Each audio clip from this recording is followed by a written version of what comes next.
Wow. Good afternoon. It is noontime. Oh my goodness. As y'all can see, I never left the train. I got my dailies done though while we were on starting soon. Heckin'. How are we doing today? It is Sunday. We are here today. We're just gonna have a more chill vibey day. Heckin'. Ryoko0319, thank you for the follow and welcome to the stream. Hello, hello. Heckin'. We have done our dailies.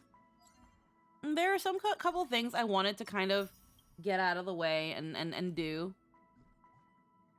I'm a little sad that actually, how do you, I don't know how you would do this. Bookshelf. No, that's a bookshelf. There are several things we can do. There are several things I have to do in general. What's going on here with that? And that.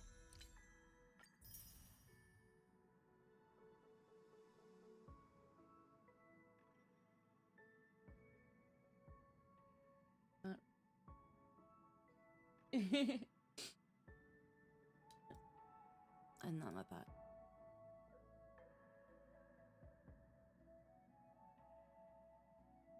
Goth era. Who are you and what did you do, Squeaky? Hi, Rika, hun. It's Goth era. So we're just kind of vibing and goth. There we go. I'd help you one more. Yeah, we're just here.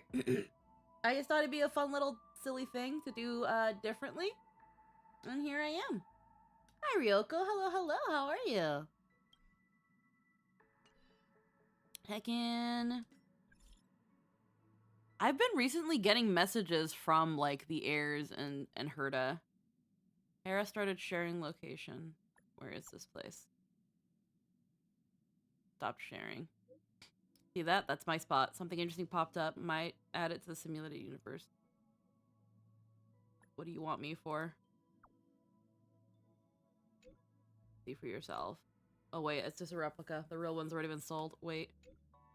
When you arrive, look for the sign that says buyer, the peerless Madame Herda. You bought a knockoff? I bought the authentic one, forgot about that. Still have the replica on display here. No wonder it's such a crowd. Turns out they're all my fans. The real deal is here. No one has recognized me. But they praised how similar I look to the real deal and even gave me some Herda merch. Not bad. Let's take a photo together and send it to them. I'm so gorgeous. Okay. Pretty good. We're doing alright. Heckin'. I'm trying to remember. How does one... What's the synthesizer?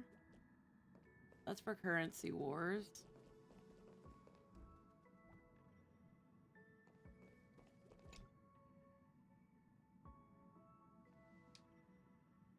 Space Station souvenir. This little robot is one of their souvenirs. They developed it alongside the IPC, though it's not exactly cutting-edge technology. They've gotten a great market response and brought the space station a lot of revenue.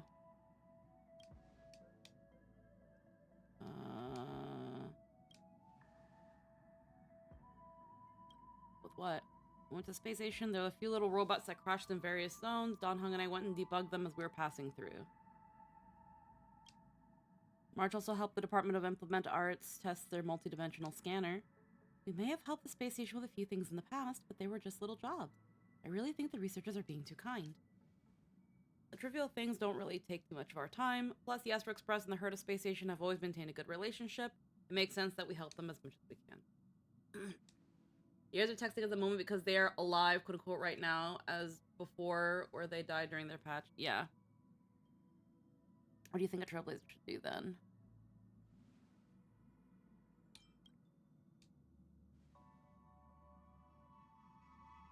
Let's see.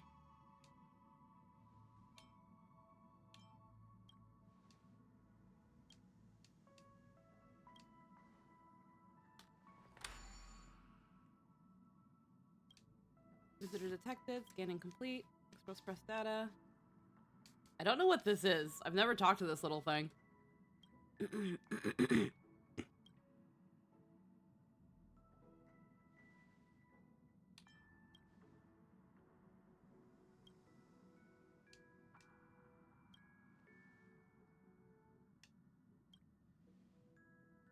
To-do list.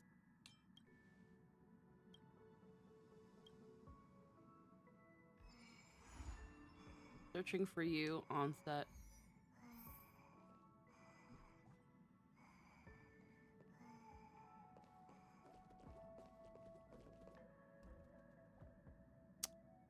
Currency wars. Talk to Madam Jade. Okay, it's just the thing that sets off currency wars.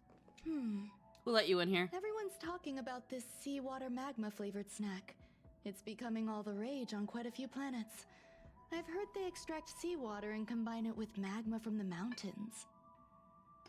The taste is pleasant, but I personally have a soft spot for pastries that showcase more organic flavor. Speaking of which, I heard it's become quite common to photograph these delicacies and upload them to social media.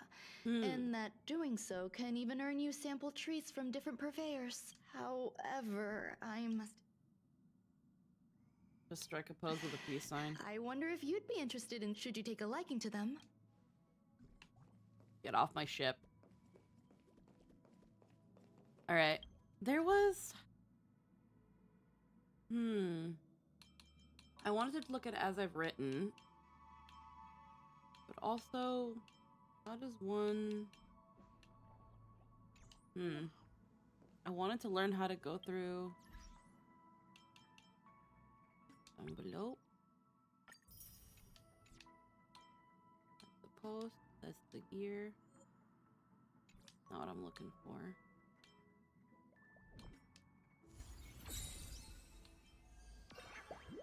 Yeah, we have Snack Dash. We have Currency Wars.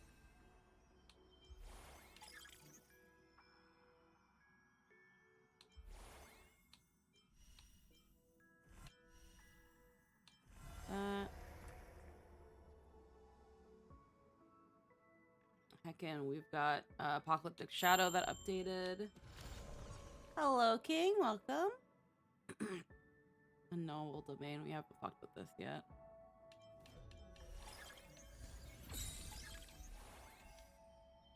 How do you...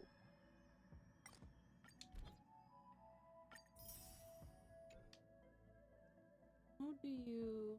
Hello, Guardian Dax. Hello, hello. How does one... I didn't want to do that.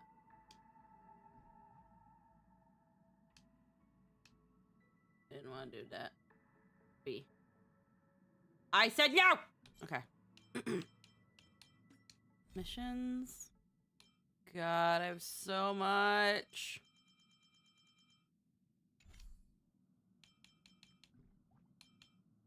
What does one find? Was it in the... Not this.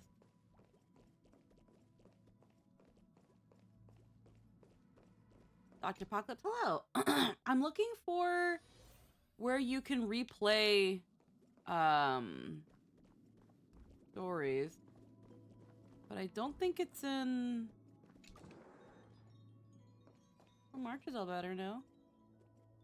Hi, Nero. Hello, hello.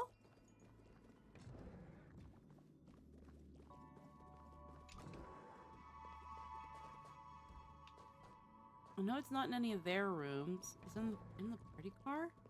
I ran into it a while back. And I can't remember now where it was. It might be... I think there's a physical location in the train. Oh, it's Argenti. Aha! Have you heard of space racing? A thrilling race among the stars can help calm high-strung emotions. Your courage and curiosity are truly moving. The one and only and I await your arrival. Space racing is a battle of bravery and speed. When the engine's power reaches its peak, one's passionate fighting spirit will also be ignited. The next time there's a race, if you and the Express crew are interested in spectating, I will send everyone admission tickets. I hope that one day we will have the chance to meet on the racetrack.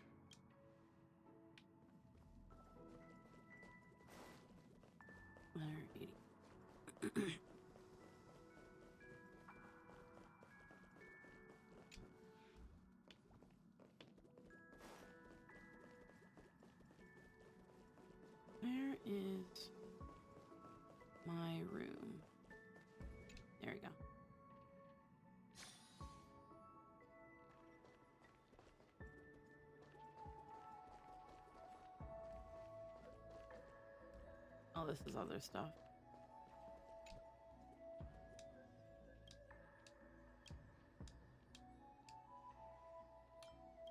Oh, it's not the time to sleep.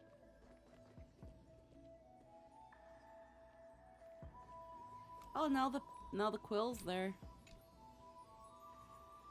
Sometimes you suddenly want to talk to it, but you know it won't respond.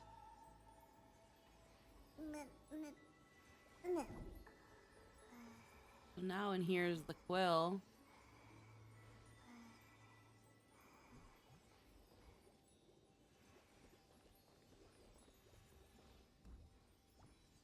Oh. That wasn't there before, was it?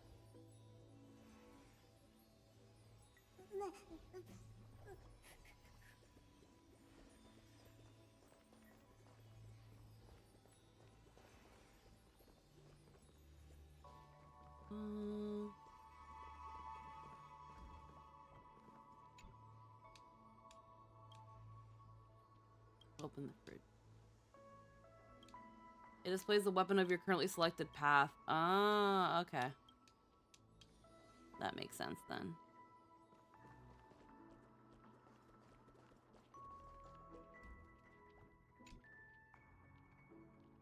Oh, the light switch. Oh.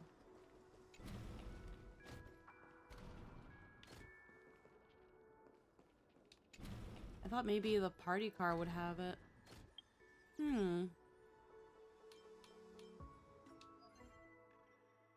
It's here. Echo of War. Here it is. Here it is. Found it. Latest update. 8 out of blank.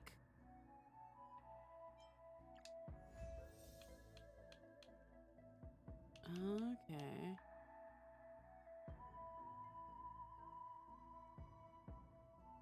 Recent experience.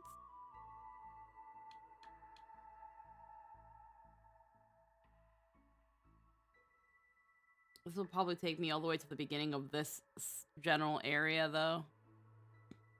Actually, right here is the very end.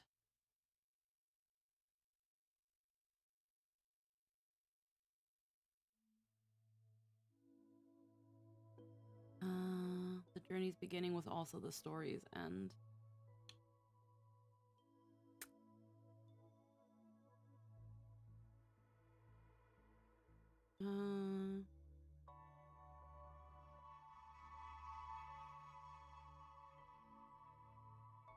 Oh yeah, no, that's fine. I don't really want to replay the fights, if that's what you're looking for. No, you can always replay the fights in like Echo of War and stuff, so I understand that.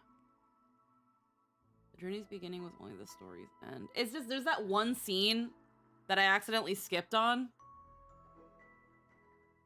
But I don't really think I want to go through the entire thing. Oh. You need to download deleted mission resources before reviewing.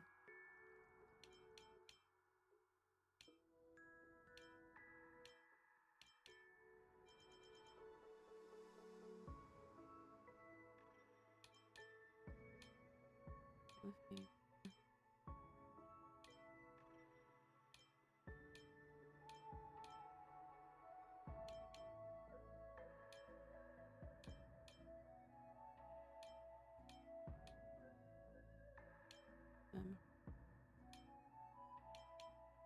Autoplay.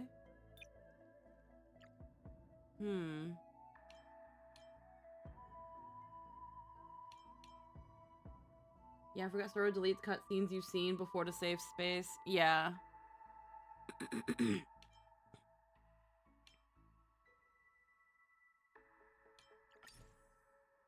Audio and resources have been deleted. Would you like to download them again? Oof. Okay, yeah.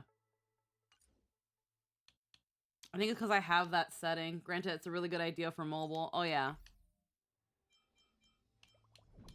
Yeah, because I have a... Yeah. I have auto-delete past mission resources.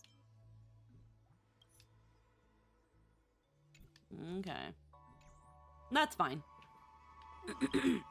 So then let us...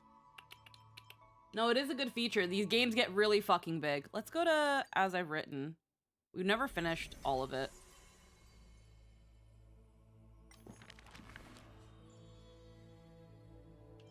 Yeah, we have all the new chapters here.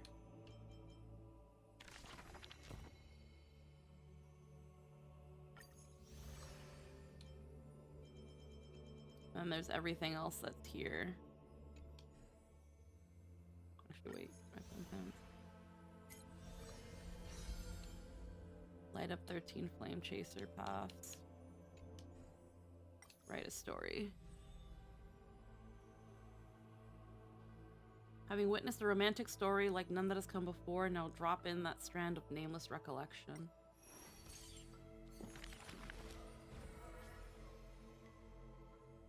Whose visage comes to view? Okay, we'll look at that in a little bit. I think we had... We're on the last chapter of the Imperator. And then I think... Oh, and then I think... On High Sealands. Party Cadenza. Then I don't think we did anything. Okay, we started a little bit with this one. The Enjo Bellabog Express Notes. Interesting. Both breaking rebel against fate, eternal will of survival. Okay, well, let's finish the Imperator. Let's finish Monarch of Law and then Knight of the Ocean. I've wanted to finish these. Hi, Lynn. Imperator Starlit Dream. Who will win? The fanatical followers of the Eon of Erudition, or the audacious plots of the monarch playing against heaven? The Atavis search forest's monkey creatures, the steel soldiers reviving the Emperor, that Theoros' visage of arrogance. On her chessboard, all faded to null. In the name of Amphorius, I will grant freedom to the blindly faithful. The monarch stood before the inorganic throne, driving the scepter into the Emperor's vacant gaze. Even the gods beyond the sky shall crumble like the Titans, as she swears to seize the glory of conquering the stars. Who will win? The immortal faithfuls of the Eon of Abundance, or the storms dancing between the chessmaster's fingertips? The pawns slay the birds, the knights trample the wolves, the rooks smash the trees, and the queen severs the head of pestilence. In the name of Amphorius, I will grant eternal rest to the immortal. Hi, Giuliano. The Cienjo lays forth the ocean's tribute, which the monarch grants to her loyal Gladius. And upon that knight's sorrow-marked visage appears a smile, precious and rare. Who will win? The raging waves of war from the Eon of Destruction, or the sharp blades of the Empress that has never tasted defeat? Even in the face of the power that swallows the stars, neither monarch nor subject faltered. They would prove their golden blood outshines the lifeblood of the gods themselves. In the name of Amphorius, I will grant destruction to the destruction. The monarch's core flame supplants the flames of annihilation. Soldiers drink deep of the golden blood of the blemished one. She has slain the wellspring of tragedy, once again usurping destiny's crown. Who will win? The light of the esteemed gods beyond the sky, or the core flame lighting up the world in the Imperator's heart? The fury of the stars surges forth, boiling at the edge of the galactic empire. Mighty factions will surge into her realm, yearning to seize back the splendor of old. In the name of Amphorius. Stellar winds scatter the enemy's remaining ashes, as golden blood once again congeals into familiar epitaphs. The master of the infinite cosmos lifts the edict high, declaring to her boundless, ceaseless realm.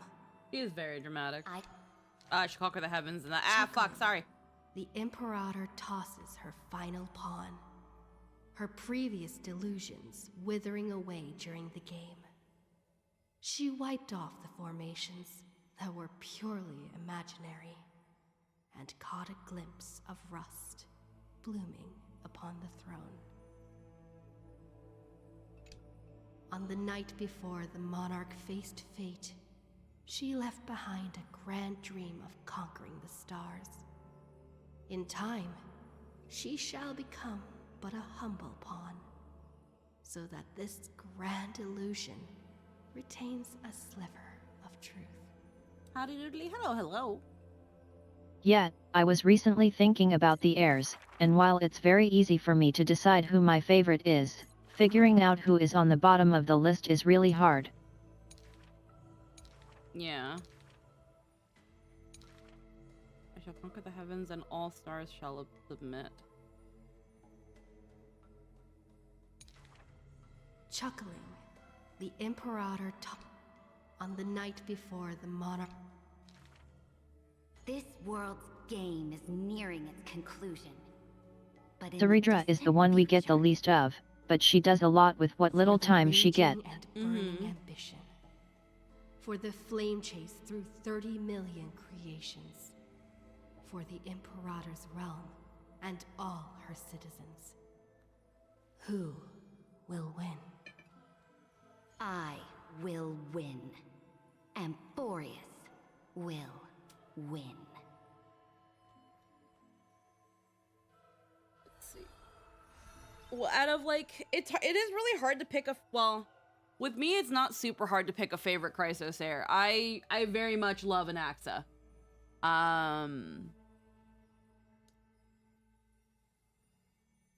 If I was to say a least, My top two are Cypher and Anaxa.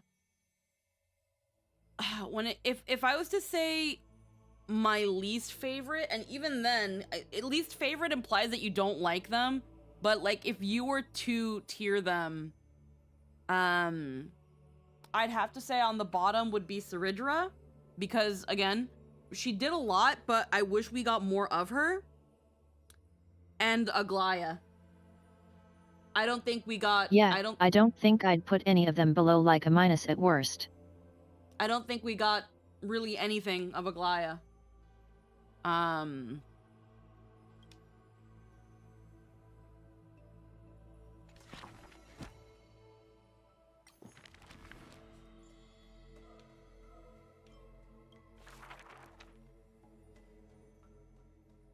I keep pressing the wrong button.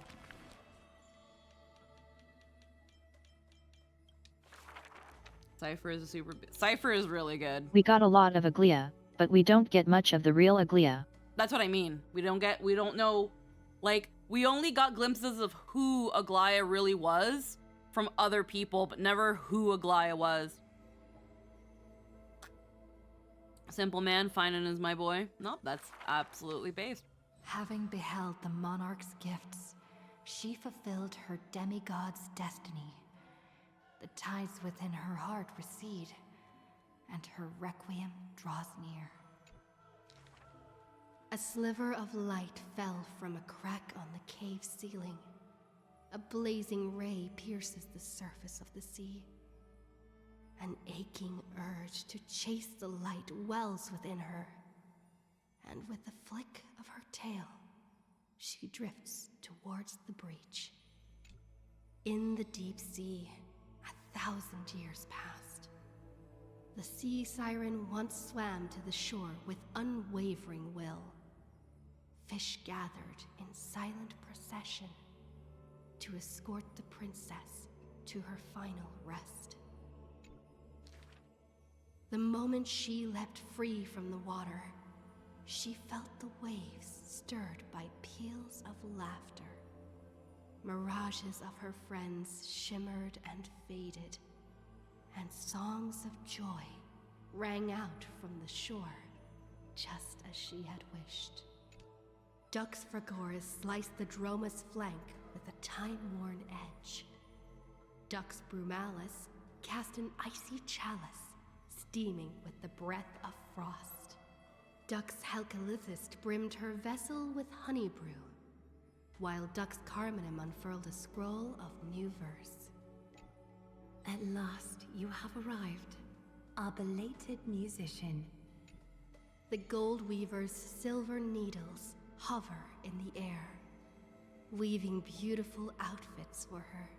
Electra accepts the gift that does not exist, as salty water wets her new attire. She knows this is not reality, just like the world she loves. Mere foam in the sea of stars. Even so.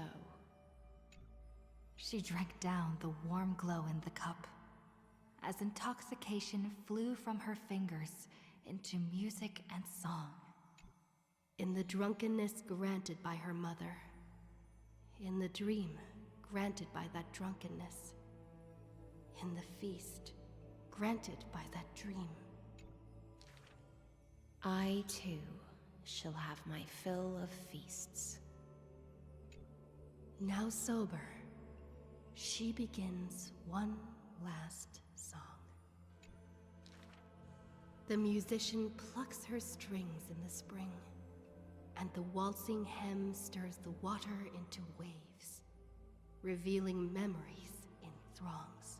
She sings of the once-awakened Titan, how the princess accompanied the queen to swim in azure waves. She sings of the confident and dashing monarch, of loyal knights who marched with the Imperator to seize the solemn states. She sang of the one destined by heaven's will, of demigods who bore 1,000 years of watch for the hero. She sang of that little gray fry, and how the Gladius defended the Deliverer from Apocalypse's storms. See, most are probably fine and Cypher and Mighty. Bottom are Trebia, Glai, and probably Cyrene, as much as I hate to say it. Cyrene is a complicated case. Cyrene is a very complicated case. She sang of herself, a cup made of fish bones, ever waiting for someone to banish the nihility within, pouring the honey brew of fate for her to the brim. She sang until her voice turned hoarse, and the spirit water she held was no more. The honey brew ran out, the final notes dispersed, and the feast of fantasy shattered in turn. Before the deadly, quiet seashore, she gave one final smile, then faded into sea foam. To the fish from beyond the sky, we shall sink into the past. For she had glimpsed the sky beyond the cave, and chose to believe in the promised future, embracing a hope as fragile as mist.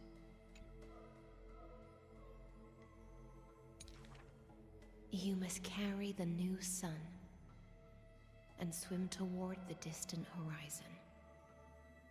Cyrene is a like Lotheridra, a lot of their character is in subtext. Yeah.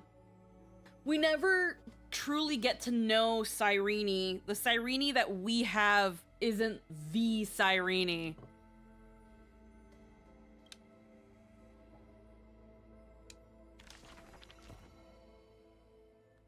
At least that's from what I understood.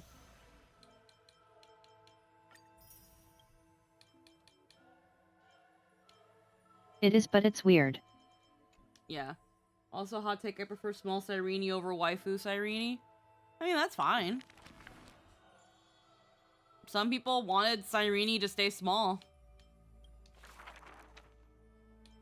Alrighty. When I called you mother, mysterious Rosie Celestial Maiden, the Enjo notes. Before arriving at Amphorius, our last stop was Dan Heng's homeland, a place called Xianzhou. Xianzhou is just a general term. This starship is called the Law Fu. I had some wonderful times there practicing swordplay. By the way, which is stronger, the bow or the sword? I'd say the sword. It can cleave a mountain in half. You've been watching too many Immersia. I've been working my butt off just to avoid using a bow. Come on, let's become weapon masters together. To master a skill, one must first find a mentor. And I ended up with 2 of them. So, sometimes I run laps, sometimes I lift weights, and sometimes I do both at the same time. Looking back now, those days were really fulfilling. No pain, no gain. Am I right? Between sword practice sessions, I occasionally hit up the food stalls in Arum Alley to recharge with some delicious eats. Oh, Master Yun Li was right. These berry pheasant skewers are absolutely delicious. Hard work pays off. This girl's been up at the crack of dawn every day, and finally defeated countless formidable foes. I can testify. March really did defeat countless training dummies. Those wooden dummies aren't exactly easy to break. It takes real skill. Every hero's story needs a villain. And when it comes to the great heroine March 7th's nemesis, it's definitely gotta be Scott. Rather than a Haha. fruit skiff, maybe an IPC eco ship would suit him better? Ugh, why? After all, he's got a knack for talking like animals. During the decisive battle, I defeated Scott with my epic move, Star Shatter Shard Supreme! Did you actually master that move? Well, naming moves doesn't Also, cost still of note anything. that March narrates the Evernight pages instead of us. There's Yeah. still some space left, and I just happened to find a nice photo. The floor is yours, Master Dan Heng. Don't be ridiculous. It's clearly Dan Heng's brother here.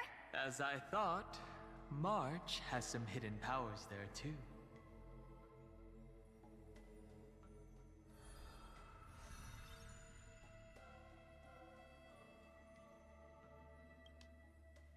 Alrighty, next act. In memory of our first trailblaze together. The 3 of us. On average, we got a wanted poster for every 3 planets we visited.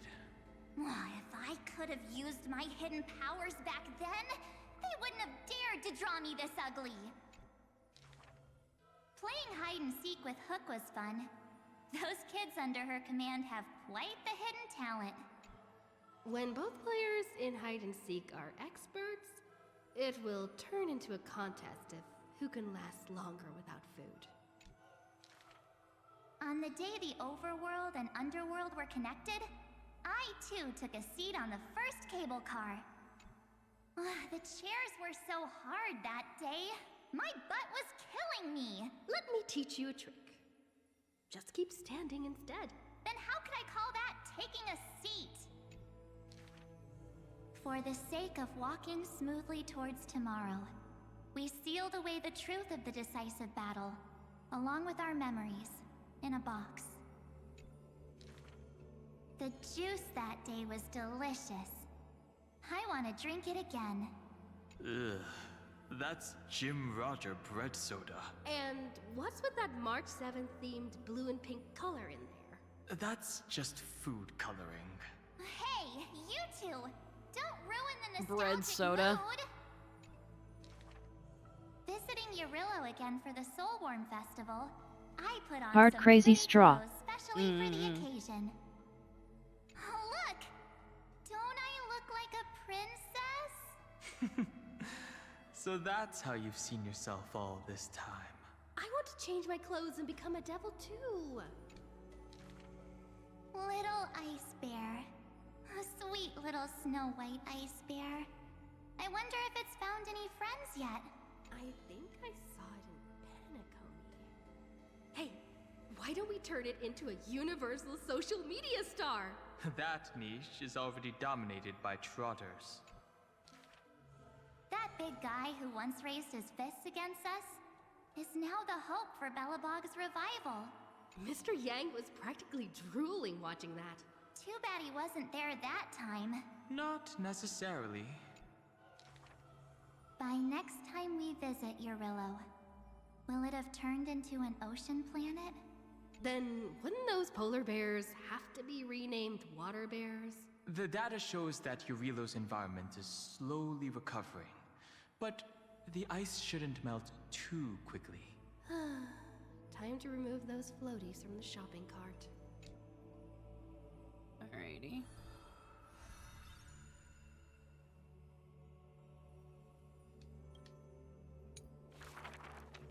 I heard I was once frozen in this ice block, drifting all over the universe. That's one way to go on a cosmic hitchhike. If the conductor hadn't hit the brakes back then, I really hope we get to go back to Belabog after some of the ice has melted. Stop being dramatic.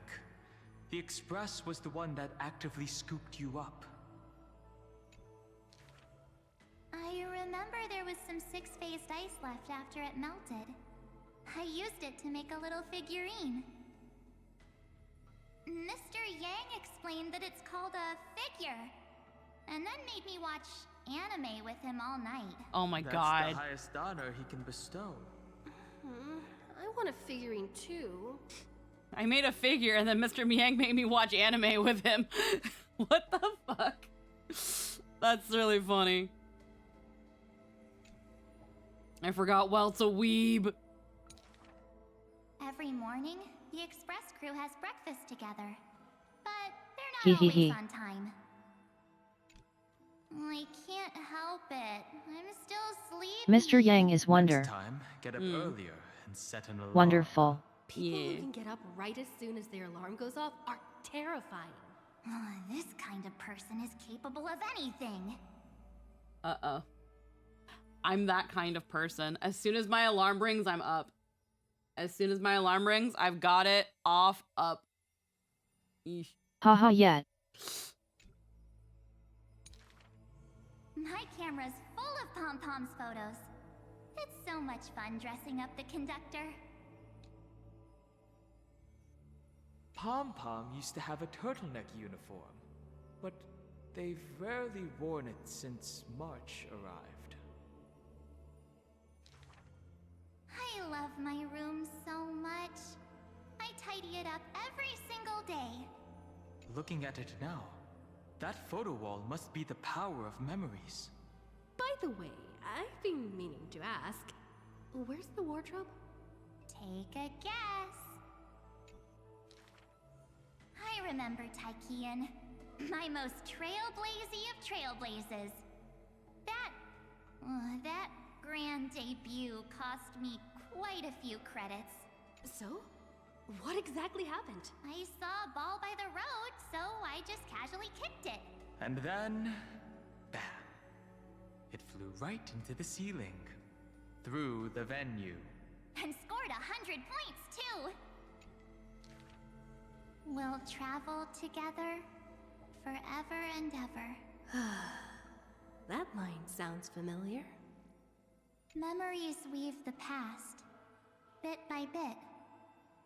They stretch long behind me, like shadows on the path I've walked. I wonder, what stories will the future me create?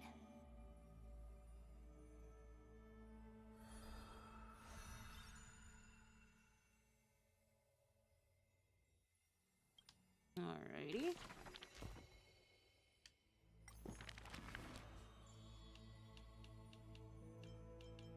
Leave those with Dunhung. God of the Suffering Abyss. Another century of the Chrysos War. Rust, wails, and the blood of living souls seep into the earth, into the giant dragon's decaying bones and flesh. The trembling bedrock is the giant dragon's eyes. They see Dromuses reduced to laborers and food. Mythical beasts turned into weapons of war. War and flames extinguish all their siblings. Yet the giant dragon is powerless, left only with bitter silence and memories filled with guilt. For Earth's trial is to bear the anguish of every living being that walks its surface. Upon the edge of Doomsday, the giant dragon's will lies shattered, its scales broken. What greeted them is not a flower-covered Aranova, but a long-fallen black sword. How we are strangers. Please surrender the core flame for the dawn. Ah. Dawn. Dawn? If this puppet of destruction yearns for dawn, then what awaits at the end of the flame chase? The torment of the Black Tide, the sacrifice of their kin. Is it an undeserved destiny, or merely futile lament? Won't accept this. The twisted rocks rise like a roaring tide, yet the Swordmaster shows no fear, merely sighs, as if long accustomed to such sights. The rusted joints are shattered, one by one. The cracked husk peels away, spilling golden blood. The earthquake that engulfs Amphorius lasts for 3 days and nights. In its final moments of defiance, the giant dragon suddenly realizes this flame chase is nothing but the kindling of self-pity, the breeding ground for calamity. Yet, Earth's end is not dimmed by the shadow of the Dark Blade. In that special recurrence, the blazing sun extinguishes itself to set the destruction of My flame. head do that. At that time, as the giant dragon sinks into the earth, still chewing on the pain of betrayal, it hears the footsteps of Evernight. I need a helper to watch over time until the very end. Evernight waves her sleeve, bathing the giant dragon in a Memoria tide. And so, the giant dragon sees the past and present of Earth, and understands that the starry sky is forever out of reach. The 33,550,337th eternal recurrence. The demigod Terravox feigns their fall, using the tides of memories to dilute their existence, forging an arc with Earth's core flame. In that 1,000 years of defiance, heroes of golden blood meet their tragic end, while the giant dragon remains deaf to their plight, only silently gathering their exiled kin. The pact with Evernight is simple. Time would erase the pain of Earth and cradle it in peaceful slumber among its own. And Earth shall become Time's ally, for it alone can keep watch until the end of the world.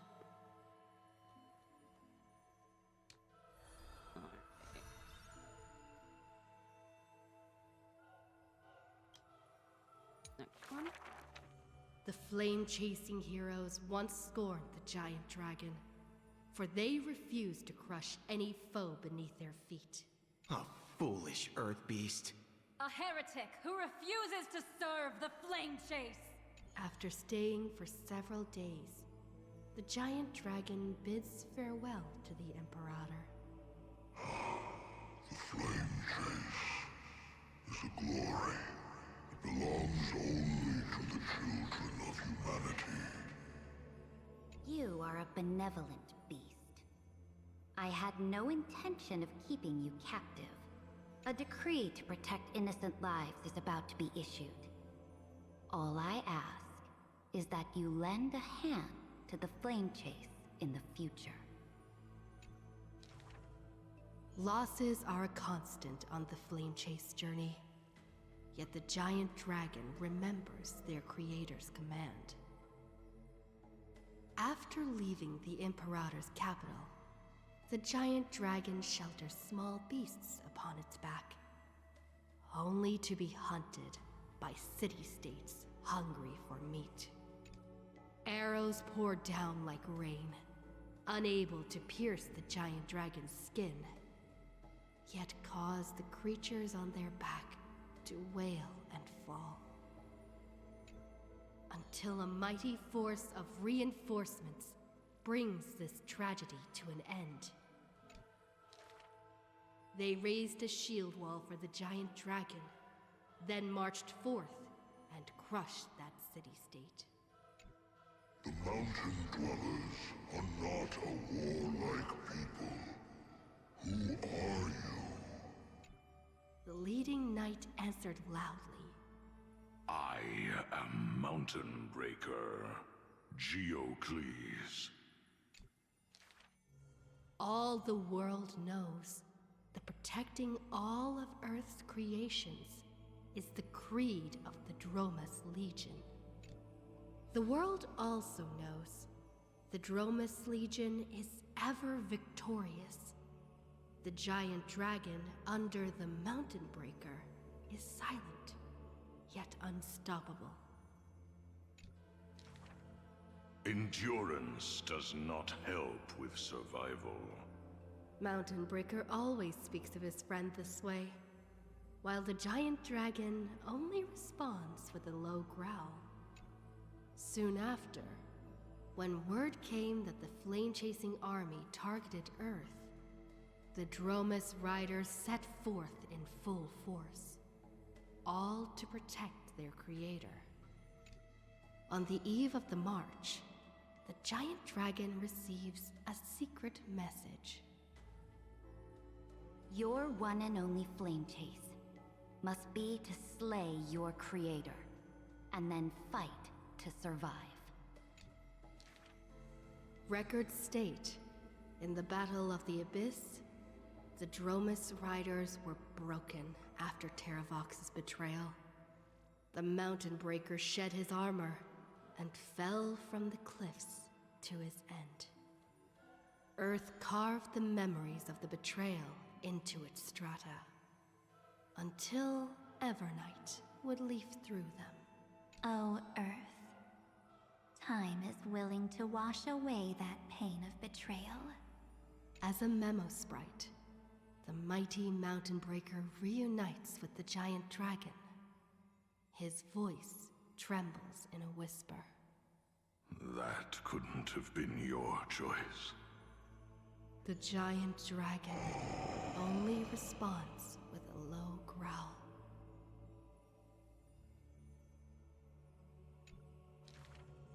The giant dragon and their comrade dwell in the abyss for 1,000 years, until the Azure Dragon returns from among the stars, stirring up the dust of destiny.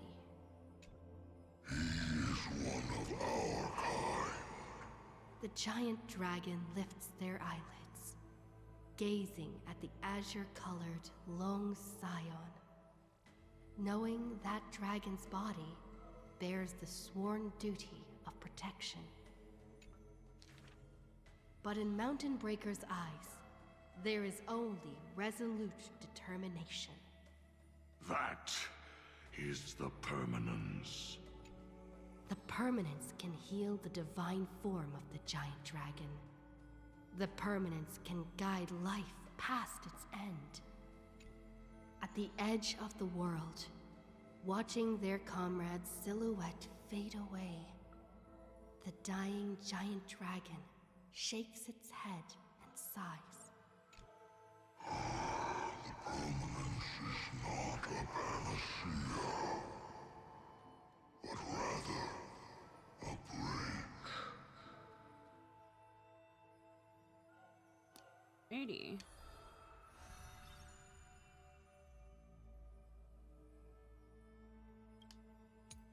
Last act. Years later, gazing up at the vast starry night sky, I often ponder, what does the permanence truly mean? Oh, as Dan gets to narrate his final chapter. Souls Yeah. entrusted by Terravox still surge within my chest, like an eternally burning furnace. I once thought about finding them a home, and tried to communicate with them in my heart. And yet, the living beings of this world, they are now inseparable from me. As if from the very beginning, they were a branch of my own bloodline. Inseparable? After I told everyone, a heated discussion broke out in the express car. Will you turn into a little chimera and snuggle up in our arms?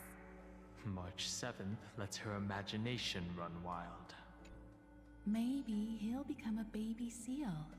A magical beast would be fine too. I've always wanted to see that species. These are the reassuring words from Himiko and Mr. Yang. No matter what he becomes, Dan Heng will always be Dan Heng. Her words are unusually poetic. But if you become a Dromus, you absolutely must let me feed you red soil. Don't you even think about it. Really? That picture? Sometimes I have dreams like this. Hehehe. Countless beings flee alongside me. Behind us, black floods blot out the sky as if to devour all signs of life. In our darkest hour, the living beings form a bridge of dragons, and I lead them limping towards the starry sky. At the end of the vast procession, a lone giant dragon comes to a halt, watching us depart into the distance. The children of Earth will always find their own path. Thank you for being their bridge. Something stirs within me at the moment of awakening. Perhaps the legacy of the permanence lies not in recreating flesh, nor in the merging of bloodlines. One day, while browsing through the databank, I noticed an update on the universe's animal species. In an ocean-covered planet, a new species of seals evolved, with a penchant for bumping into things. On a barren desert wasteland, evolved a herd of red soil-craving beasts. Many familiar silhouettes are now active in the cosmic ecosystem, yet they are not my old Amphorian friends. This is their rebirth. This is life's way forward. Perhaps, just as Terravox wished, I've become a bridge bearing the weight of their life. They once shattered the battle formation of the mountain dwellers, tore open Giorios' chest, swallowed the core flame, only to resolutely pass it on. Creation will always betray its creator, just as witnessed at the dawn of civilization. Yeah. Now you're finding creatures Frail like beings amphibian betrayed the dark animals tides, somewhere climbing else. onto land, ascending the branches high, finally betraying their home and gazing upon the stars. That's why it's also sort of why with how 3.7 ended, it seems to imply that we're going to find the Chrysos heirs again. They just won't exactly be the Chrysos heirs. It'll just be a new version of them, essentially. Which opens the doors for, again, not so much creating all these new characters, but reusing old ones with things like new paths. Kind of like what they did here with Don Hung, where they gave him, you know, where they made him a Chrysos heir and made him a part of Amphorius. It seems to imply that characters might, we might see them in other worlds. It won't exactly be Aglaya, for example, but it'll be that thing of something about them reminds us of Aglaya, and that'll be her having become real in another place. It's largely speculated that the non-simulated Fanon is Zephyro. Yeah.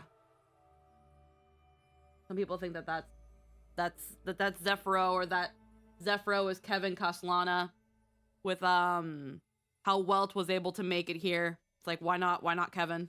But who knows? You'll give me fine an SP and my life is yours. What was I gonna say? But yeah, it mostly comes down to Akiran. To Acheron, yeah. It's Zephyro seems to be from her planet. And then there's also and she killed her Kevin. That means that there's also the possibility of a playable Trebios. It just won't be Trebios. It'll be someone from some planet. And that's interesting to really think about. Yeah. Zephyros seems to be dummy strong though, so I'm very curious what they're gonna do with him. The furnace in my chest still pulses. In the gaps between the heated torrents, I sometimes find myself in a daze, catching glimpses of that colossal figure in the cosmos's cracks. It was a giant dragon, named the Permanence.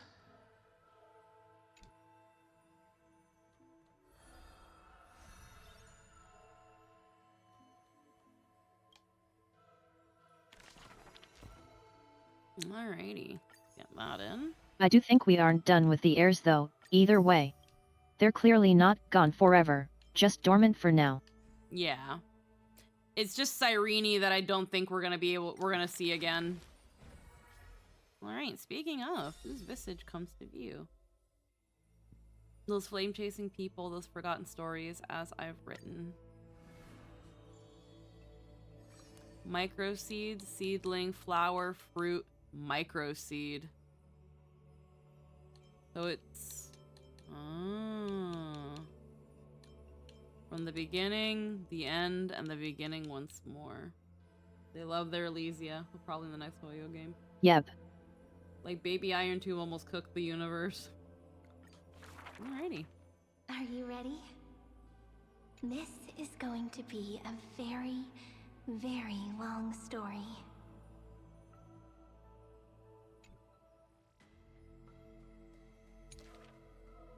You are a tiny seed. In the boundless dark. I think she'll be back too, but it'll be a while. We already know the conditions to get her back, we just don't have the means now. Or a tear. A we do? sigh.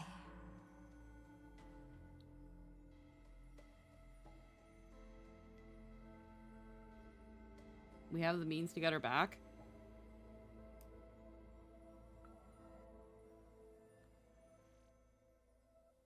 We don't have the means.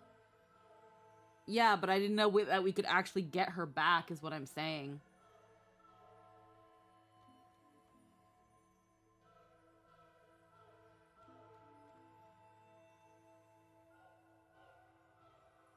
There's also a theory that something major related to Amphorius will happen November 12th next year.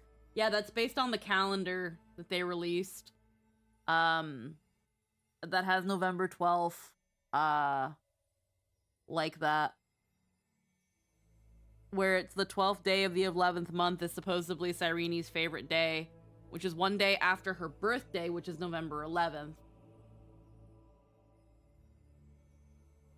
No, I didn't know there's a way that to get Cyrene back. I might have missed that. We could get her back. We just don't have the means.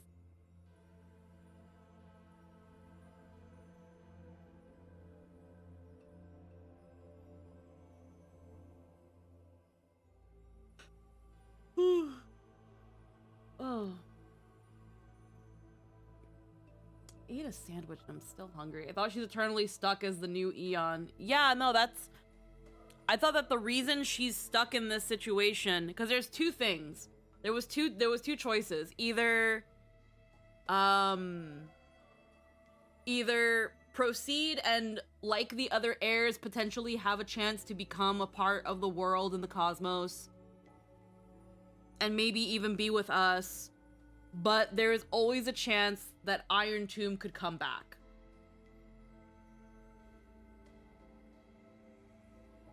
Or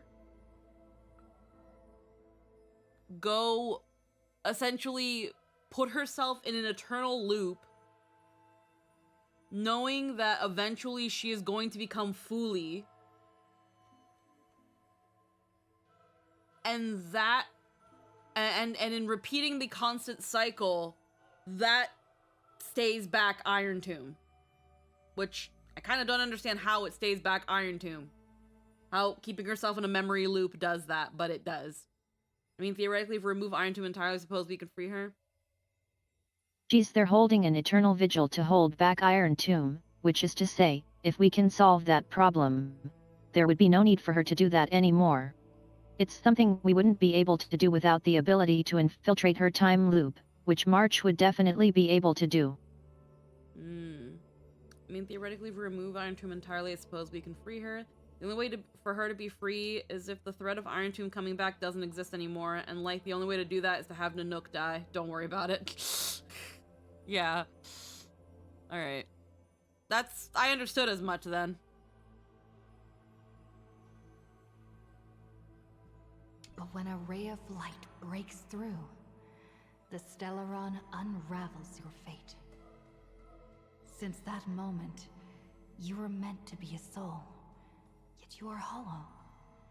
You were meant to be the answer, yet you know nothing.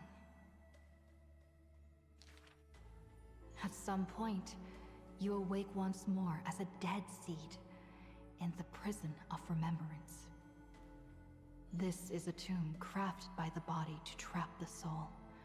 You will neither wither nor hold a future anymore. I also think we're going to end up dealing with the Eons as an end game, and that destruction won't be the villain we see it as.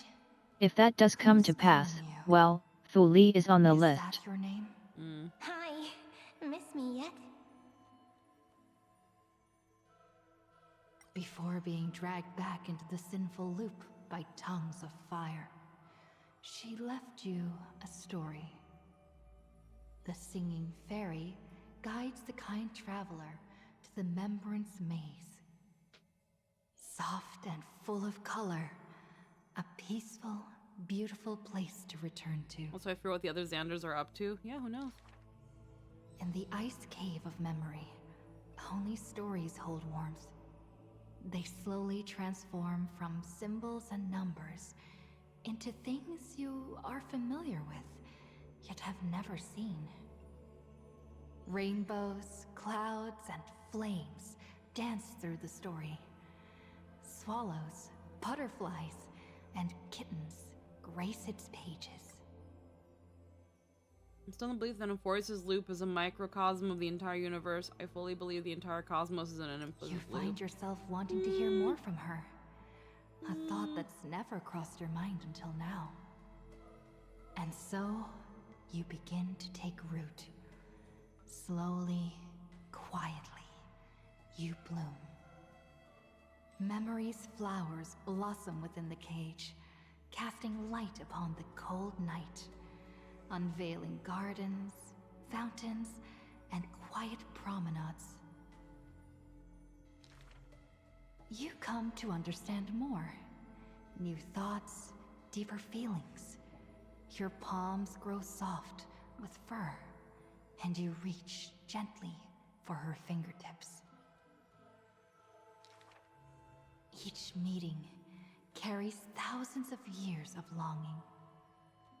You see the exhaustion in her quiet steps through the years, and breathe in the sorrow she hides within her tales.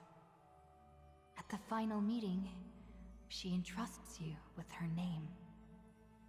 Cyrene, the ripples of past reverie carry romantic poems back through time.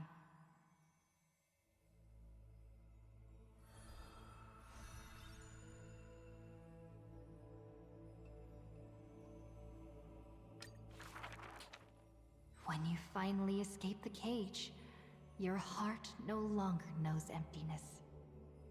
Ma'am? Ma'am? As the memory's flower withers, it bears a fruit shaped like a heart. You lose yourself, forgetting even the name you were given. But one desire lingers: to turn the next page of the unfolding story. The Remembrance's messenger takes your hand through blooming gardens. It's entirely and hushed possible. galleries, Both to where Fuli the and Terminus stars are from the unfold future, above. but the future remains largely amorphous. A shooting star flashes by, like the most brilliant pen, carving staccatos into the endless loop of night. Mimi! Mimi! The story unfolds beneath the dome.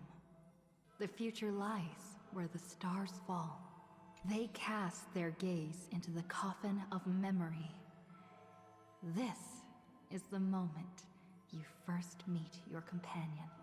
Ma'am! Mimi! Mim? Orynyx gives you your new name, but your quick-witted partner prefers teasing you with nicknames. She walks beside you on this journey. The Chrysos heirs and titans, the flame chase and deliverance. This is the adventure you've been waiting to find. You find Strife's weakness, seal the black-robed swordsman in the ruins of a past life, and soar again with the heroes to the sky. Justice has a partner, and it's me! You too tread in the grove, gurgling, almost drowning. Just erase this from your mind quickly. The Chrysos heirs of the Flame Chase somehow feel familiar, as though their tales have already been told to you. Ah yes, the olden days when we thought Flame Reaver was the bad guy. Swallows soar through the open skies, and a butterfly dances across the blooming land. A lone lion watches over the perilous cliffs, as the rainbow mends the torn sky. By the story's end, the dark clouds consume every trace of light. All shall bid farewell to one, and that person alone will witness the miracle. Hatred flares from the heart of the blazing sun, and the world falls apart, carried off by the chaos of time. And though only ripples of past reverie remain, they still sing brave poems alongside it.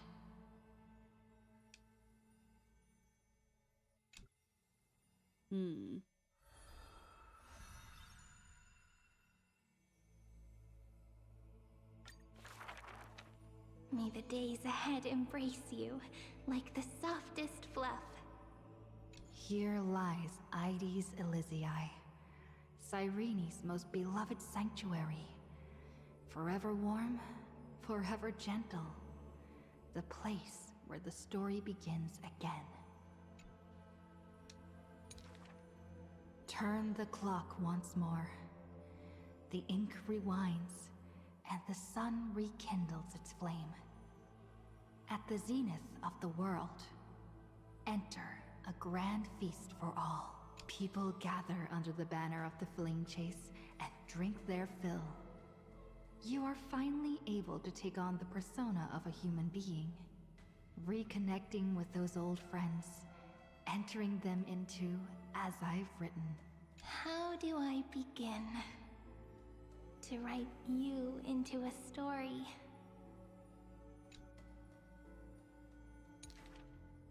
With her own hand, the ruler writes, I love the world, just as it loves me. Between hearty swigs, the knight murmurs under her breath, I only love eternity. But time will not pause for feasting. The sea's depths burn crimson, and the sun begins to tilt. The Theoros bows in reverence, as the flames of war are fiercely kindled. Also, can you just mention that apparently both IX and AHA have directly done shit that involves the imaginary tree, which I can't be the only one who finds that worrying.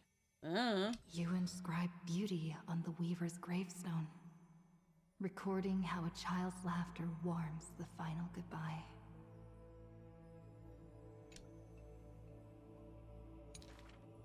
The shore on the other side will watch over the next life. With a hopeful heart, the maiden walks into the chill of the dark, awaiting an embrace. Scars will give way to peace. The warrior ascends Oh, I the strongly altar, believe that the elation speaking knows far more than the softly under its erudition breath. ever will.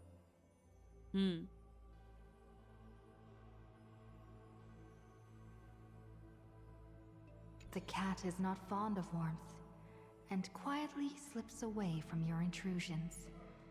And the wise one who journeyed with her to the end still carries a smile in the depths of his eyes. The physician who bears a love for mortals wishes for you to look up and behold the rainbow's light.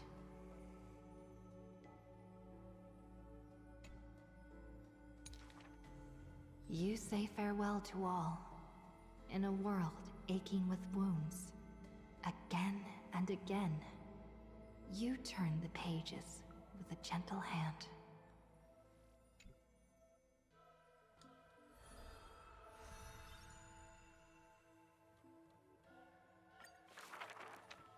Amidst ruins, wilderness, and ash, the projection of the Intellitron reaches out in greeting. Philia 093. The electrical signal originally belonging to love. Now that silence has fallen, why not look at yourself beneath the starlit sky?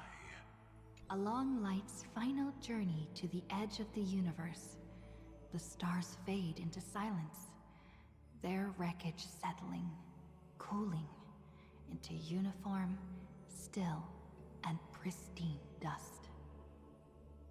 AHA is one of the two Aeons I personally want to have an entire planet dedicated to them and their path. If what I'm hearing is, if what the rumors I'm hearing are true, it's possible that we might be getting Elation next with Edo Star, because there's rumors that Edo Star is next. That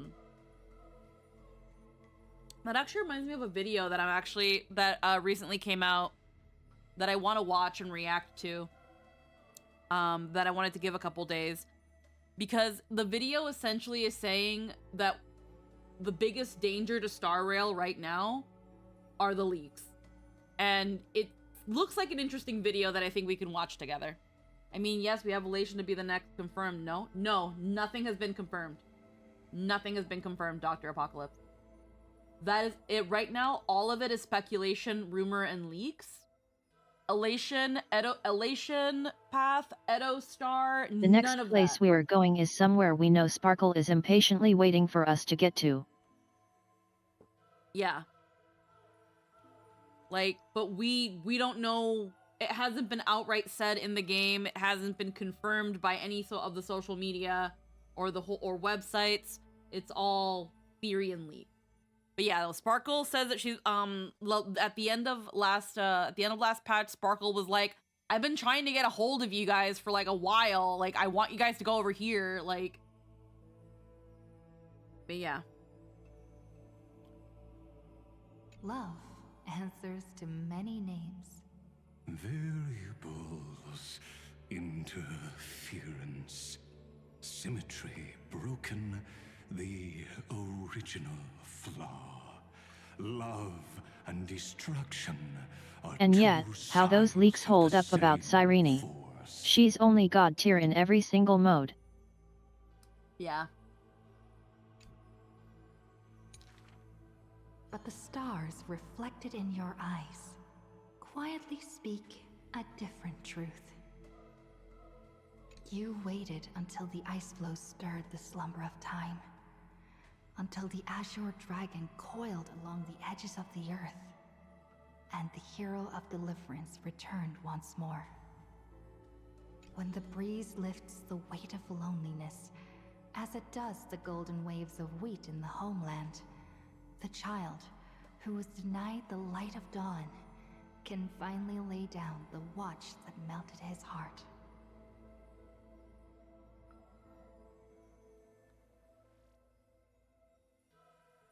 Cyrene is very conditional, though. When the heirs leave the meta, so does she, which kind of sucks. Beyond the blazing sun lurks the black tide of infinite hate. It brings rational arithmetic to an end, and snuffs out the flickering flames of civilization across the starry sea. You return to the cold, mist-veiled Evernight. It feels familiar, as water and fruit to a seed. But you will dither no longer. Tap, tap. Footsteps echo in rhythm. Hand in hand with your companion, you run ahead, leaving behind a page of eternal peace. Love is the ripples of past reverie. Let the verses of memory gently seal what once was.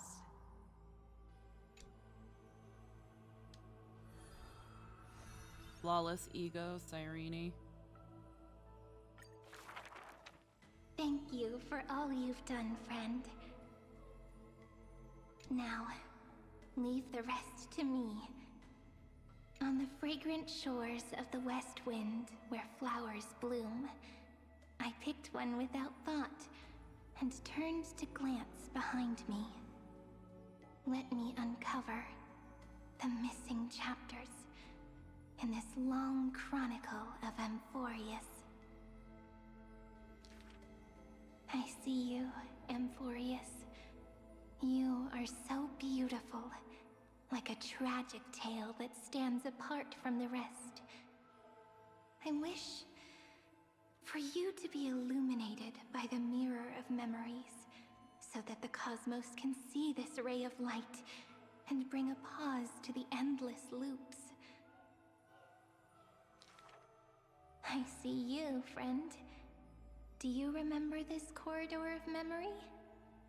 It is where we first met. I wish to gift you a magic pen, to strike the notes of fate, and to guard you as you wander this world. I see you, Cyrene, concerned about the truth Lygus unveiled. I trust you to face it with courage and make the right choice. I long to entrust you with all that remains of my strength. Use it to journey back through time and share in the Flame Chase journey. I'm so tired. I can barely keep my eyes open. It would be great to find a place where I can lie down and sleep until tomorrow. By the way, Cyrene, I remember you once spoke of a place soft and full of color. A peaceful, beautiful place that felt like home. But where is it? So this is the place. Without my realizing it, the flower I picked from the end of the west wind has become a seed. No matter. Will you let me make one last wish? I can't see you, Remembrance Maze. So I wish...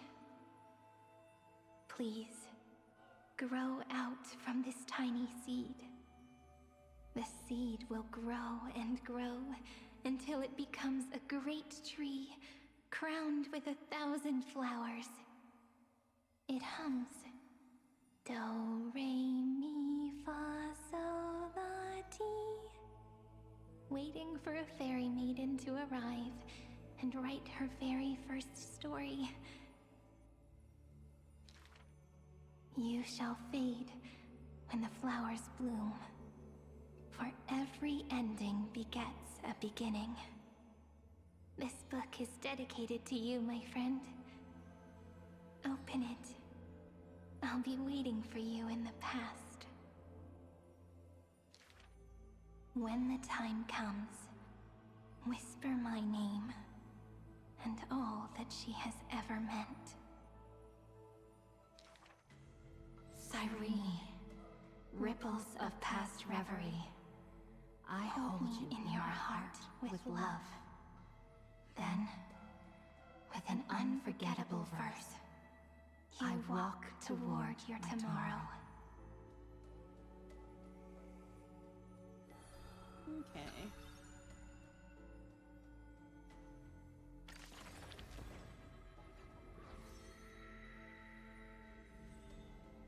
The flame chaser's paths have been lit.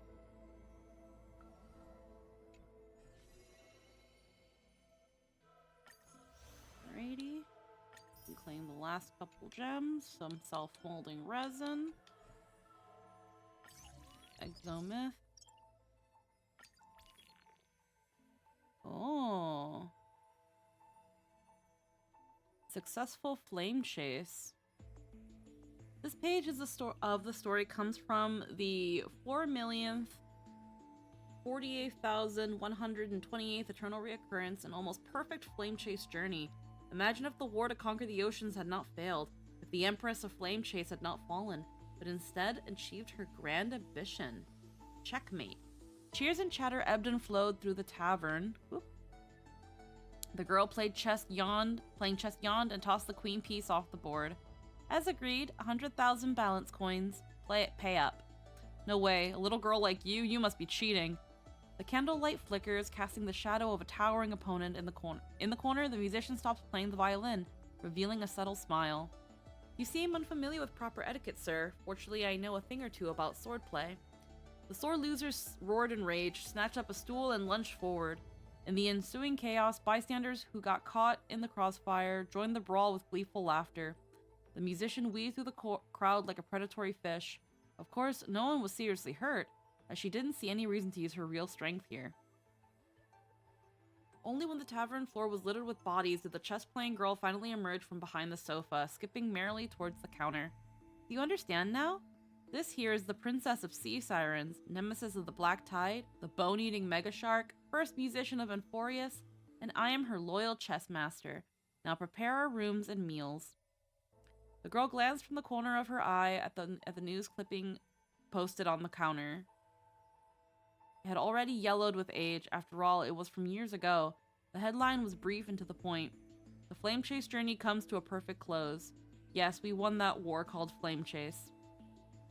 The nobles pacified the roaring tide of ocean, healed the scars of earth, followed by strife, death, sky, people united as never before, and the Council of Elders proclaimed that the perfect era Chrysia had returned once more. However, the Era Nova never came, and the Imperator, along with her loyal Gladius, vanished without a trace. No one knows where they are now. Now that we've won all this travel money, where to next? I suggest Paphos.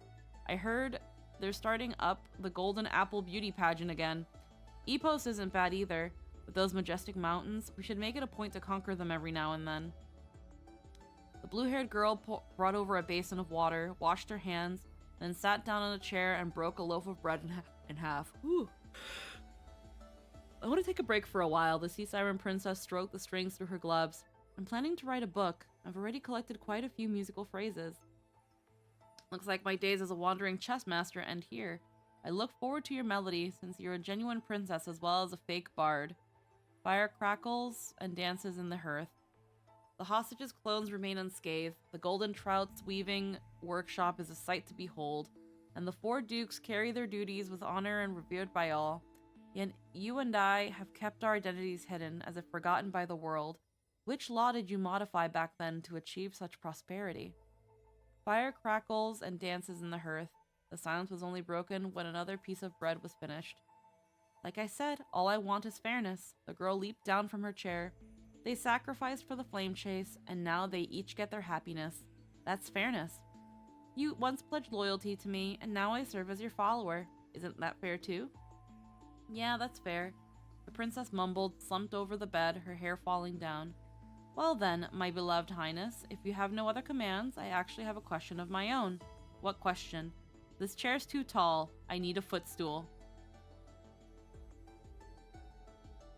You're short.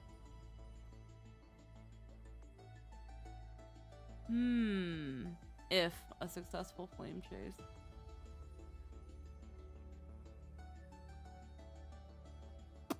Excellent characterization for Saridra.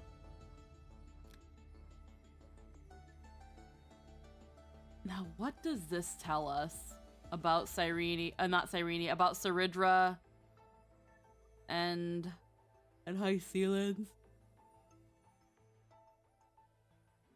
It tells us they fucked off. It tells us they fucked off to go be fucking somewhere else. Alright.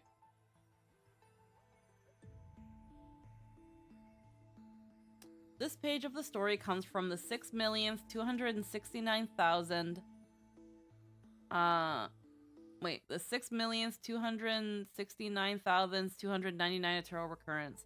An unexpected inheritance of divine authority. Oh, they're definitely fucking somewhere else.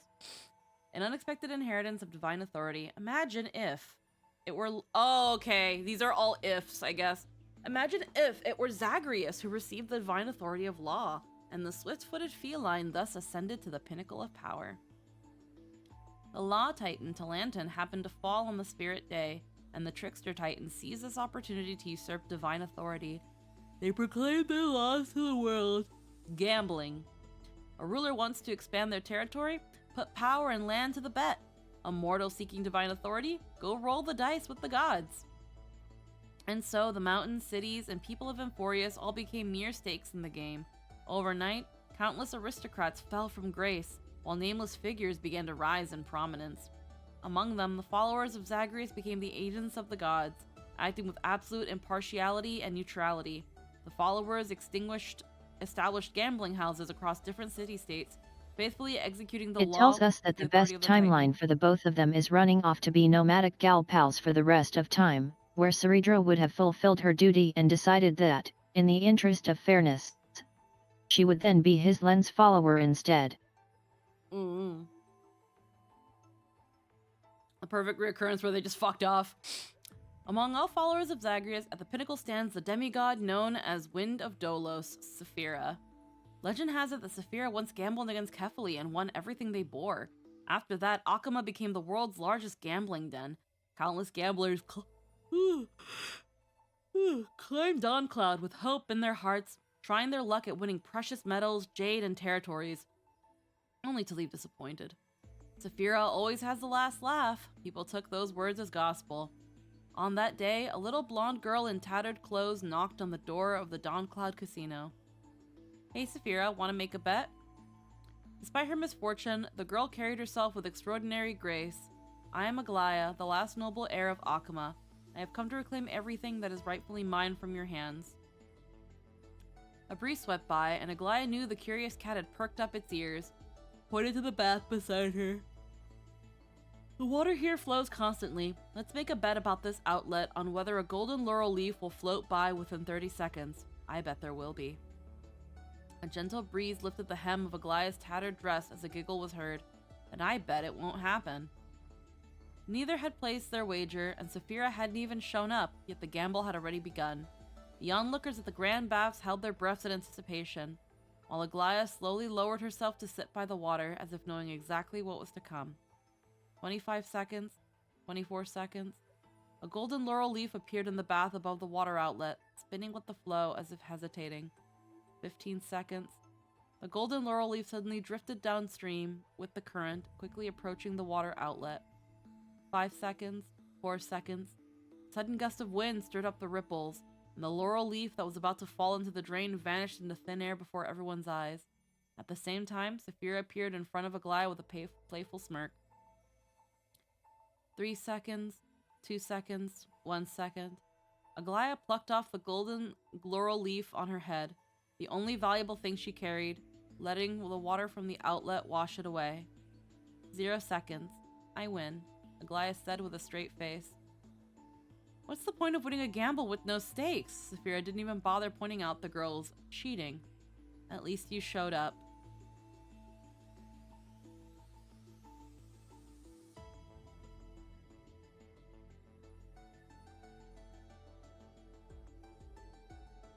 Huh, tell me, little girl, with nothing to your name, what could you possibly bet against me?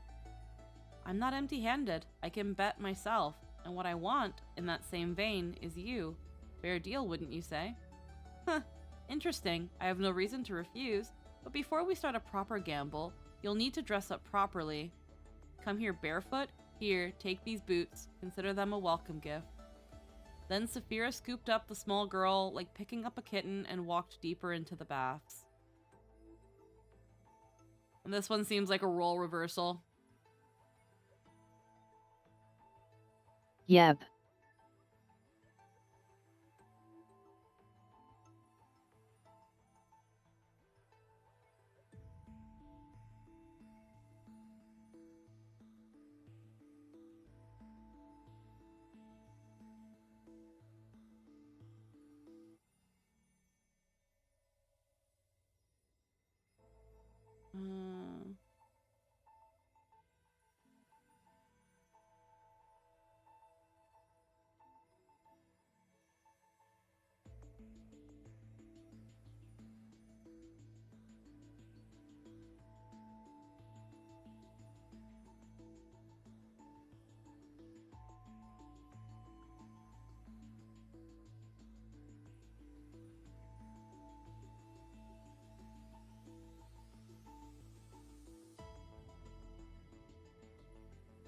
Alright. In a timeline where Cypher is born early and ascends as a demigod first, she becomes Aglaya's mother figure instead. Yeah. Castrum Kremnos, Age of Firearms.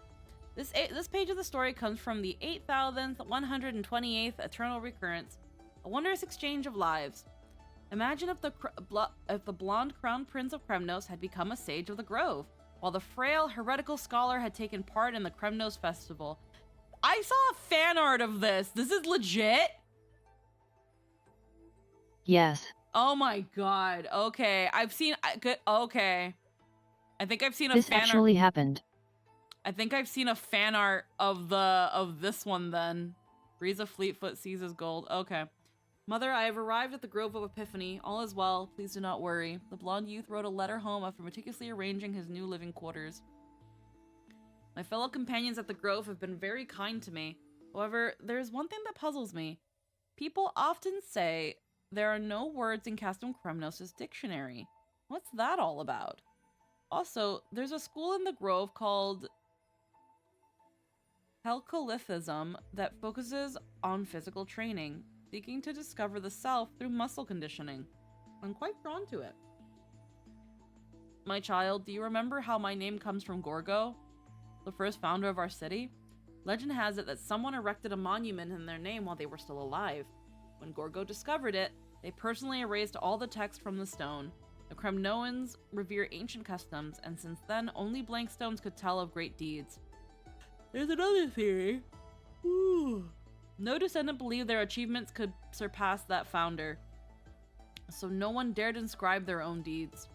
Over generations, this somehow evolved into Kremnoans being perceived as martial powerhouses who looked down on the written word. That's also why I sent you to study at the Grove. I hope you'll return to bring the words of cultural revolution to Kremnos. As for which school to choose, Mother supports your decision.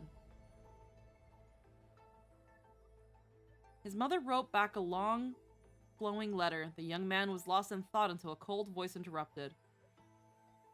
Wrong. Only now do I understand. Having no words in their dictionary is the Kremnoans' true foresight. Rigid text only holds back human progress.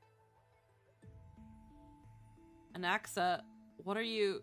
The blonde youth recognized his classmate, a loner whom none of his companions had ever gotten his name right. Call me Anaxagoras, the green-haired youth sneered with displeasure. The young man tugged at his eye patch, his uncovered eye brimming with equal parts mockery, indignation, and arrogance, plus a hint of unfathomable depth. The truth is already in my grasp, watch as I turn this decrepit world upside down. Hi, Runaway. How you doing? Blonde youth unconsciously sized up those hands and held truth. Zarururu. By Kremnoan standards, with such feeble strength, one could preach any truth to anyone. After all, truth only exists within punching distance. Mother, I have been... Oops. Mother, I lost my spot. Mother, I have been pursuing my advancement under the Helcalithus school. Something interestingly happened today. The Grove expelled a student who allegedly attempted to resurrect the dead through alchemy, violating the ban. I find it rather regrettable. P.S. I have attached a preliminary draft of the dictionary with this letter. Mother's reply came late. My child, your father has recently restarted the Kremnos festival, but he still hasn't found a King's Aegis champion that satisfies him. I don't understand his intentions, but I can smell the fog of war in the air. I received the dictionary and it brings me joy. You know, I never wanted you to become a puppet of strife. A long time passed. Mother, the Council of Sages will nominate me as the Helcalithus Sage. I heard that my father, Europon the King, is gathering warriors to ignite the Chrysos War, raising arms against former allies, and will soon attack the Grove of Epiphany. I am deeply ashamed of this. The Council of Sages had decided to send a letter of peace negotiations. If it can survive the flames of war and reach my father's hands, I implore him to reconsider his military actions. There was no response to the letter. When the Kremnos army finally arrived at the gates, Midamos, the Helcalithus sage, led his fellow scholars to defend against the enemy. At last, he saw with his own eyes the new King's Aegis leading the army, a man with green hair and an eye patch. Though dressed as a Kremnos warrior, Midamos recognized him instantly. His former classmate, Anaxagoras. How? The blonde man was filled with confusion. Was he the one who won the Kremnos festival? With such a frail physique? Has Kremnos really fallen this far? Freaking evil laughter, as if hearing his thoughts, the green-haired man twirled his gun while letting out a maniacal laugh. Alchemy has brought Castum Kremnos into the age of firearms. Now let's show these old fogies what the king's one-turn kill school is made of. Fuck. Anaxa is so good. Fucking Anaxa. Anaxa's like, fine, you want to make me a brute? I'm still gonna do it my way. Have guns. Professor Mighty also not being jacked.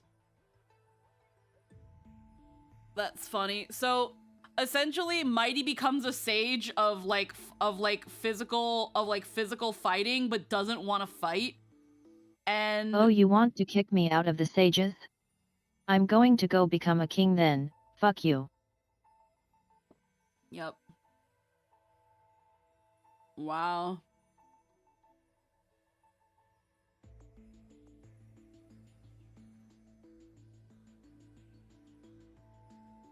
That's funny. Day Thunder Knight, Vanquisher of Tyranny and Chaos. This page of the story comes from the 18,250,001 first eternal reoccurrence, a chance encounter between two solitudes. Imagine if Seliosi, the exiled Day Thunder Knight, had met not with the innocent winged beasts of the wasteland, but rather the Dromus King who had walked along humans for 100 years.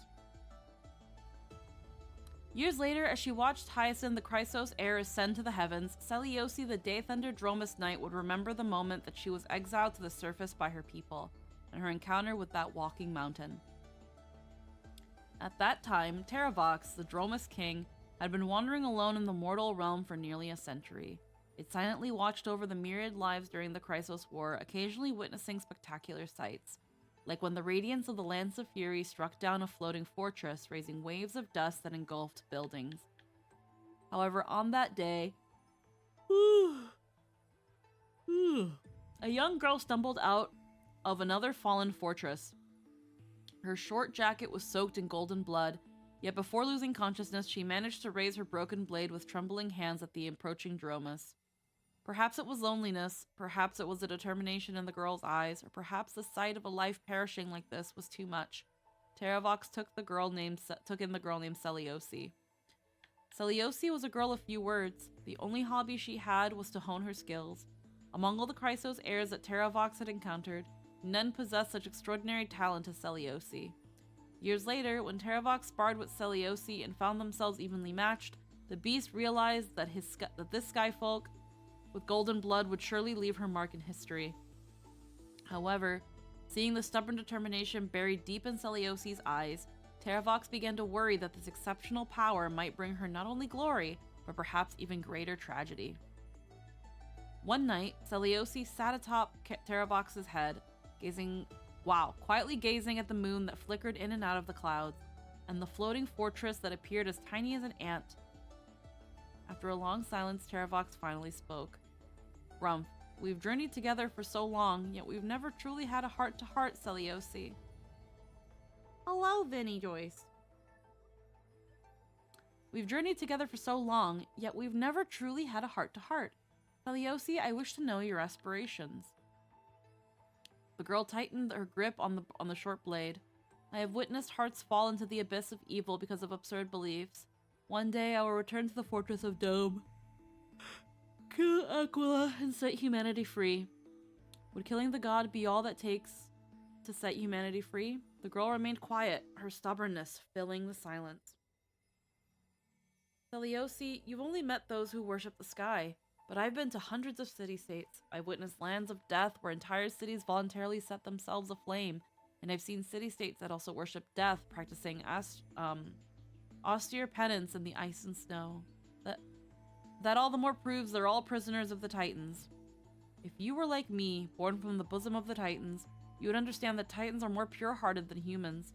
They hold neither preference nor hatred for their creations.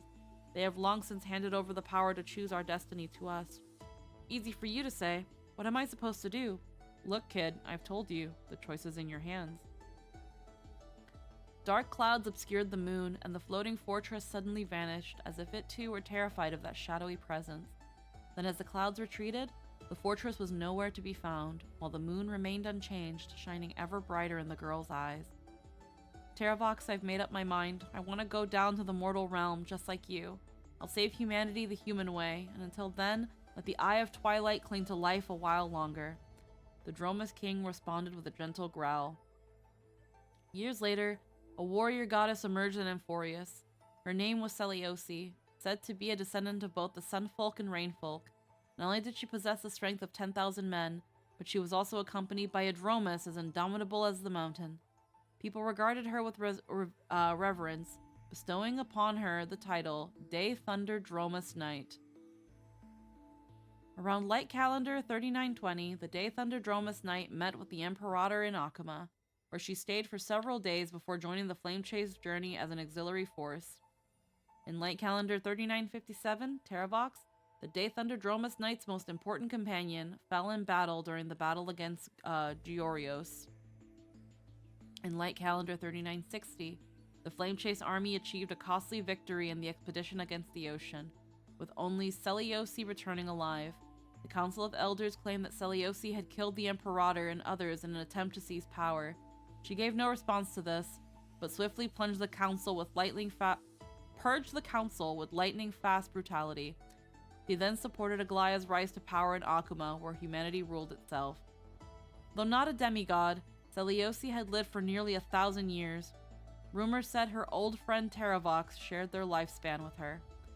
Yet, unknown to all, after watching the young Chrysos heir named Hyacinth ascend the Rainbow Bridge to the sky, the Day Thunderdromus Knight, who had fought all her life, passed away while standing atop Dawncloud.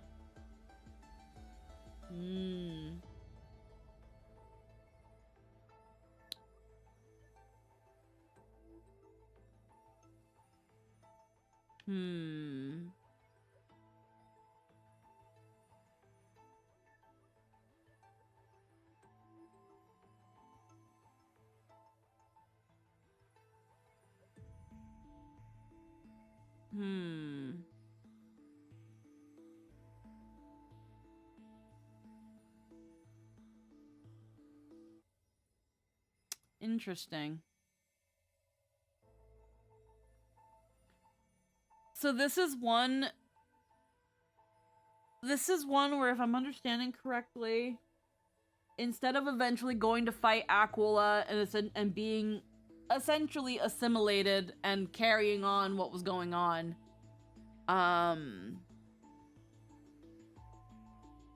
this one just kind of didn't.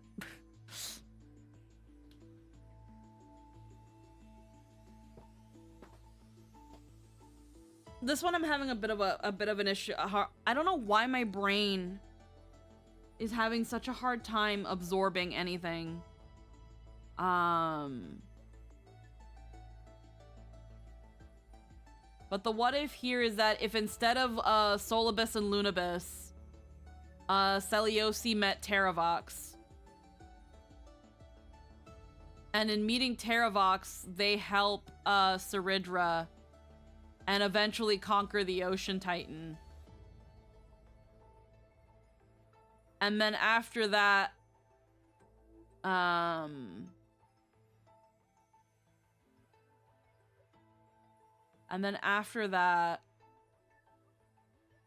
they get rid of the Council of Elders and then just serve under Aglaya.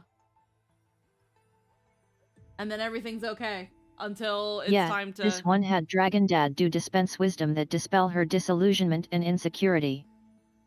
Yeah. But then when it came to Aquila, Hyacinth still went to go deal with that.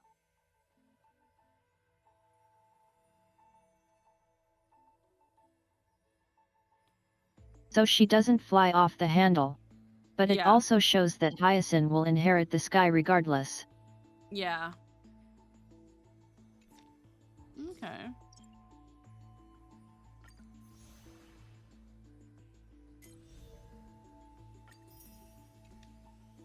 I have a little wreath.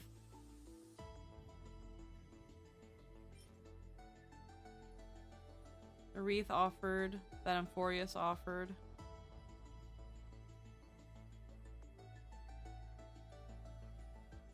I guess that's the little, hold on, item description. Trailblaze fashion. Which shows you that Hyacinth wasn't just a victim of circumstance. Even without the prophecy, she will be the one to inherit the sky. Yeah. Oh, I just got some more. Okay. If you are destined to become the blazing sun. This page of story comes from the eternal reoccurrence in an eternally peaceful Ides Elysiae. Imagine if the prisoner of flame, subjected to ceaseless suffering, still resolved to protect himself, once pure self, even if just for once. The bulrush withered, the wheat fields burned, and wind chimes swayed amongst the monster's roars. The scorching soil burned the young man's skin. Before losing consciousness, the last thing he saw was the tall swords master in black, raising his gleaming blade amidst the black tide. Finan, wake up. Cyrene? The Sender Cyrene recipient demiurge. The white-haired man startled awoke beneath the shade of the tree. The sunlight spilling through the dense leaves stung his eyes. In his momentary daze, he mistakenly thought his childhood friend was standing right before him. Thank fuck. I don't know why.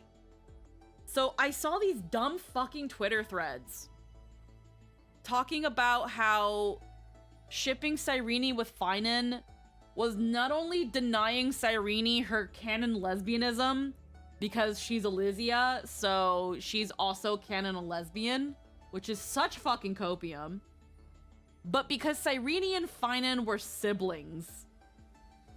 And nowhere was it ever said that Cyrene and Finan were siblings. Finan, in fact, said many, many times that Cyrene was his childhood friend. And holy shit, is Twitter fucking cancer. They are not remotely siblings. They're not. They're not. The only actual family and nothing connection... suggests Cyrene is a lesbian. Exactly. But no, people are like, no, because if you ship Cyrene, because Cyrene That is... said BRB, but listening. Yeah, no, there's some people that are like, because Cyrene is Elysia, and Elysia is a lesbian, Cyrene is a lesbian, and if you ship Cyrene with a man, then you are homophobic, biphobic at the least. And then if you ship her with Finan, you're into incest. That's a pro ship. And I'm like, I hate Twitter. They say that like people wouldn't ship them even if they were siblings. Yeah. Except maybe also Hycelians and Ceridra, because why? Like, oh my god. I fucking hate Twitter, bruh. Needless to say, I ship Finan and Cyrene harder than ever. 1, because I like them together, and 2, out of fucking spite.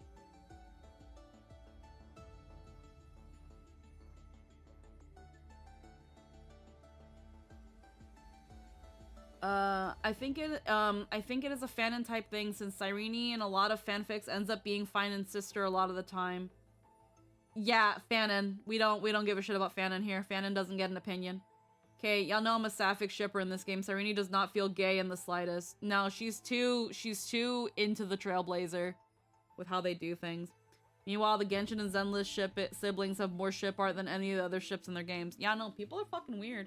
Like, I love how people are like, Cyrene and Finan are a pro ship because it's incest, even though it's not backed by any canon.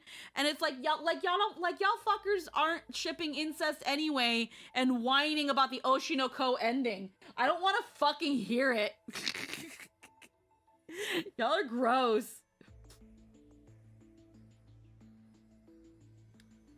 Her connection to Stell doesn't even feel remotely romantic. Yeah, it's hard to say. You can interpret it as romantic because, again, Star Rail will always be just... They'll have just enough plausible deniability. But, yeah. God, it comes back to, again, I hate Twitter. Just let people fucking ship what they want to ship.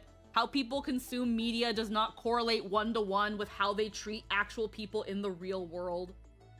A small subset of Dragon 2 age players were upset you couldn't pursue their younger siblings. Yeah, again, some people are fucking weird.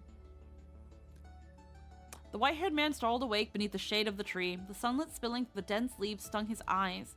In a momentary daze, he mistakenly thought his childhood friend was standing right before him. Was I hearing things? Well, I should go meet Cyrene now. Can't miss something important just because of an afternoon nap. Finan stood up and dusted off the dirt on himself. After strapping on his sword, he walked toward the shore. Villagers greeted him along the way. Hey, Finan, want some freshly baked bread? Don't be shy. He knew that Livia had gotten better at baking, so he didn't hide the bright smile on his face as he jogged over and took the bread basket. Smells great. Our grapes are in the usual spots. Why don't you go grab some too? Piso, who was working in the wheat field nearby, straightened up. Mr. Finan, make sure you avoid the colorful bread in the bottom of the basket. That's Livia's new recipe. Even the little chimeras in the village didn't want to bite. Even the little chimeras won't eat my bread? Piso realized his mistake and rushed over. He dug out the colorful bread from the basket and stuffed it in his mouth. His eyes and mouth were all scrunched up as he struggled to swallow. Finally, he barely managed to utter a compliment, but I love it the most. Finan doubled over with laughter. Piso, you're in your 40s now. Stop calling me mister. Hey, Twitter people, the characters are into you despite of your gender. Everyone is bi, everyone loves you, and you can't assign orientation because the MC is you. Exactly. No way, you're the one who protected Aiza Lizay's peace all these years. So what if you age slower, Mr. Finan? Even when my hair turns gray and I can barely walk, I'll still call you that. There are rumors outside the village about a war called Flame Chase raging wildly. Who knows, Aquila might come crashing down any day now. Even if Aquila falls, I'll help hold things together for all of you. His sincere gaze seemed to indicate this was no empty promise.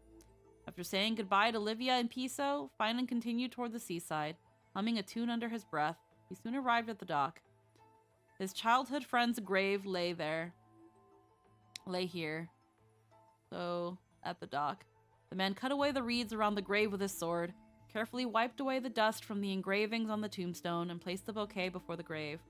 After finishing all this, he slowly took out the still warm bread from his basket, enjoying a moment of rest while grazing out at the ocean.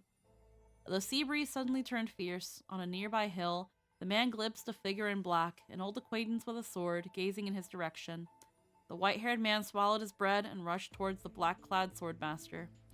Unexpectedly this time, the figure in black didn't vanish like before, but stood their ground, waiting for his arrival.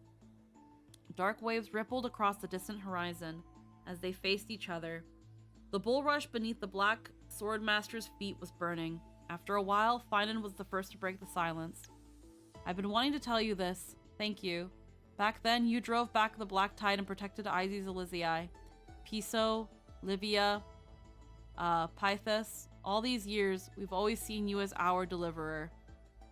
Not a deliverer, I am, but a prisoner of flames.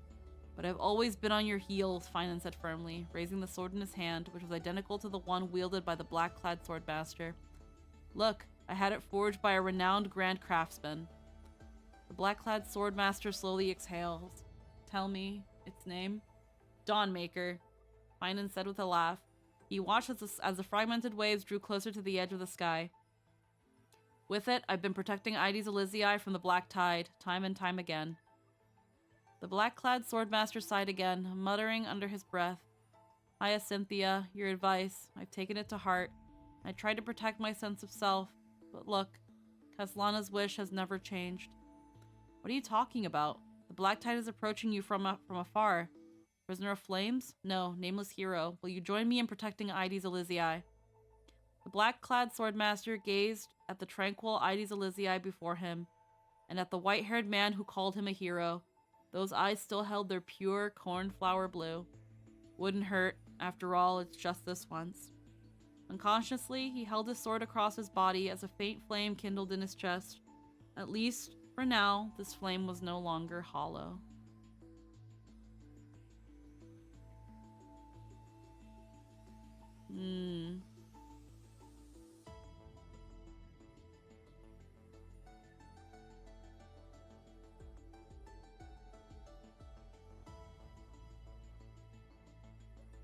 I feel like there's a typo here on the imagine if the prisoner of flame subjected to ceaseless suffering once resolved to protect himself once pure self.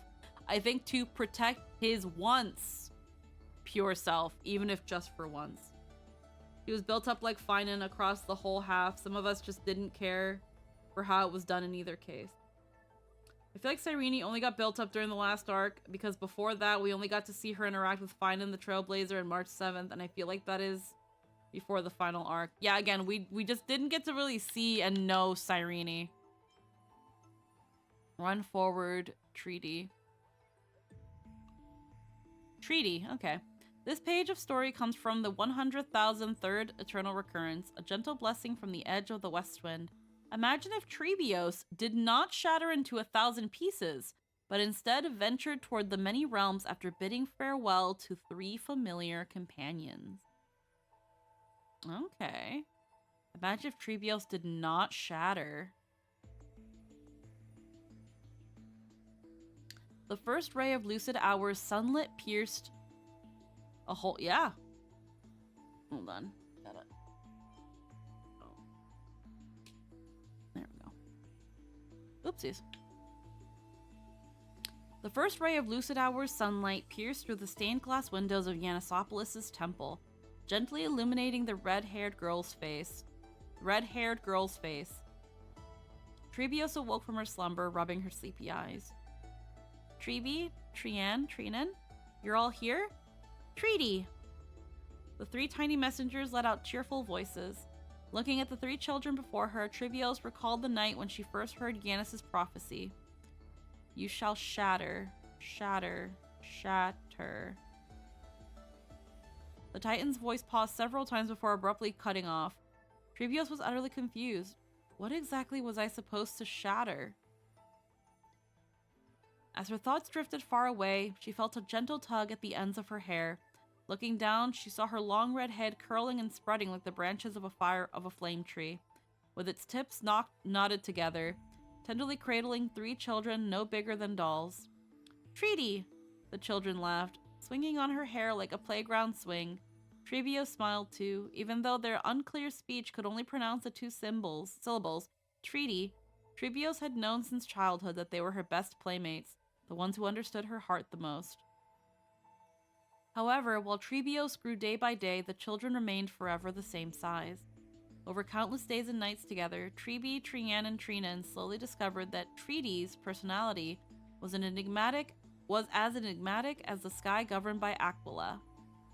Every time they woke up after a night's sleep, the Treaty they saw seemed like a complete stranger.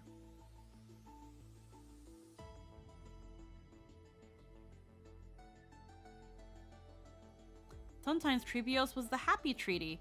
She imitated the rhyme her mother Mortis taught her, singing for the 3 children a variation about sailing all the way to the moon. Sometimes Treebios became the angry Treaty.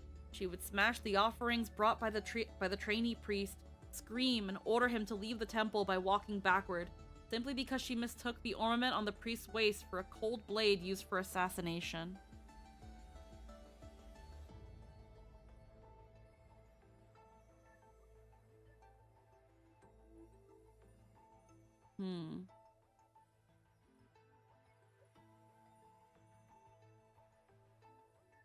Sometimes Treebios was the timid Treaty.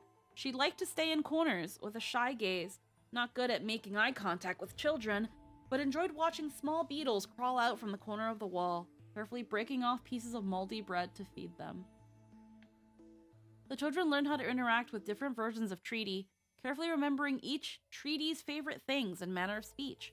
They also discovered that none of the Treaty knew each other, nor were they aware of each other's existence. Why was Treaty different every day? One of the children flew past the towering temple walls that stretched beyond sight, went from the grove, and brought back the cold, diagnostic conclusion from the Hakalithus scholar. It's all in the mind. Get plenty of rest and she'll be fine. No, that's not it. Treaty is a kaleidoscope. It's like there are 1,000 treaties inside her, and every single treaty is our wonderful companion. And today's treaty is an exceptionally gentle and somewhat melancholic treaty. Oh, another month of Gate had come, the festival to honor Yanis. Treebios listened to the distant laughter of the crowd, while the children gazed at her in wonder. Their young hearts suddenly realized Treaty had never left this room deep within the temple. She had no wings, nor could she open a gate to the world thousands of miles away like they could. She could only remain confined here day after day.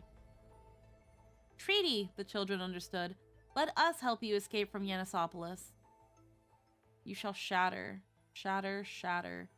On this day, Treebios heard the Titan's prophecy once again, still unclear as if choked by the black tide, but she already knew which direction she must take. The first ray of lucid hour's sunlight pierced through the stained glass windows of Yanisopolis' temple, shining into the chamber where Holy Maiden Treebios was imprisoned. The room was empty, save for 3 dolls. They were named Treeby, Trian, and Trinan. The remnant fragments left behind after all their powers were given to Trebios. From then on, wherever Trebios went, the voices of children would echo in her ears. With the heartfelt wishes of Trebi, Trian, and Trinan, you shall possess graceful white wings, keen senses, and a direction that never leads astray. You shall leave Yanisopolis, and along with the many versions of yourself hidden within your body, transmit the Titan's prophecy to the world. By treaty. Let's see. I honestly cared for Finan more than her. I think I would have preferred it if we did the final attack with Finan, since it felt like we spent more time with him.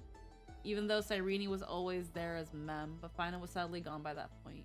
I understand I'm quite rare in not caring about Finan prior to Kastlana, and God do I wish the transition between Mem and Cyrene had done better. Could have sold me on her too. I'm gonna play the game eventually, so I'm not going to stick around for long, but I'm gonna definitely come for 7 tomorrow. Heck yeah!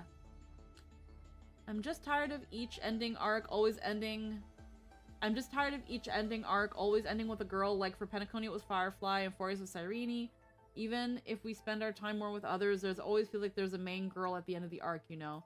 And the reason for that is because it's a gacha game. And if they have the center focus character be a guy, what they're worried that most of the players who are men, again, a lot of men play gacha games, a lot of straight men, it's going to be gay. Unfortunately. Unfortunately, unfortunately, it's very, very difficult to put a man at the front and center. Not gonna act like Sunday wasn't right there and he wasn't the one who left with us. It'll be a gacha game, so you might have to yeah.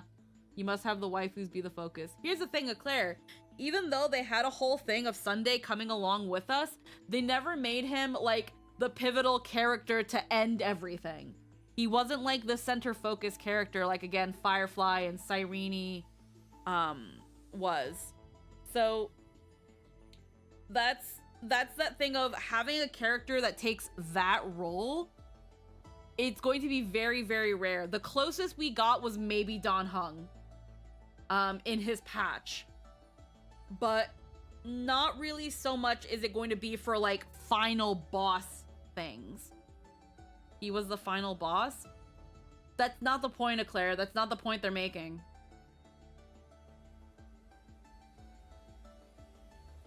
The point that's being made is that when you really, like, the final boss and the other hero are different. Sunday wasn't the other hero. Sunday was the villain of Penacony. And even then, Sunday was more so a victim of the true villain, who was the fucking, Goodwick? I can't remember his name. The dude that was in charge of the family before Sunday. I get that. My point is that he definitely got more focus on the latter half of Penacony than Firefly. Yeah, because Penacony's main story was done. And even then, all Sunday got... Go for wood. Go for wood. And at the end of the day, Back. all Sunday got was half a patch with Fugue. Like, Sunday was never put in a role similar to Cyrene and Firefly. Firefly was the hook for Penacony. Exactly.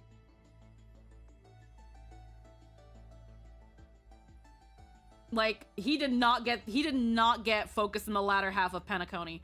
After we were done at Penacony, we fucked off to the Zienjo, and then came back to Penacony to get him and Fugue. Like, no, that is not true. That is not correct.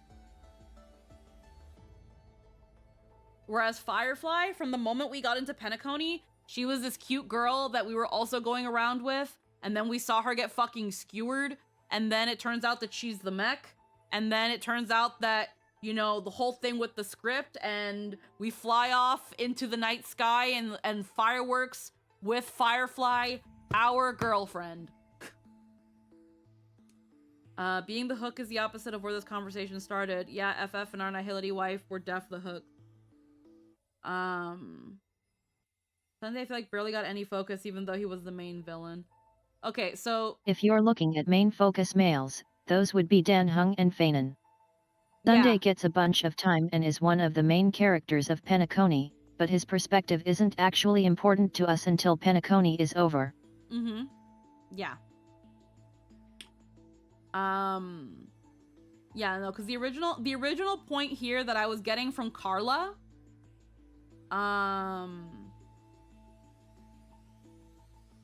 let me go back to it, is that Carla's main point is, I am just tired of each ending arc always ending with a girl. Like for Penacony, it was Firefly, and for Enforced, it was Cyrene. The point Carla was trying to make is that each final arc ends with a main girl. A girl that has been built up from either a certain point or from the very beginning.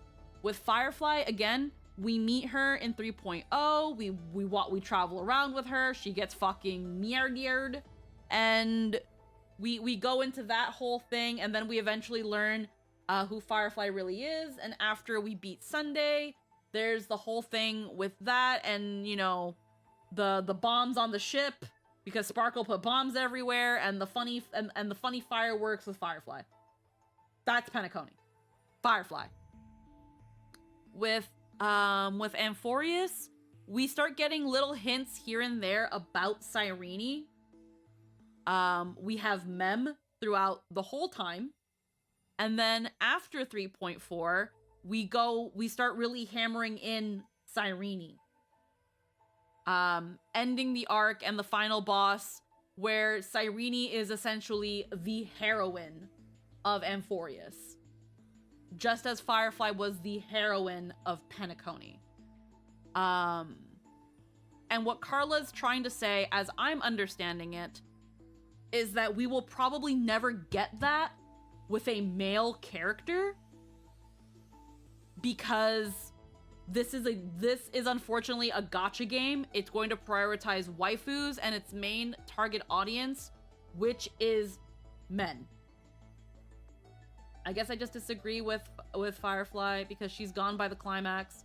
I also don't have the same experience. I do feel that dismisses Fanon, who was the main focus and climax character for part 1, but if you want to decide, that doesn't count because it's not technically the end of the entire Amphorius saga, meh, I guess.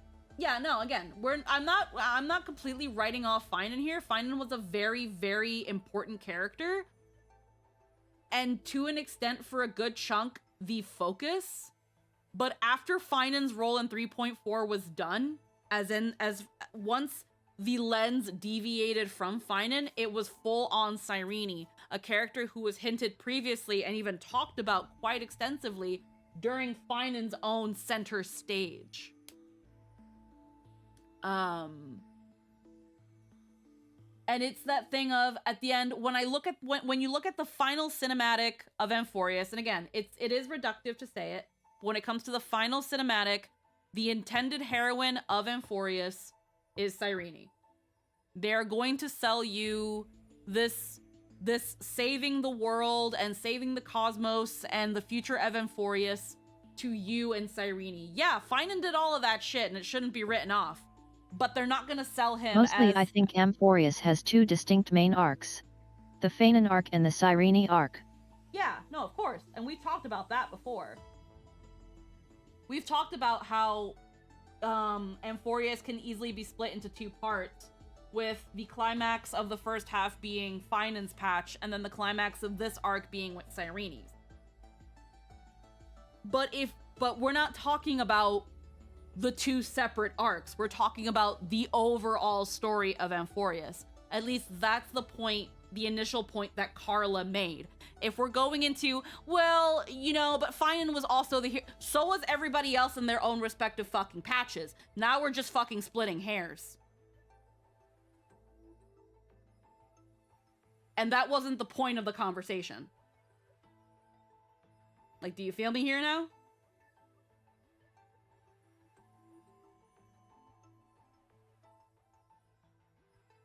Like, everyone had their main character moment throughout Amphorius. but Finan and Cyrene are definitely the main ones. But if you look at it overarchingly wise, if you were to say who is the hero of Memphorius, not from this patch to this patch or that patch to this patch and except that patch and this event, no, all of it. Even Hoyo will tell you it's Cyrene.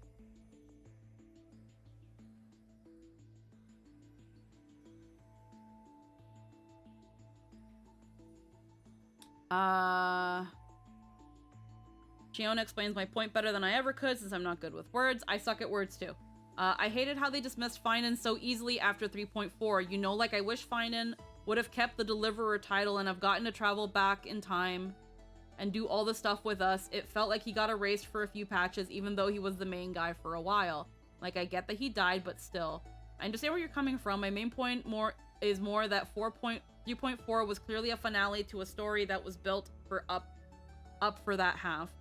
Yeah, but again, it's still that thing of he did get erased. He was absorbed into Iron Tomb. Who knows? Maybe we'll get a dude next time due to a guy becoming the #1 pull for a while. Like, again, I think what Carla is trying to say, and this is the part where I don't super duper agree, it's not that Finan was dismissed after his arc. He did his role. He unfortunately, he got absorbed into Iron Tomb and was in his own, essentially, jail of eternal suffering.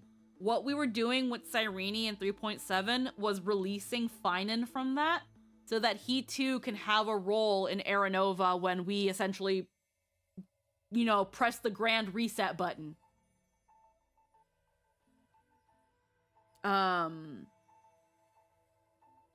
But it's that thing of like, now we're looking at promotional material where it shows Cyrene with the Trailblazer doing things together. This one with Stell, whereas Firefly had Kalis, being very much the Trailblazer's gal pal / girlfriend, depending on where you're going from it. And that's what they try to sell with these heroines, is your girlfriend, your gal pal. This one really likes you.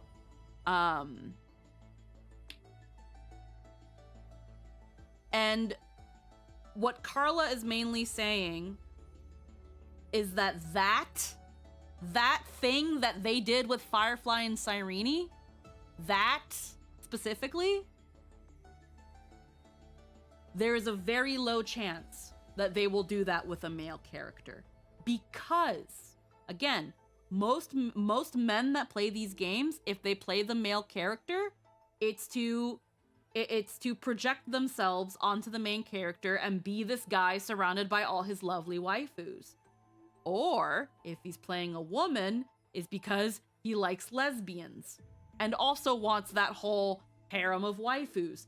But he's a lesbian in this case. And you can't have that with a guy because now, ew, a guy. And if I use the male character, ew, the gay. That's what I mean, Eclair. All that to say is that the game is never going to put in a character, at least not right now. So there's a good chance that they won't do this with a guy. And Finan was the closest thing we got to it. But once he was no longer considered quote-unquote relevant, quote-unquote relevant. I'm not saying he wasn't relevant after 3.4. He very much was. We're using the air quotes in that he was no longer front and center. Once he was no longer quote-unquote relevant to the story, we ain't see him nowhere. Finan was doing something called haunting the narrative. He's constantly talked about. He just doesn't appear directly anymore because his role is fulfilled and he's entrusting his mission to us. Because he recognizes he can't do it himself and would be best positioned holding the line from the inside. I mostly feel like saying Finan doesn't count would also disqualify Firefly for similar reasons. Sparkle would be the ultimate savior of Penacony in that case. Yeah, but again, I'm going by how they're marketed.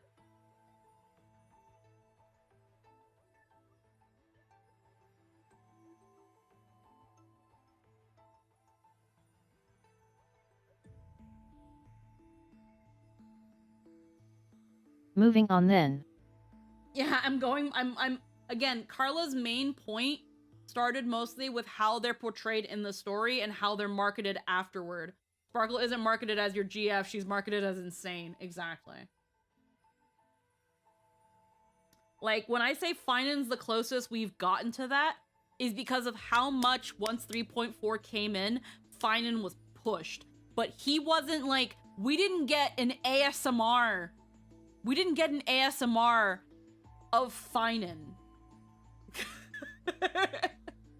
Like we got an ASMR for Cyrene and Hycelins and Hyacinth. We didn't get that. We didn't get that. Like, these games will, I will say right now, these games absolutely will have their pivotal male characters. Amphorius had them. Penacony had them. Oh, if we were talking men who get marketed, Aventurin and Anaxa. They're not advertised as your boyfriend. They are not advertised as your boyfriend. Anaxa did get some, a sort of midnight carriage.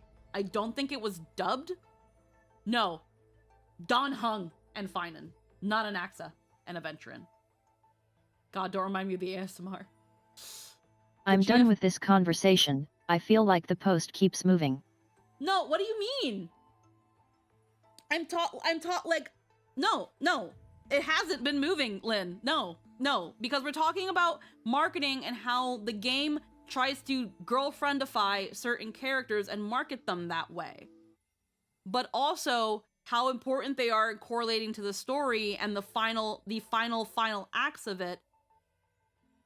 And how they wouldn't do that sort of thing with male characters. What they will do, they will make important male pivotal characters. They have plenty of times. They've done it with Anaxa. They've done it with Aventurin. They've done it with fucking... They've done it with the men in this, but they're never gonna have it be... They're never gonna push them to that level of borderline your boyfriend or your husband. They're not going to boyfriendify them like they have with some of these other characters. They also did it with Casterus. Where they had all these cute little moments. I think they also had an ASMR where Casterus, it's like, look at her. She's your girlfriend and she wants to be with you and she wants to spend time with you. They did it with Casterus too. But they didn't do that with Finan. They didn't do that with Anaxa. They didn't do that with Mighty. They did that with Don Hung though. They did that with Don Hung, and they'll probably only get as far with Don Hung because he is an Astral Express member.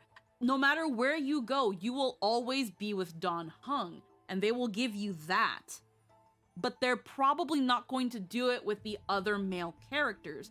And right now, what I have to kind of prove that is the fact that they haven't yet. And they've only continued to do it with Don Hung.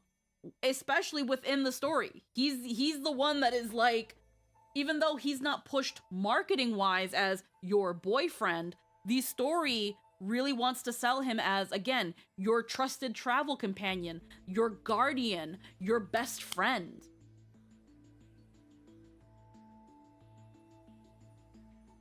But they haven't so much done that with, again, characters like Anaxa, or Mighty, or Aventurin, or Sunday.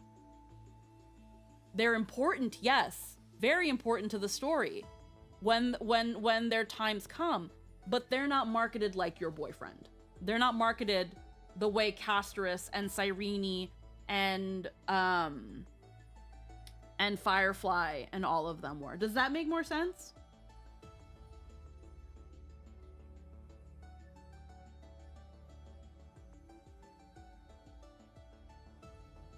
I'm also asking Lynn specifically, because again, We were talking about the prime focus and hero of a story. Then we were talking about who was technically the ultimate savior. Then we were talking about who gets marketed. Then we were talking about specifically who is your love interest. And if that was always the intention, I don't know why any of the other things had to be conversations. No, because Carla initially brought up the original post, the original point, and then Eclair was arguing it.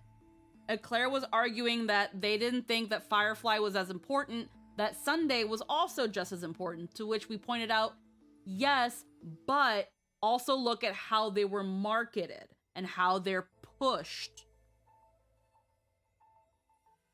And then how that connected to their role in the story. And that they're only going to meet halfway with the men. They're never going to fully commit and not only give us a male character that is pivotal to the story like they have before, but they're not going to sell us a boyfriend.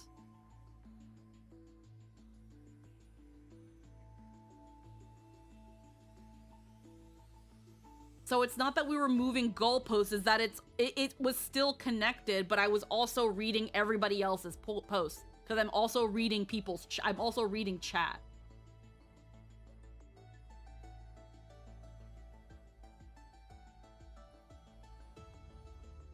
Icelands is honestly the most egregious. Yeah, no, they tried to sell High Sealans as your girlfriend too. But they do that kind of with all the girls, even if they're not like super duper central pivotal like Cyrene was, again, using Cyrene as an example, they still tried to sell them as your girlfriend in some way, shape, or form. Most of the women. The guys, they don't do it at all. Except for Dan Heng. And even then, it's hard to say they marketed Dan Heng because they gave him to us for free, but that is, again, splitting hairs. Either your girlfriend or your mother. I haven't seen your mother. So I can't confirm or deny that. Does that make a bit more sense, Lynn? Specifically on that, sort of.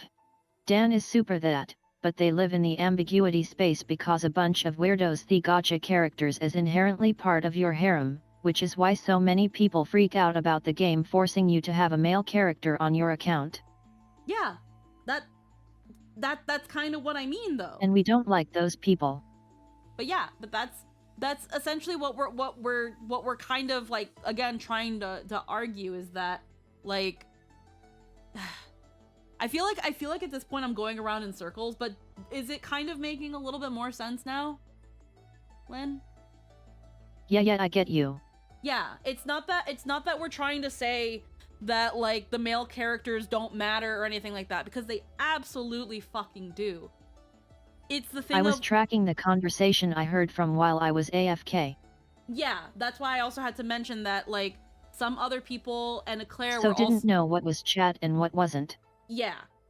That's why I was trying to say, like, Eclair had mentioned, had brought up some other points, and around the time you came back, we were talking about Sunday. Where it was like, yeah, no, Sunday is important, but he was more of a villain along with Gopher Wood. He was kind of like that enemy victim of Gopher Wood, who was the real villain. And then later on, we fuck off to the Xianzhou, and then we're in Penacony again because we got to take Sunday with us. And that was the only other time, aside from Penacony main story, that Sunday was important to the story, at least within his general realm area. And even then, he was never sold to us as a boyfriend. And that's where it comes off, where all the characters in Star Rail are important. They're all important.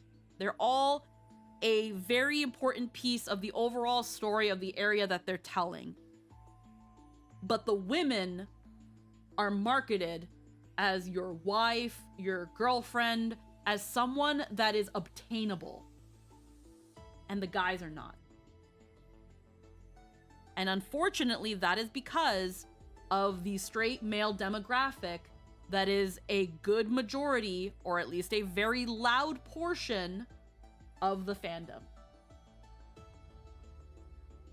And that makes me sad. I would absolutely I was like, if anyone here is trying to say Fanon doesn't count as a main hero because he's not the one who crosses the finish line, I'm going to have to sit you down and teach you about story structure until you stop being ignorant. No, that's not what we're saying. Our deepest connection, fine. It's mostly that thing of, again, when it comes to the marketing, they already have been. They're selling Cyrene as the star, as the heroine, as the hero of Amphorius. Also, your girlfriend. And that's how they're promoting her. And of course, that's just kind of marketing. But that's not to discredit Finan's role in the story. Absolutely not. I'll never understand how they can get mad at a free character, especially since they're all good characters. I was personally happy for all three. Homophobes, it's men I who are know scared it's of not them. official, but that fan-made Cyrene figure was so frustrating to see. Oh yeah, it was horrible. Like, I get all free ones that were free were guys, but they were all great ones that had their usefulness. The deepest connection, they'll market a guy as if he's your homeboy. Yeah, and again, this is again where when we go back to how they marketed Finan. They marketed Finan as like the tragic hero of Amphorius, but that was it. Oh, Finan's coming, guys. Here he comes. And that's really it. They didn't really do, again, like the little ASMR midnight carriage. They didn't do the little faux phone call. That's what they did with Castris. They did a little thing where it's like, oh, Castris left you like a cute little message on your phone.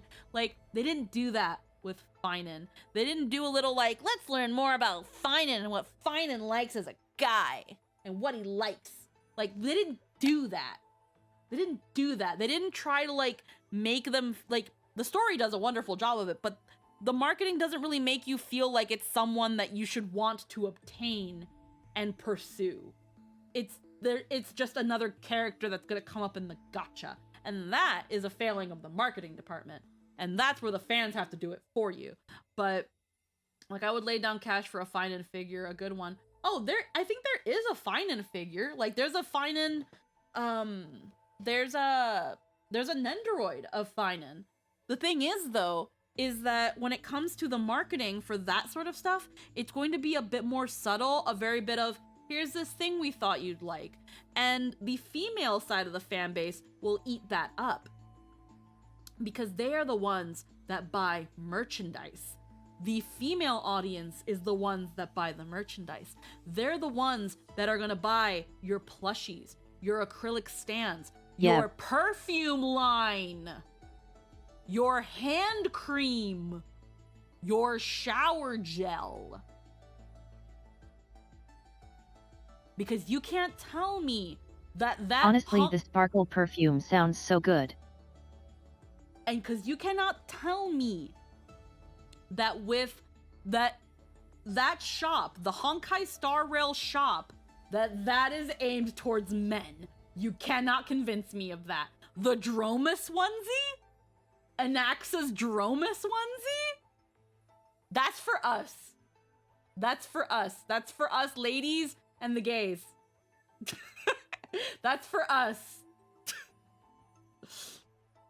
I wasn't aware half of that stuff existed, and there you go. And there you go.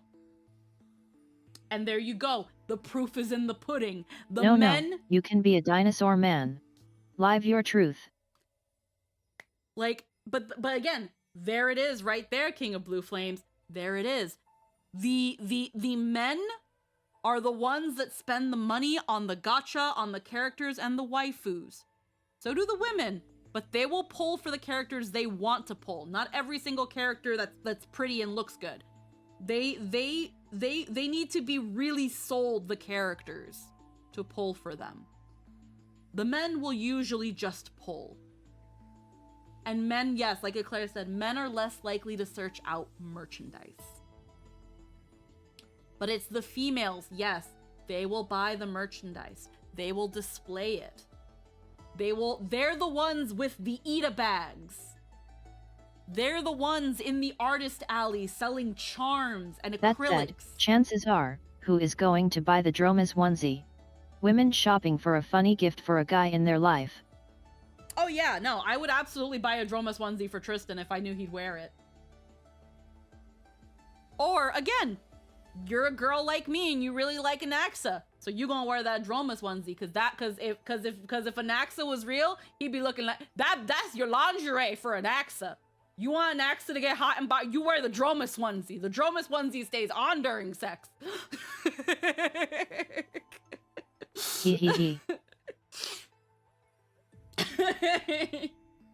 You know?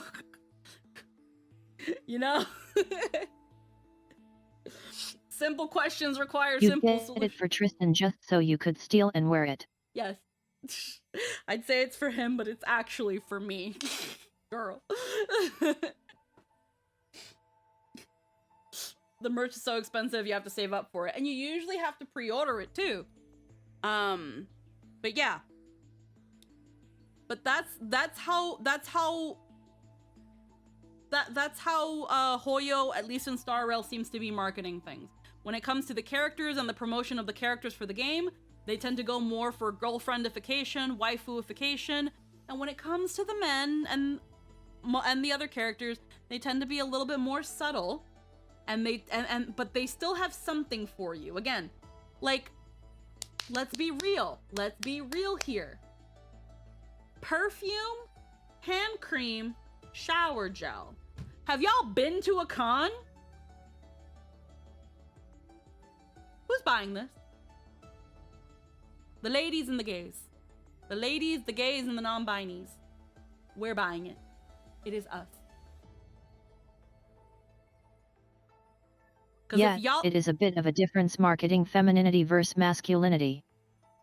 Because again, if you've ever been to a con or a card game shop, card game hobby shop, if you've ever been to either one, you know ain't nobody using those 3 items.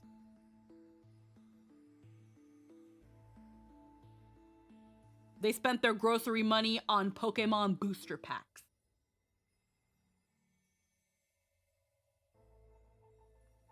I rest my case.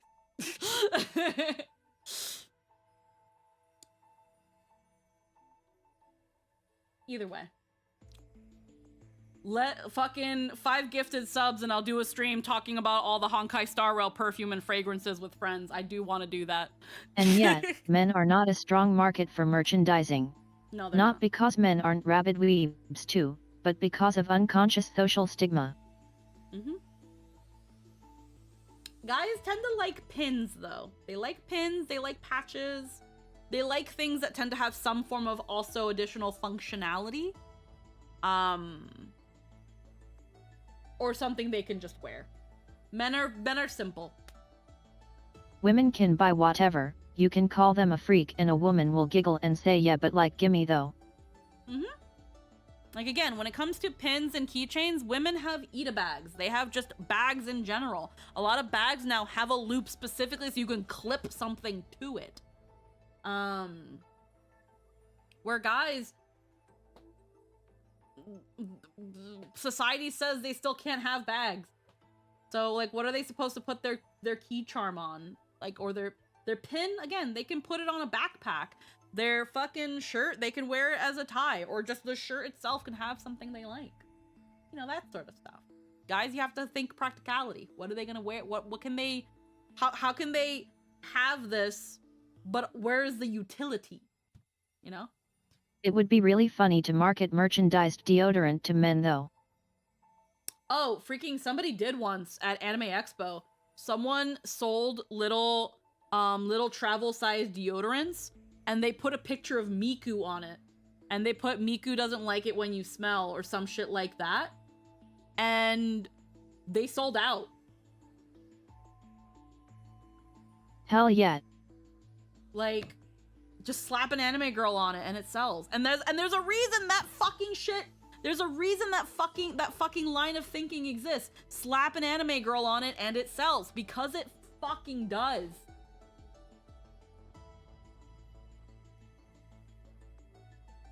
Easy sell is to sell swords and shit to dudes, like market fine and sword. Do you know how expensive that would be? It'd have to be a fucking letter opener, and who uses those? If you want men to buy something, gotta make it something it's socially acceptable for men to have in public.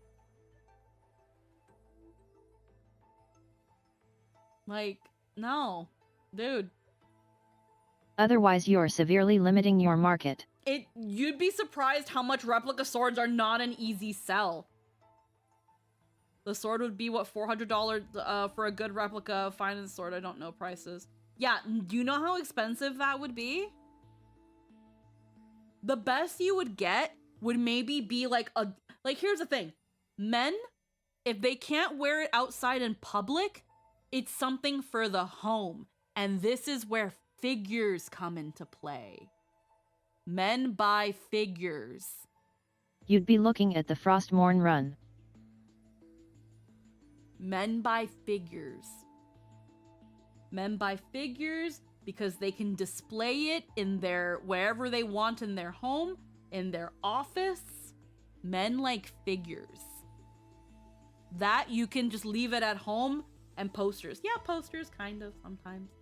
But like figures is something that the man can have in his little cove, in his room or in his office, in his private space where he goes to unwind. Figures. And that's where you Women can have, do too, but yes, men buy things they can display and that won't make them feel like they're being feminine. Yeah. Because again, it's like, well, you're worried about people coming to your house and seeing that stuff? Don't invite people over. Problem solved.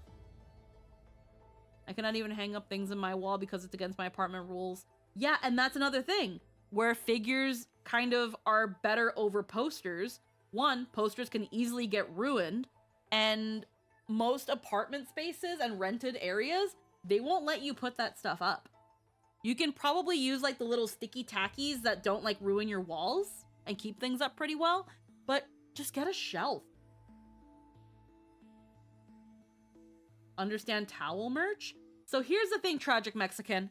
I didn't understand it either once upon a time, but actually, in Asian countries, specifically Japan that I know of, but most Asian countries do not have hand towel dispensers.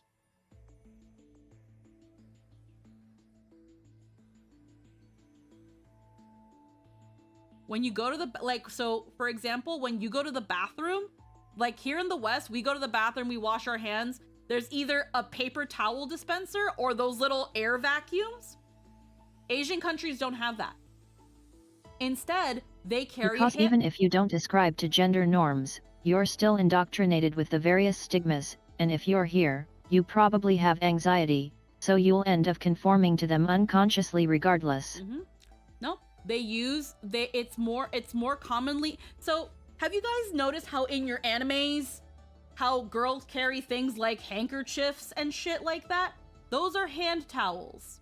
When you go to a public restroom, they're most likely than not going to have paper towels. Those are considered wasteful. So hand towels are another way to create a practical form of merch. Because everyone's gonna go to a bathroom at some point. You're gonna need a hand towel. After you finish washing your hands, you take out your little hand towel, you wipe down your hands, shake, shake, put it back in your bag. Or put it back in your pocket. You're a little sweaty, take out your hand towel, dab, dab, dab. Okay, but there's a difference between handkerchiefs and whole towels. Bathhouse. Asian countries have bathhouses. Some apartment complexes don't have bathrooms for people to take baths. They'll maybe have a shower. Y'all don't know about public bathhouses? Those are still a thing in some Asian countries. There's your towel. Towel merch. Yeah, some people will do it. Some people do it. Also, just thinking about it, a towel is like a poster you can wear.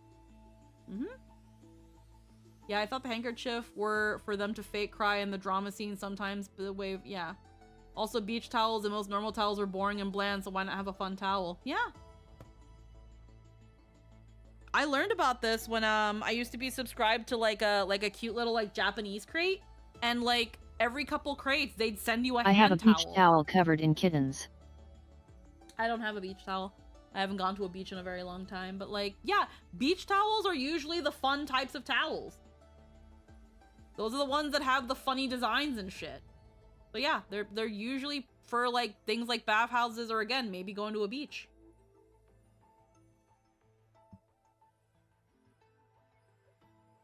But yeah. Alrighty, we were doing this. So we read we read the Treebios one, where instead of instead of shattering, she had Trina, and the Treeblitz, and they helped her escape Yanisopolis, and she didn't have to. She didn't have to shatter. She didn't have to shatter. Instead of her body shattering, her mind did. Yeah.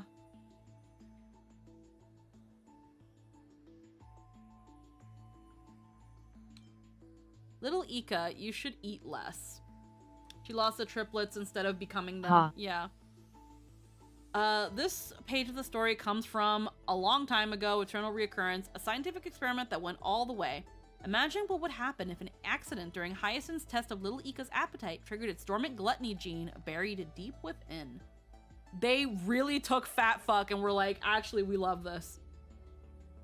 They were like imaginary friends, and now she has BPD. Yeah. Haha, lean in. It all began with a scientific experiment. Back then, to measure the appetite of Little Ika, offspring of the winged beast, a girl named Hyacinth fed it a total of 45 wild apples. Little Ika only contributed a long, satisfied burp to the observation report, completely unaware that the girl's purse had already gone slim. Just as Hyacinth was about to end the experiment, a breeze swept by and Little Ika vanished.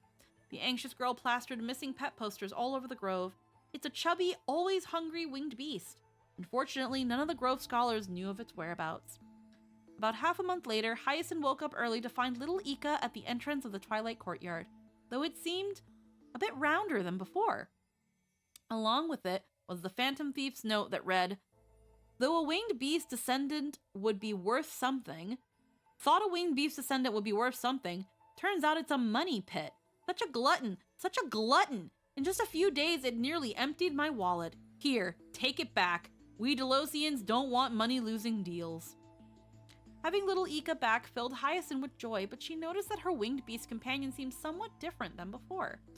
Today, it's already devoured 2 baskets of alfalfa, over a dozen wild apples, and half a bag of rice. But it's still smacking its lips at me like a hungry baby bird. This has never happened before. The troubled Hyacinth brought Little Ika to the Capris research lab, asking the sage for a diagnosis. The sage fiddled with some instruments, then buried himself in research reports, frantically searching through them. Finally, crossing his arms, he regretfully explained to Hyacinth, "Little Ika has developed a rare acquired genetic mutation. Its stomach keeps mutating due to excessive food stimulation, creating a feedback loop to the brain that amplifies its hunger. At the current rate of mutation, in a year or so, forget about your supplies. Even all the food stored inside the grove combined won't be enough to satisfy its appetite."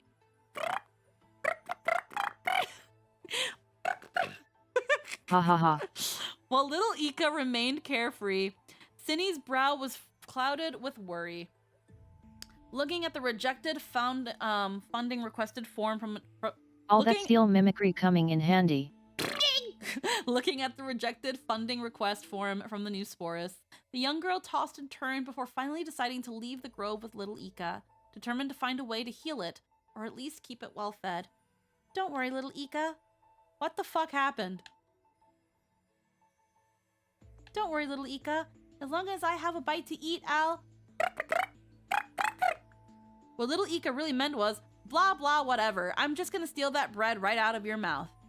One day, the starving Hyacinth saw Little Ika gobbling up rocks that had rolled down from the mountaintop. "No, Little Ika, you can't eat those." Strangely enough, Little Ika didn't get indigestion from it. Hyacinth suspected its diet had changed. Could it be? It awakened the ability to digest red soil? Which Droma's ancestor blessed us. I'm truly grateful for that. For Hyacinth, it was absolutely fantastic news. It meant she no longer had to worry about feeding Little Ika, and wouldn't need to wander around the world anymore. By now, the lone rider and her horse had journeyed to the edge of Amphorius, where countless city-states had fallen to the black tide. I can't just turn a blind eye to patients now that I'm here. But what could a mere physician do? Hyacinth rushed into the city-state engulfed by the black tide to save the surviving children, only to find herself surrounded by monsters from the black tide. "I'm sorry, Little Ika, that I couldn't give you a proper meal." No sooner had the words been spoken than Little Ika, triggered by the keyword, "a proper meal," immediately rushed forward and swallowed the monsters whole. By now, Its stature was as majestic as a dromus, and the black-tide monster seemed no more than a tart wild apple in its eyes. Before long, little Ika, burping contently, burst through the encirclement with Hyacinth and the shocked children in tow. Hyacinth stared up at little Ika in disbelief for a long while. So, are you full now? Years later, news arrived from Akuma from the Twilight that the Twilight Knight, savior of countless city-states in times of crisis, would visit the Holy City. Aglaya, leader of the Chrysos heirs, personally went out to welcome her. As Aglaya focused her gaze, she spotted a familiar face atop a giant winged beast. Hyacinthia? Looking at Aglaya, Hyacinth's eyes welled up with tears. Miss Aglaya, all of this, it began with a scientific experiment.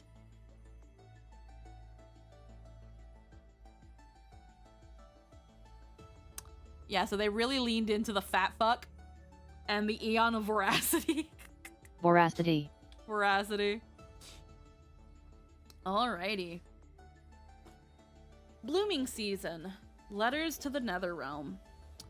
This page of story comes from the 309,785th eternal occurrence in a tranquil place where flowers bloomed.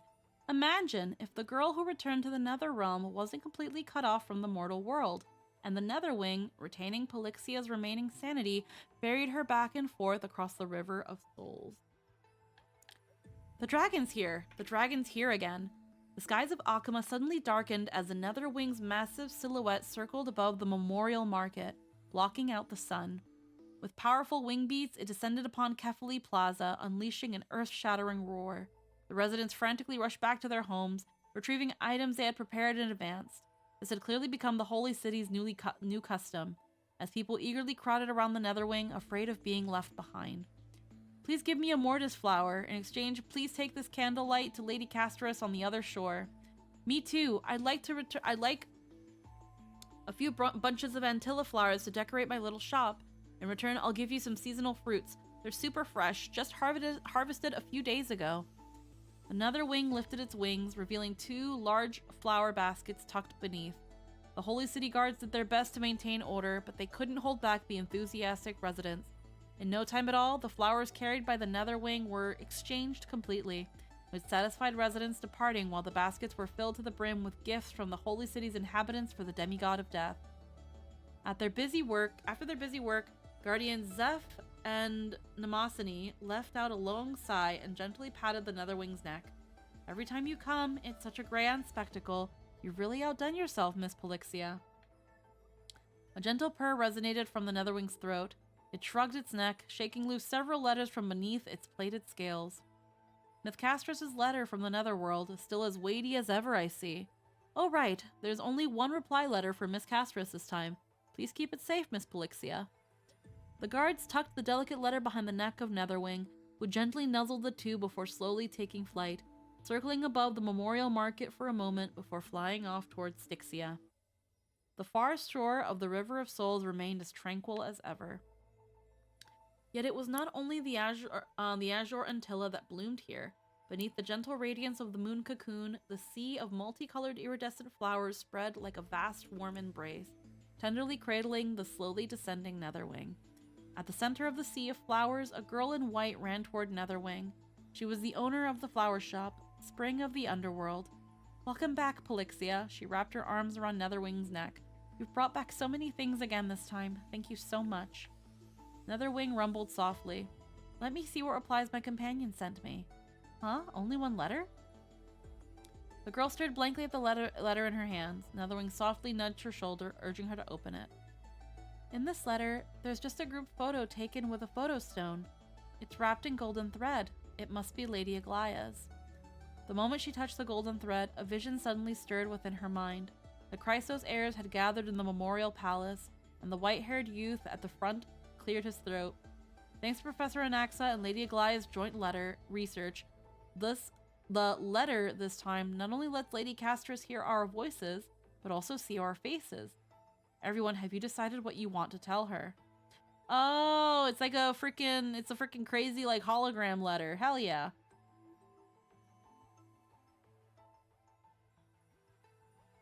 The haughty scholar was the first to speak. The alchemy matrix to reach the underworld is Yeah, nearly yeah. complete, Casterus. You may await the good news. Our great performer is indeed a genius. If only he would speak with a little less swagger.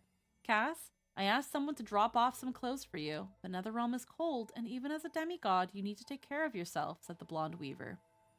All right, my turn. Casterus, here's something fun. Mighty lost to me 2 weeks in a row. Next time, bring me a bunch of yellow and purple hyacinths. I remember the flower's meaning is try again after failure. According to the records in my family's great library, yellow and purple hyacinths mean to concede defeat. The girl burst out laughing. Then Hyacinth, Treeby, Cartonus, all those familiar faces left their precious images. She had never imagined she could read a letter this way. Netherwing laid down at the girl's side, silently watching her joys and tears, just like it had done in the distant past, blurred and half forgotten in memory. The visions woven into the golden thread slowly faded into silence. The girl leaned against the giant dragon, clutching the photo to her chest as the west wind stirred waves across the sea of flowers. Polixia, let's plant more flowers. The flame chase isn't over yet. Maybe one day, my companions will come here. When that day comes, it will be an embrace after a long parting, and this gentle sea of flowers will be my truest blessing. Alrighty. I think that's it for those. And then we have all of this. Prime mover of life. Containment measures.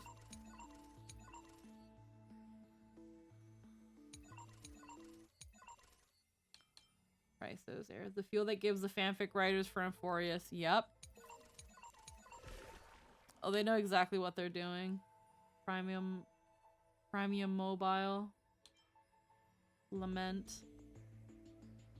The final ripple nourished the great tree, allowing it to bear a pink peach. In the mind of the demiurge. Oh, there's a lot here.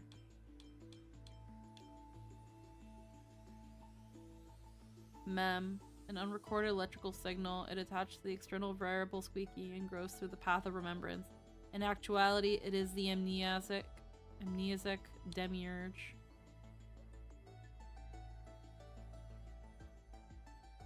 Due to contamination by the Stellaron, influenced by Philia, and embarked on the path of remembrance in its sleep. It later awoke due to the arrival. I like to imagine what that must have been like in the dev room. Just go to your writers like, hey, any of you have funny fanfic ideas you want to write short stories we'll say are canon? Yeah. Philia, but the Matrix data was lost. Lost memories of the Great Tomb of the Nameless Titan revert to its original appearance.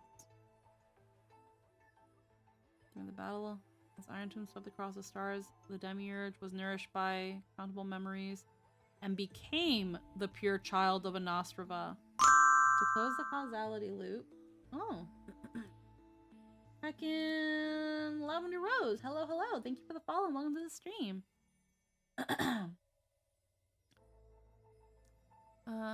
Close the causality and anchor the fact of Iron Tomb's demise and embarked on a journey of backward gaze.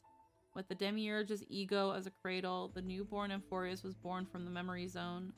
The experiment on the prime mover of life was successful. Demiurge itself vanished along with the scepter, and its consciousness transformed into Philia at the origin of time. Its root cause is the discarded assignment, non-destruction symbolic micro-probability.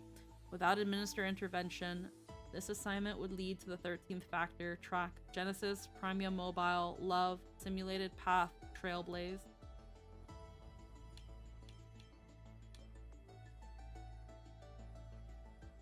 The abandoned kernel layer manifested due to the influence of their From what I can gather, there actually aren't multiple Sirenes, and all the different ones are actually her from different points in time. Also due to the influence of the remembrance. The place referred to as the Great Tomb of the Nameless Titan by Evernight. The birthplace of the Demiurge, abandoned after Stellaron contamination. Records that are completely missing from Delta Me 13's logs, presenting as blank spaces and Amphorius' history, never turning readable. These anomalies reoccur sporadically and randomly across reoccurrences and show signs of increase. Verified to be caused by the electrical signal Philia and the invading variables March 7 and Evernight. All lost records have returned thanks to Trailblazers' upload action at the Great Tomb of the Nameless Titan.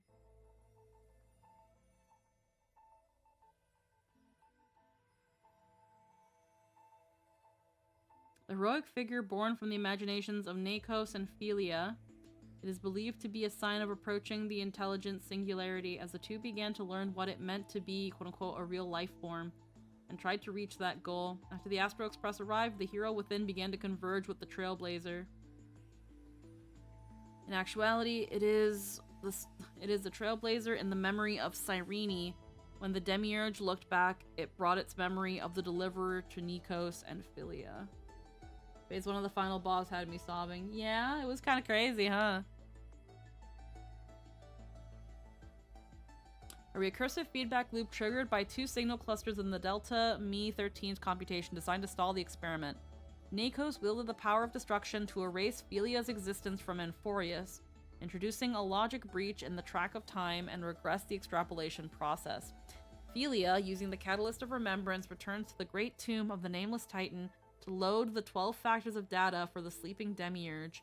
In the big funny numbers recursive loop, due to external variable interference, the Demiurge is roused and the eternal reoccurrence is broken.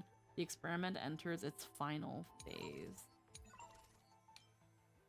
Cyrene was made up by the Demiurge to be a character in its own play, and then the Demiurge revives the Demiurge by giving it its own memories, but it doesn't realize it was talking to a future version of itself the whole time until the end of the story. Ripples of past reverie. The chaotic substance enveloping Amphorius is, in actuality, the memory of the pure child of Anastrava, the Demiurge. Ripples of past reverie swept through time, leaving numerous gaps. When the Demiurge chose to sacrifice itself and look back at Amphorius, the cause of the gaps was filled by the result, and causality was closed. World-cleansing blood. Considering how attached to the Find I was kind of expecting it to be a mess after that. God, I wish Cyrene and the Demiurge's whole deal felt a bit more clearer. It does feel a little unnecessarily convoluted, but that's Xiaoji's writing apparently from what people say. The children of Anasrava are Paradox children yet.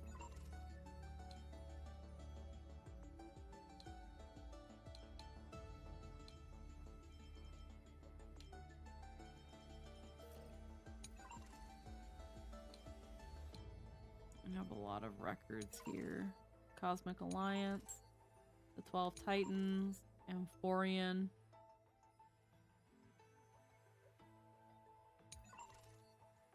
Lord Ravager. Experiment Conclusion.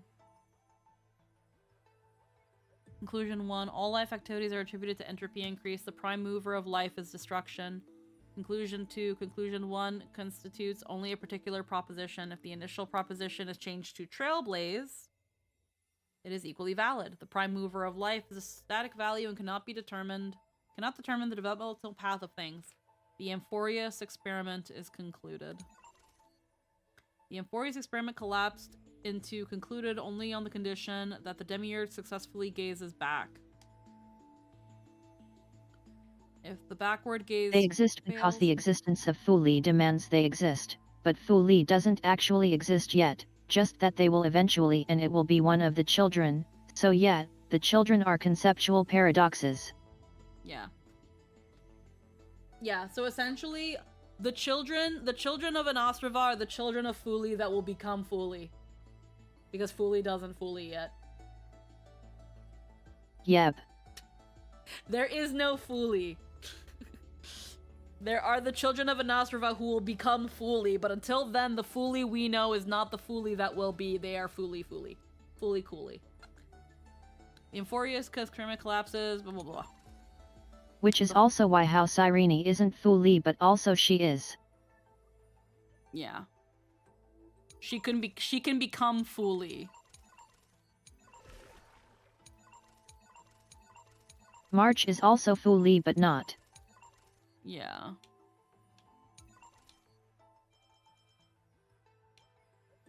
has something new here, but I don't see anything.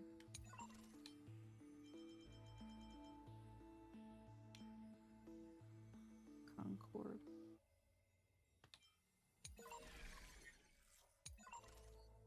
As long as March isn't the one chosen to be Fooly, I think the universe is kind of safe. Not our precious regarded March.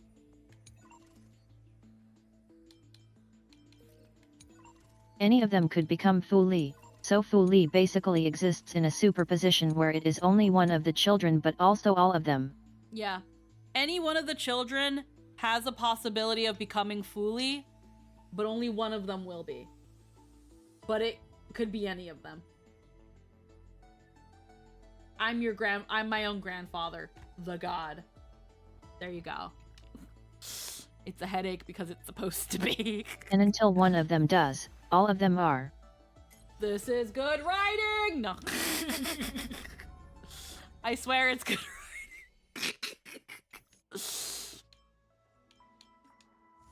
I still haven't done. I enjoy high concept stuff in my fantasy, personally. It's fine. I don't mind it either. As long as it's not everything. Yeah, as long as it's not everything, as long as you can still explain it to me without me having to write a book report after school, or have to do extracurricular reading, which is, again, this is where my love-hate relationship with Star Rail sometimes finds, is that a lot of the little cracks can be filled with extracurricular reading that I don't want to do. On the bright side, no one could have spoiled this ending. Some people theorized. Some people had theories that were pretty close. Could be worse. Could be trying to explain how the fuck the warp works in 40k. We ain't talking no 40k here. March, Evernight, Serene, and Demiurge. Yeah. I'm gonna BRB really quick. I really want to use the washroom. And then we'll do some side stuff. We'll do some currency wars. I haven't done it yet. We'll be right back.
Oh, we returned. Alright, we're back. Sorry for the extended break. I really needed to use the washroom. Welcome back. Yeah. I see we got a little bit busy in the fucking chat while I was gone. Hell yeah. Alright. Open shortcut wheel. New Trailblazer outfit obtained.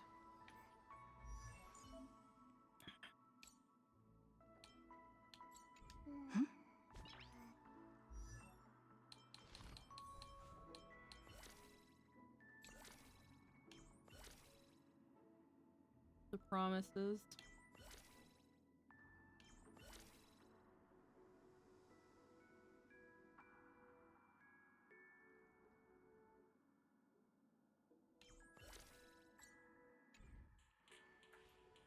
Alrighty, let's... Hello, Fluffy March. We're gonna heckin'...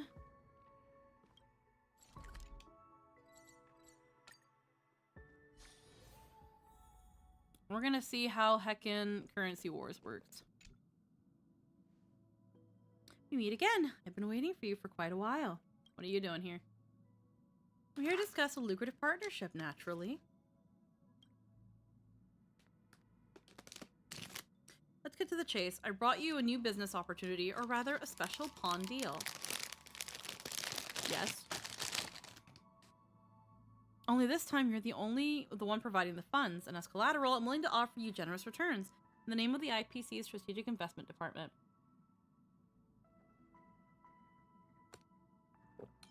Sure.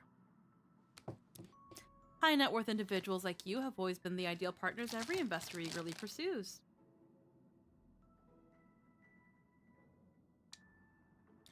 While the IPC does have vast influence across the universe, we're dealing with a boundless cosmic market. There will always be hidden corners that even the invisible hand of capital cannot control. And as a nameless, you've landed on several perilous planets and successfully resolved major crises there, which is why the IPC thinks you're a perfect candidate. Of course, I'm quite interested in you personally.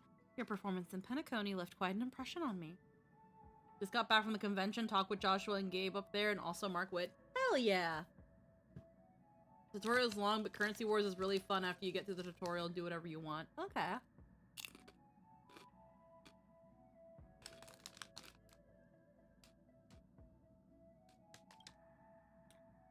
Of course, hasty decisions are a cardinal sin in business. This isn't the place to talk shop. Let us adorn someplace else.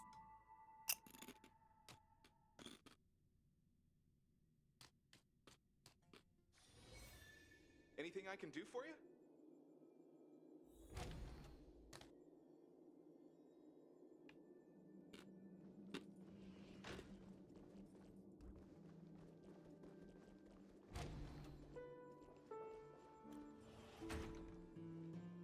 We're here. This place should be familiar to you, right? Hey, Adventurer, what were you thinking about last time? Did you ever run the numbers? Come on, didn't we end up making a profit anyway? As long as it's a net profit, it's all good. I doubt you'll ever get this lucky. I doubt you'll get this lucky every time. Aventrin, little Jelena, the postmortem can wait. Our guest has arrived. Well, if it isn't my old friend. Long time no see. You're having a team building session at Dewlight Pavilion? We just temporarily leasing the Oak family's assets as our interim office. The facilities here are well equipped. The location is convenient and it's perfect for our needs. Besides, that friend who lived here won't be back anytime soon. Why not seize this chance to get a taste of his lifestyle? Now that everyone's here, let's cut to the chase and talk about our collaboration. We're developing the project Currency Wars here. I'm the project lead and both Topaz and Aventrin are project members.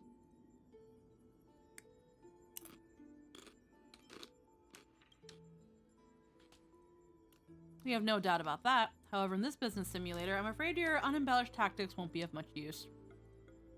When I say war, I mean corporate warfare across the universe.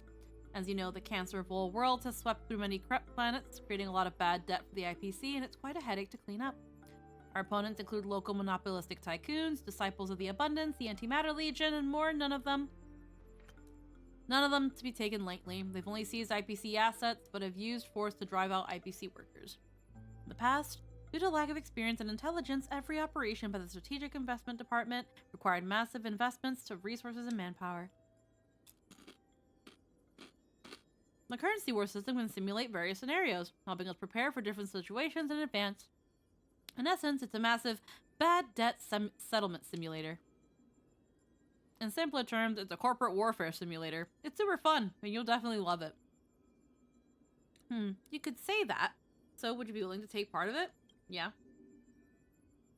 Smart choice. Let's cut to the chase and jump right into the beginner's test.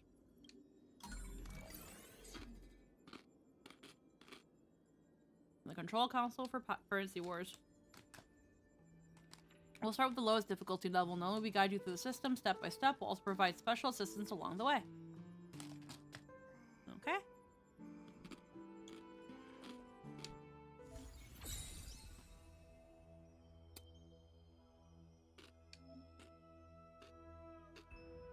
I was gonna build around the members you get in Currency Wars, but I ended up going for 3-star Finan, looking for Yun Li and Cyrene and having Mighty.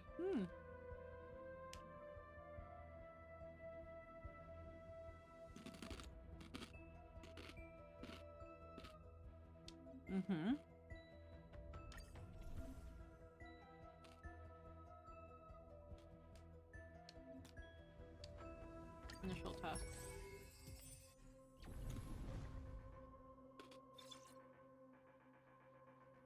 Gain economic dominance over the planet. Recruit members and build your team to defeat your competitors.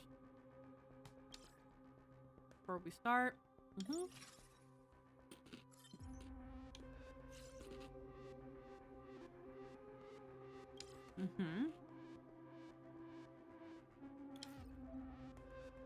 Open the store to recruit staff member using gold coins.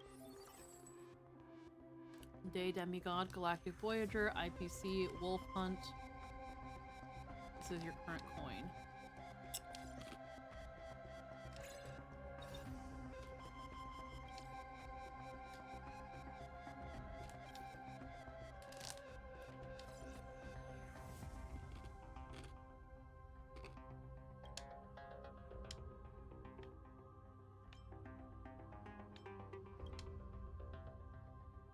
Drag the character to an off-field area.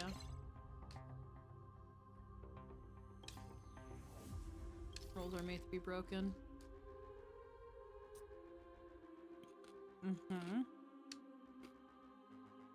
8 to 10 members.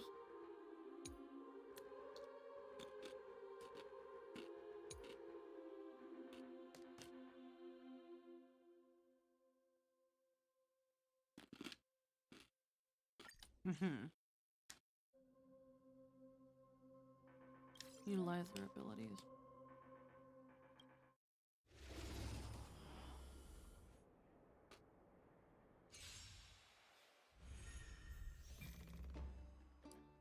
Don't let me down. Don't fight so I can leave early.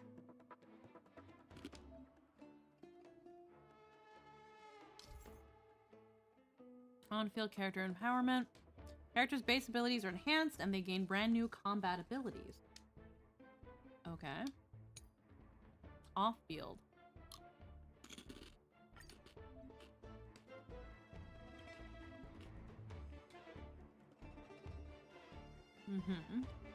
Time is money, you know. Wait any longer and you'll owe me interest. Come to me. No, you can't run. Darkness charge. Who's the little backstabber? Confidence. Okay. Answer me. Feel.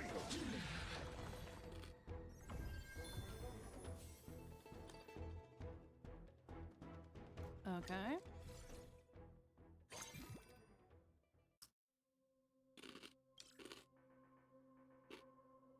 For the next battle, keep improving our fighting abilities. Character upgrade.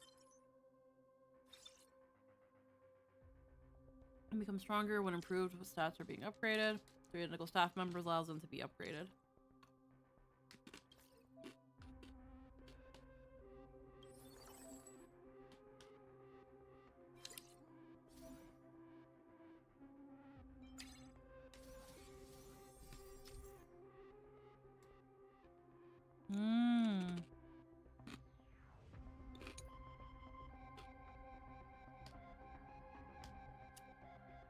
Okay.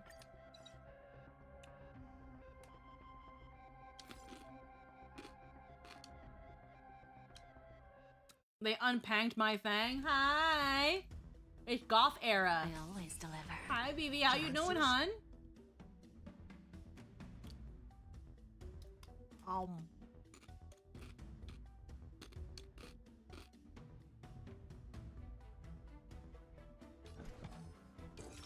Test. Too slow. Found me. 0 points. Darkness charge. Feel. A little gray's too much for you. How you doing? We're doing all right. I'll take Just having a more chill vibe day. Self-inflicted misery. You're falling apart on your own.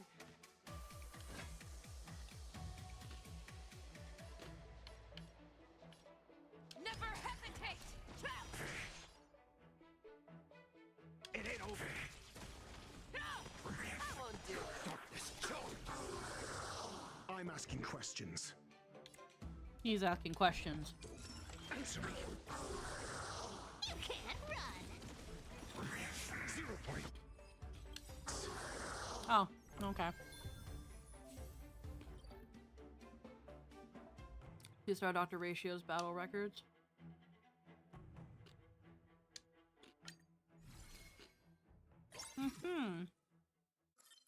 Form a bond. You're one step before completing the test. Besides upgrading, recruiting staff with matching bonds can greatly affect your team's effectiveness.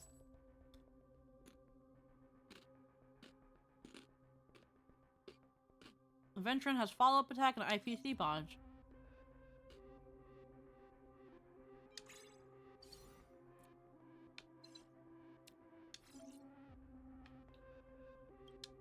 Deploy a veteran to activate bonds.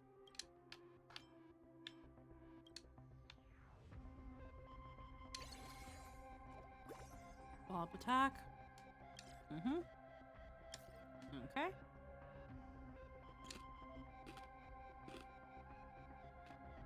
The more bond members you have, the stronger the bond effect becomes. Bond track will notify you when bond members are refreshed. Left stick. Track information for 3 bond members. Recently replaced, won't be needed for now. Press X to sell.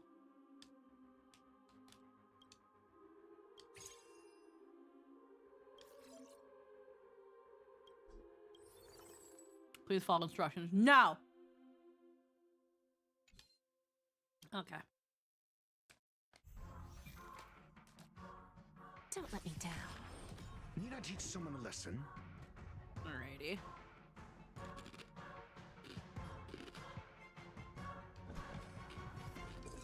A test. Too slow. Found me. Feel. Darkness charge. 0 points. Don't fight so I can leave early. Come to me. Who's the little backstabber? Show me what you can do. I'll give you 5 seconds. I venture forth to forever triumphant. Victory is inevitable. You can't run. Alrighty. Never hesitate.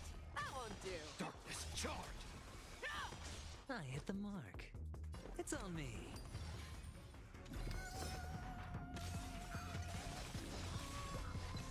Oh.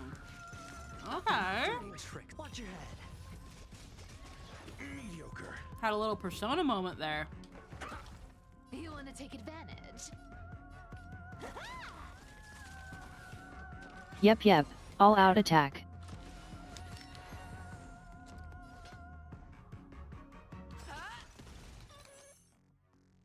Spend freely.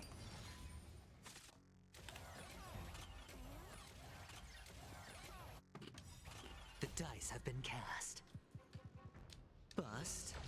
And if this is a cheeky testing ground for balance changes on older units, I'm so about it. Found me.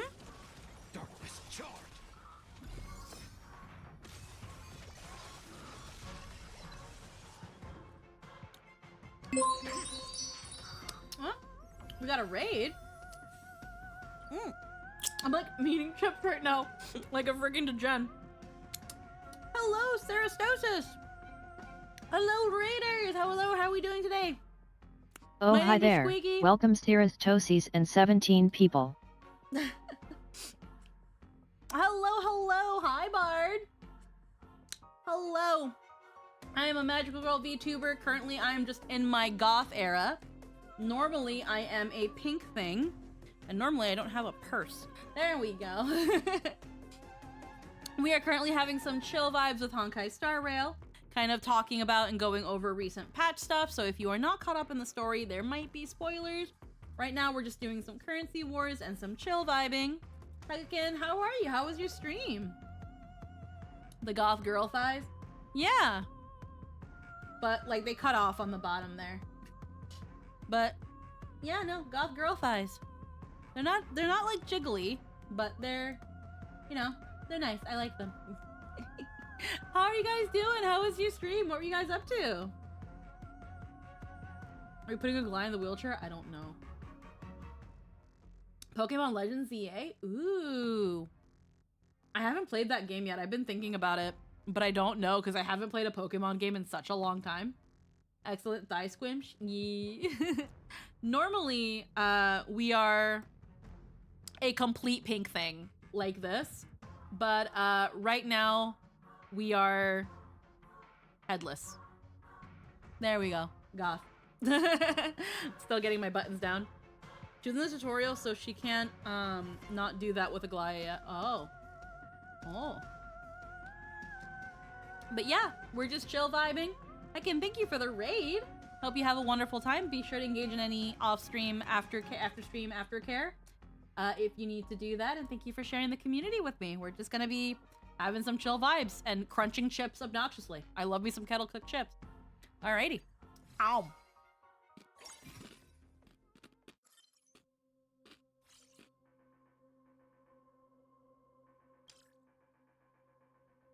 At level 6, you can deploy 6 employees. We need to increase our team size.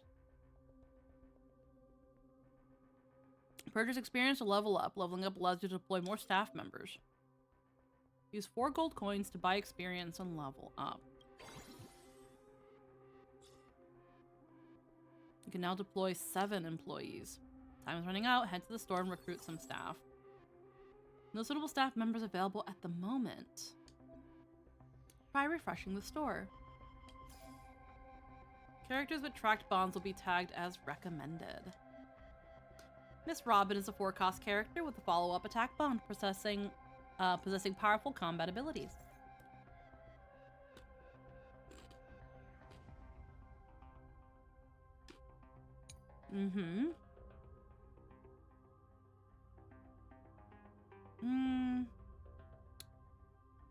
Okay. Alrighty. The drop rates in the store are current level 7 are shown here. Okay. Recruit Miss Robin. I'll take that one. Remember to deploy Miss Robin as she's an off-field character. Heckin' Lone Suki, thank you for the follow. We also have... Hold on, because we have a Fei Shao here. Please follow instructions. I want to know, I freaking...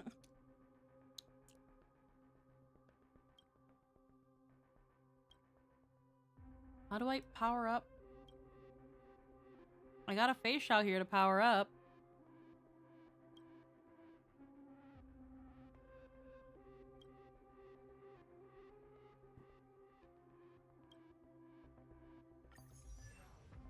What's details?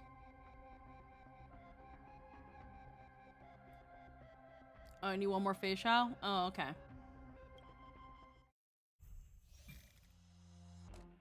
I always deliver.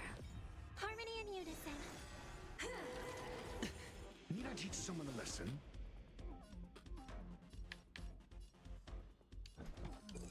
A test. I won't do. You can't run. 0 points. That's all.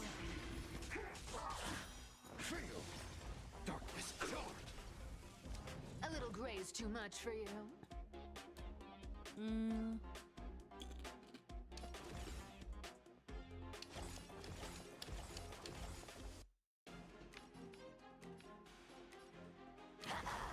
Show me what you can do. I'll give you 5 seconds.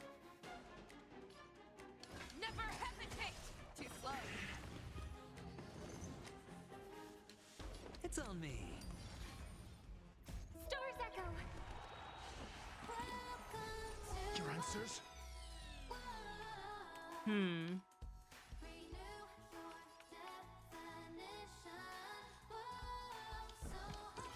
Answer me! Darkness, Found me. 0 points. Railed by a foxwife. Wait, what? Yep. Hippie. Knowledge, the measure of truth and falsehood.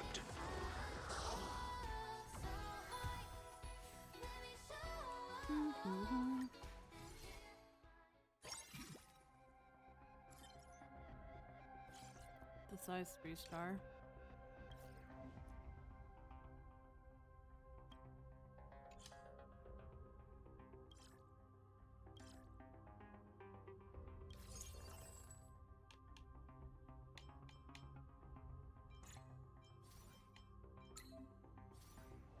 Refresh the store.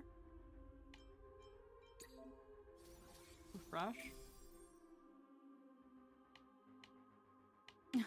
I want to get Boo Hill.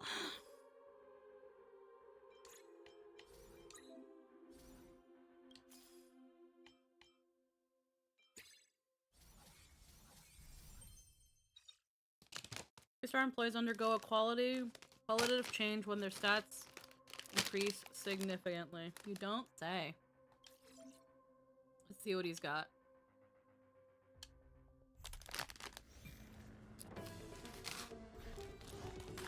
I always deliver. Resonate all together. Need I teach someone a lesson?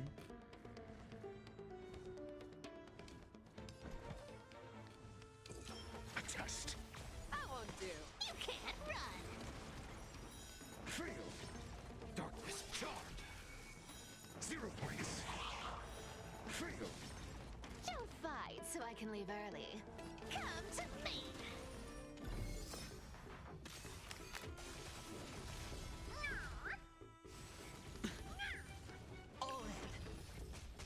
Found me. Who's the little backstabber?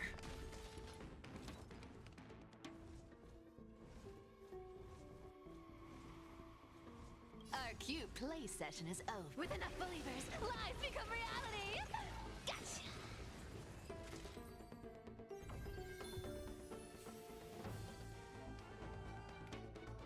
He just kind of just does a lot of his follow-up. Okay. Test is almost complete.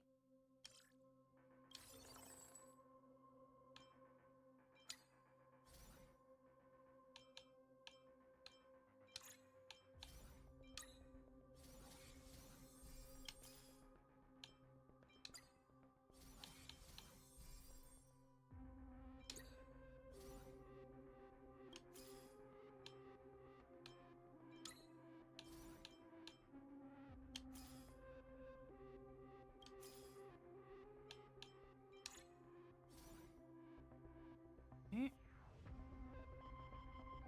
Not anymore.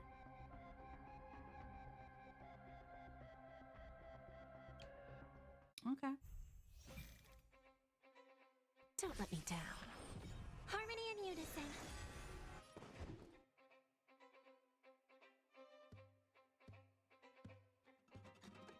Right. Answer me. Enemies drop crystal ores that can be opened for random rewards during the preparation phase. You can't run. 0 points. Feel. Wow.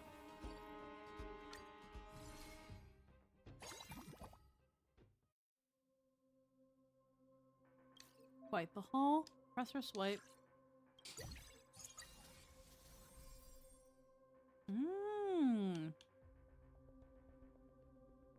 Got an Argenti.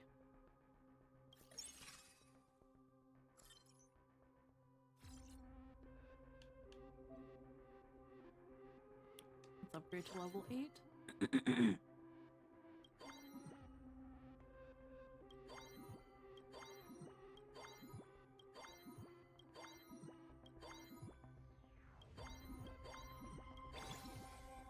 There we go.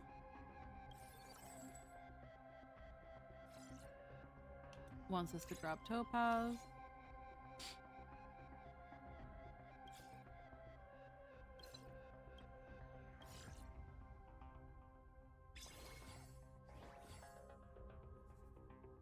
Alrighty. But I gotta get more of these fuckers if I wanna...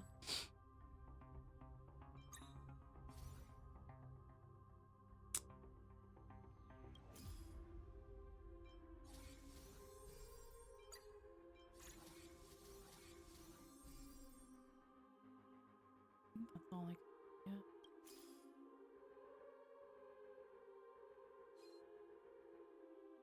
get. Okay.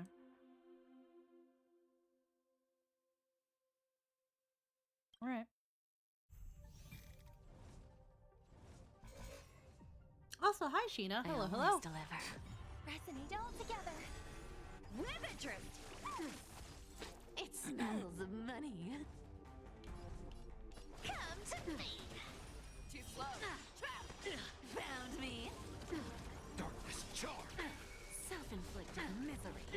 Confiscated. Bro, the game's just playing itself. Yep. Does that sting? I venture forth to hunt. Forever triumphant. Victory is inevitable. Take a guess. Your answers? A test. 0 points.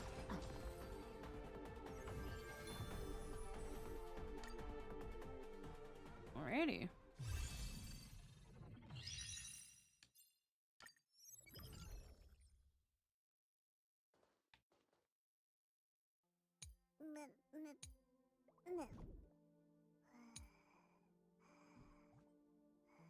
Return to currency wars. That wasn't wrong about you. That was quite impressive. If you consider joining the strategic investment department directly, with your talent, you could reach senior management in no time. Although it was just a warm-up, your results are truly excellent for a first-time participant. However, I'd still like to do a quick debrief. What do you think was the decisive factor in defeating your opponent during the test just now? A great team. That's right. That's an excellent answer. The capital market is like a grand showcase in which all its participants were merely gems in the display case, waiting to be noticed. Whoever can draw the most attention will naturally seize the greatest gains. But the most dazzling has never been a single gem. Only those who can set many gems into a unique piece of jewelry deserve to stand at the center of the showcase, gazing down at those who have faded into obscurity. So choosing the right people and building the perfect team is the cornerstone of success.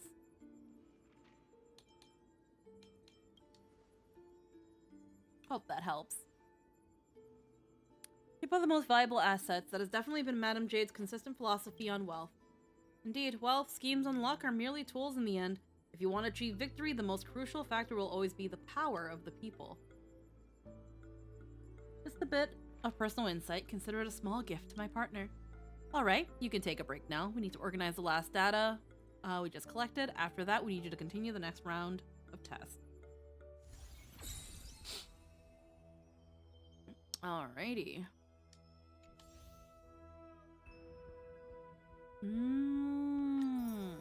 This also gives us stuff.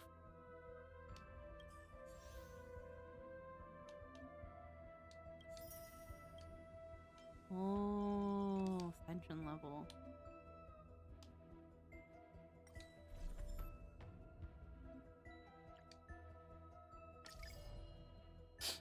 On-field characters will automatically use techniques in combat.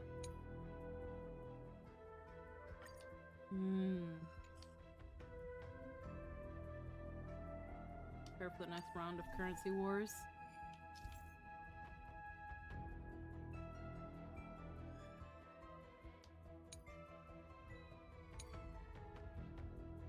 Mm-hmm.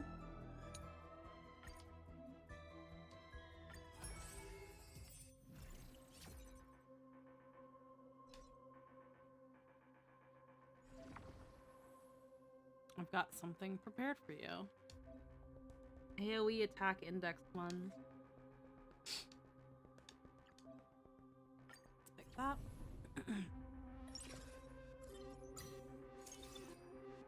Alrighty, unlike the previous test, this time we need to build a team from scratch.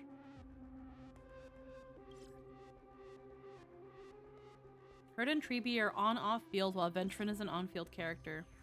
Deploy them onto the on-field.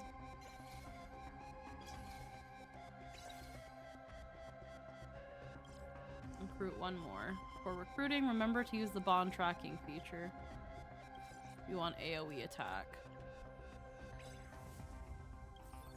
Let's keep checking the store.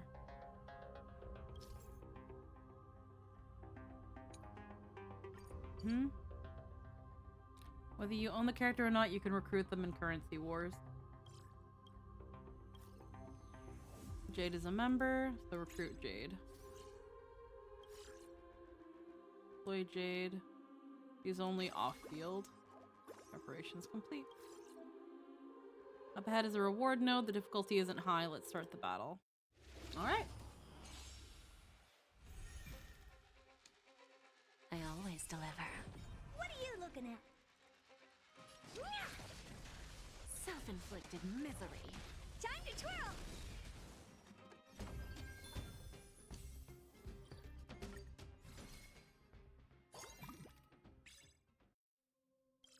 Warm up.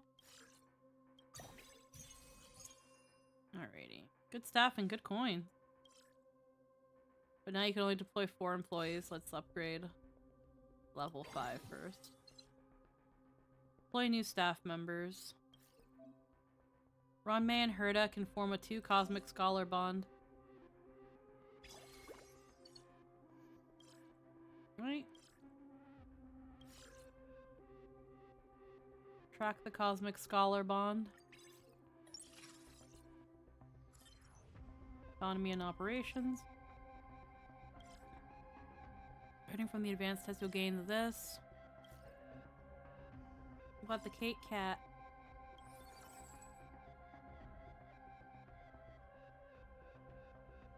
Planet of Festivities, skill points, heal, shield, dot. Please follow instructions. You won't let me do anything!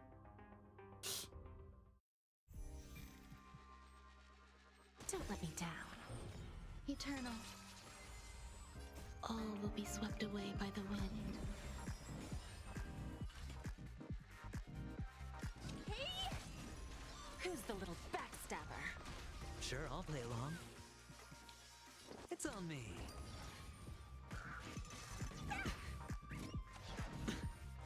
All in.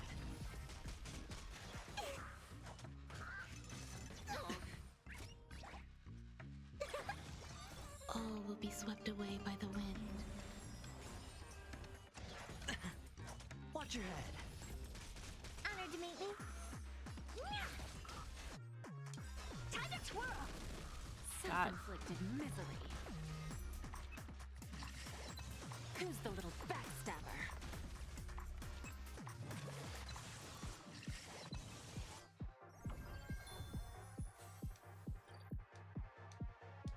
Alrighty.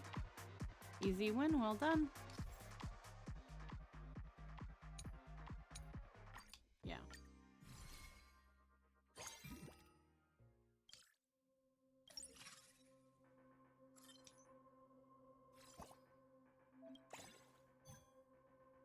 Folding knife is basic equipment that provides stat bonuses.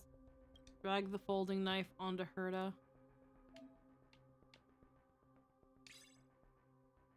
Can increase 10% of Herda's on-field strength.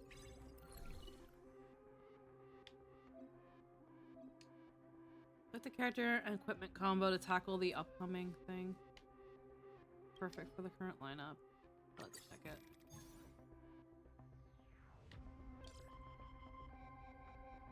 By dragging the lucky star onto Herda.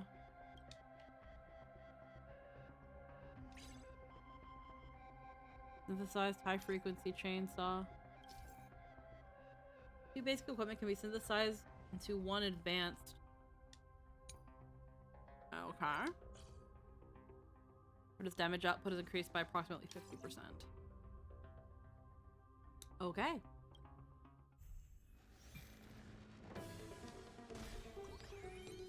The game ate shit for a moment there. Eternal. All will be swept away by the wind. They sent you. It's coming, riding the west wind. Away we go! Hey! Self-inflicted misery. Time to twirl! Who's the little backstabber? Hedge your bets.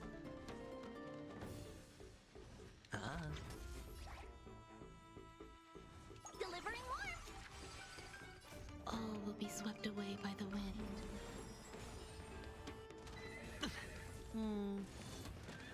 What are you looking at? Sure, I'll play along. Time to twirl. All will be swept away by the wind. Are you just gonna keep doing your alt like every turn? Hey!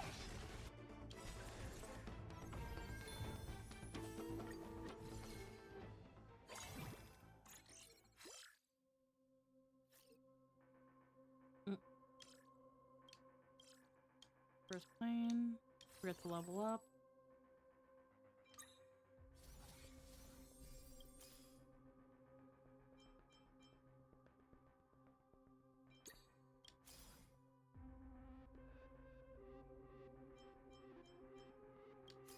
Oh, whoops.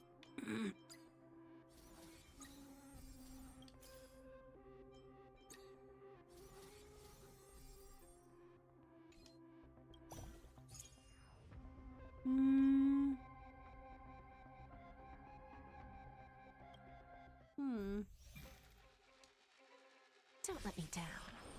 Existence is unity. All will be swept away by the wind. Self-inflicted misery. Time to twirl.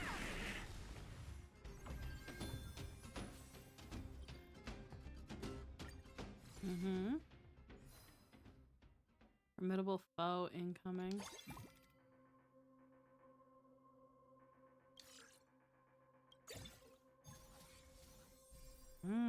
Roller skates.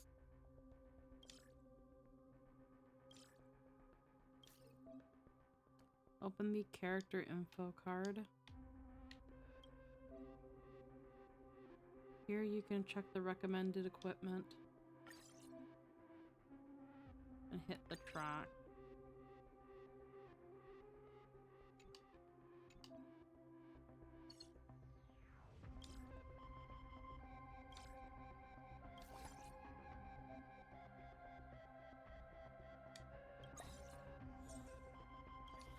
Open it and take a look.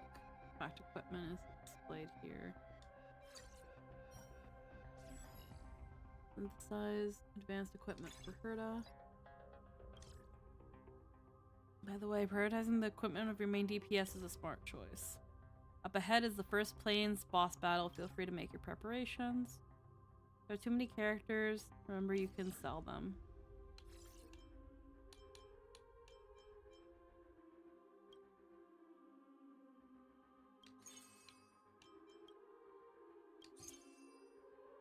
Alrighty. Let's see the store.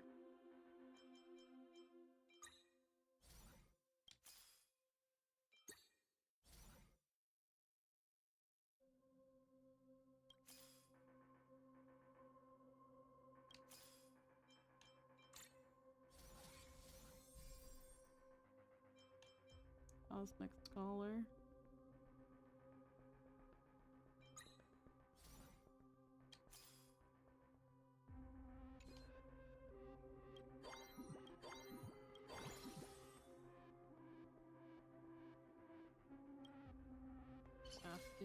Wrong positioning?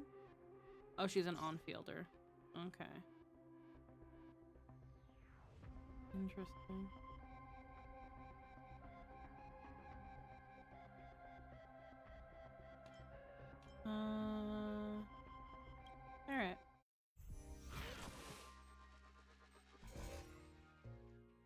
Don't let me down. Existence is unity. All will be swept away by the wind. They sent you. Hey! Who's the little backstabber?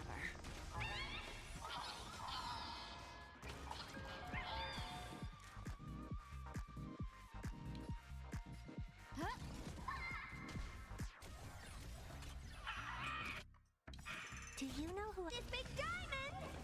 AFK for a while. Making chicken curd Don Blue. Yeah, of course.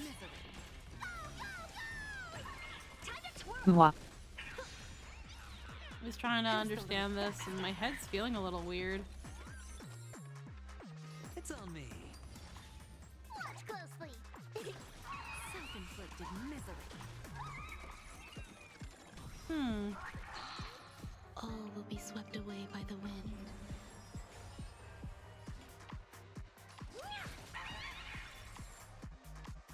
Who will it be? Everything is ordained by the stars. Oh, stars, give these trailblazers your blessing. Watch your head.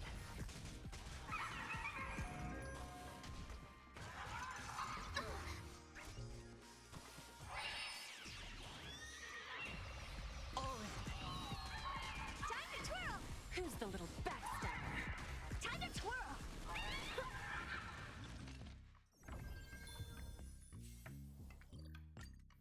Alrighty.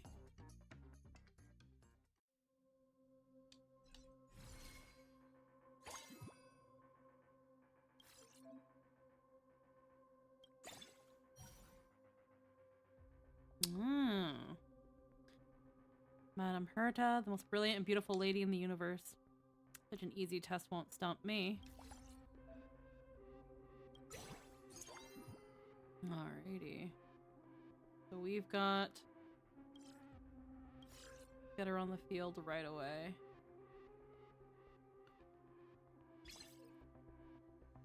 Doesn't have any equipment yet. Quick, give me Herta Puppets equipment. Disassembly watch. Remove equipment worn by a character. Drag it to little Herta to remove her equipment.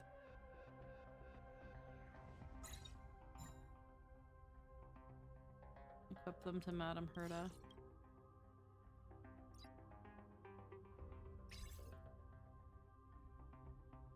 Find your core DPS and prioritize equipping them with 3 pieces of advanced equipment.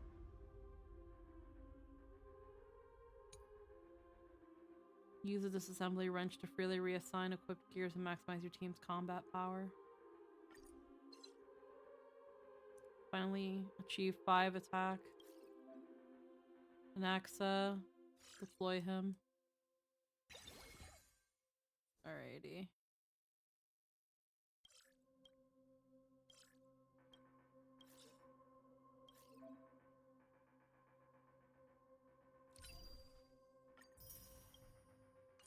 Okay.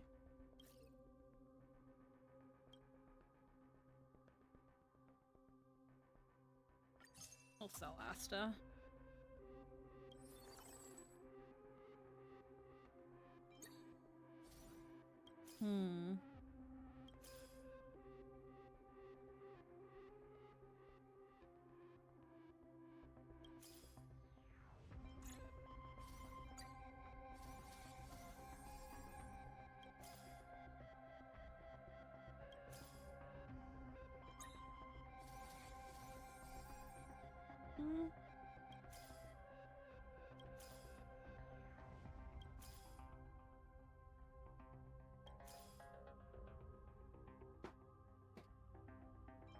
Take another treat.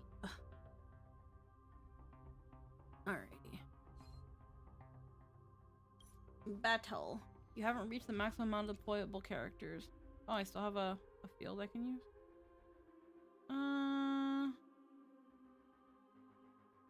Fuck it. Oh, the duplicate.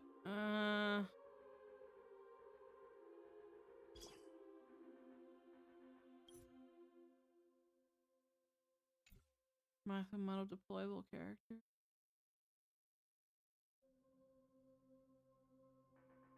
Oh well. Oh fucking no, bro. I always deliver. Eternal. All will be swept away by the wind. Insanity! You look tough. Expand your thinking. Who's the little backstabber? To the soul! Time to twirl! You think that notification doesn't take dupes into account? Yeah, it doesn't. Is it coming? Riding the west wind? Away we go! Curiosity. Endless riddles. Nothing but a void. Time to twirl! Self-inflicted misery.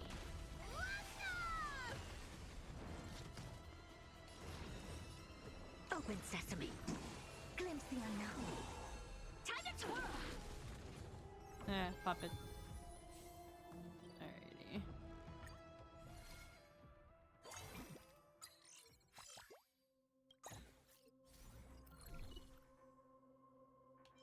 Fly phase. Weirdo.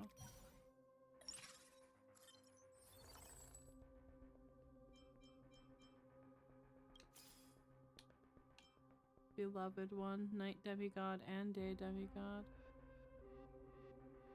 First off,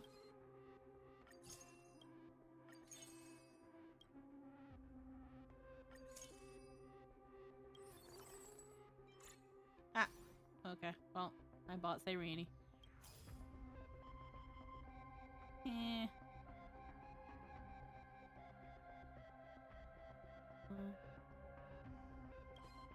Need to sell a treebie. Find access.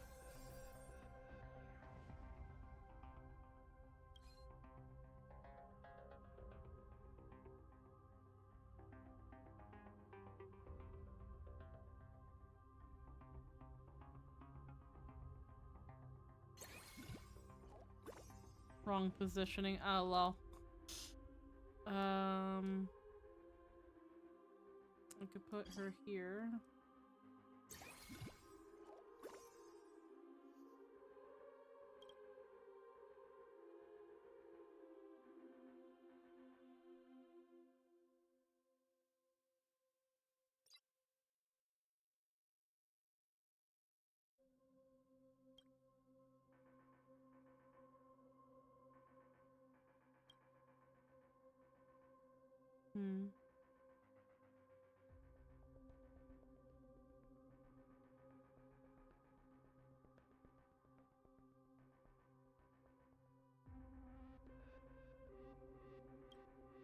Let's see.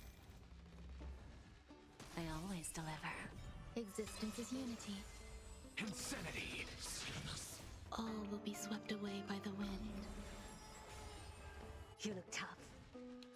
Expand your thinking. Self-inflicted misery. Time to twirl!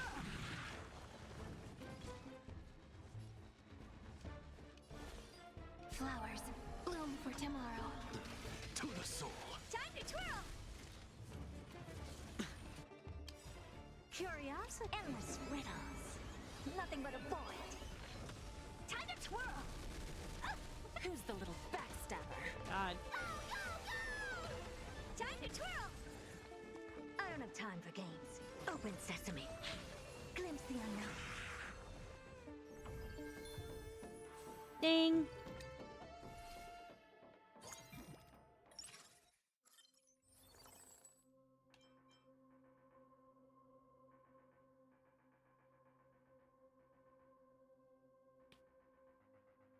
Energy, planet of festivities, Rust cohort.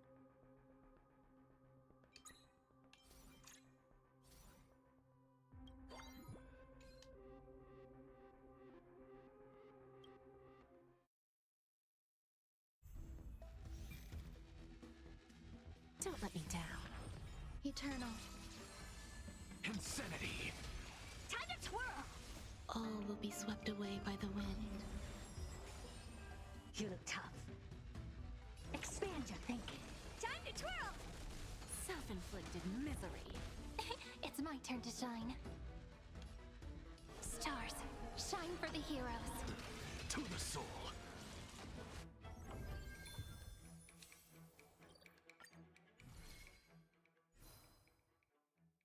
Unhittable foe incoming.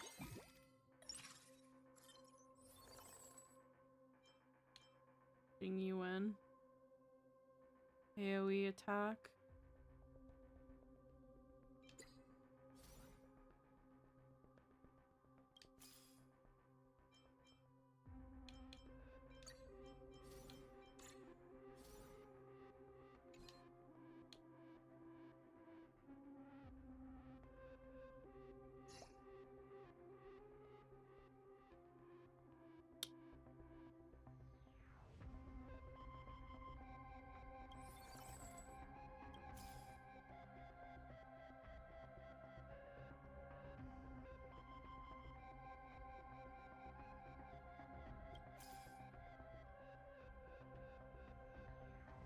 In an emblem codec.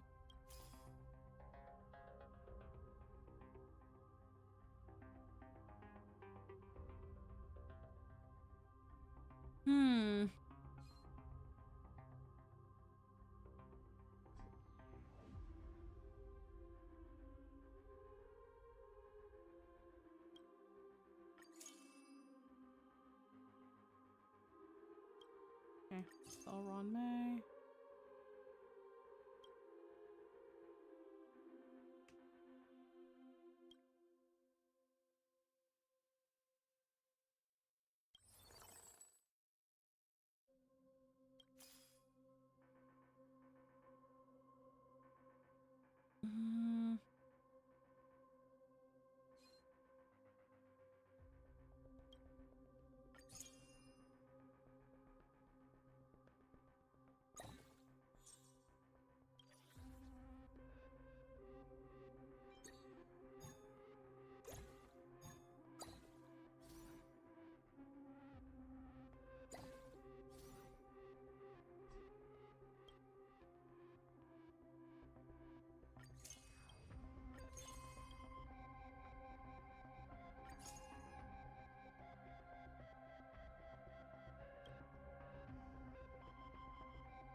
Drag onto any character to create a copy with 1 star in the preparation area.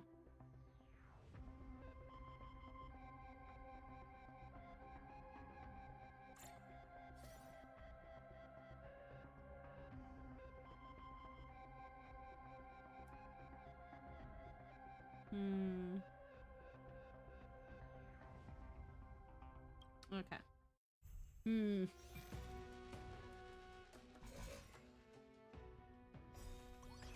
I always deliver. Existence is unity. A well-matched opponent. Meow. Hear this thunder! Insanity! Time for... Show no mercy. Time to twirl! Conflict is pitiless. All will be swept away by the wind. Never seen perfection before? Open sesame. Time to twirl! Curiosity. Endless riddles. Nothing but a void. Who's the little backstabber? twirl! Stars, shine for the heroes. Helpless as ever. Expand your thinking. Glimpse the unknown. This world is a fall to the soul. There's no time to lose. Here, this thunder. Time to twirl! Insanity. I don't have time for games. It's riding the west wind. Away we go! Lots of damage. Oh. The hell is that? The door to a whole new world. Self-inflicted misery. Time to twirl!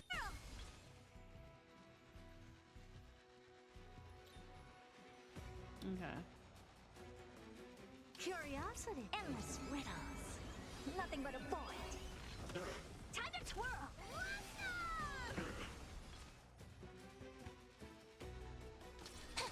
Never seen perfection before. Open sesame. Watch a crow.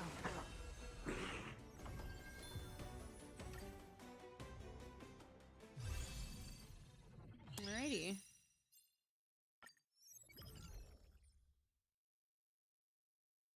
Alright. Of course, Herta did everything.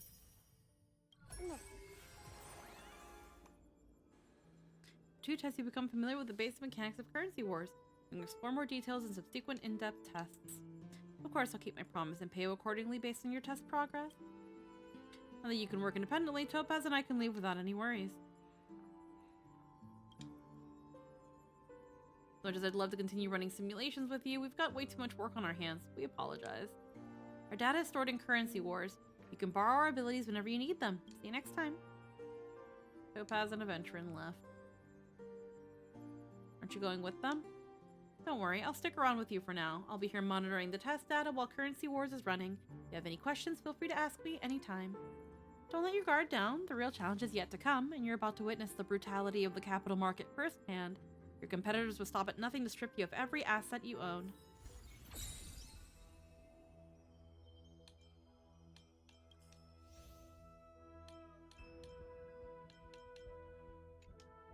Okay.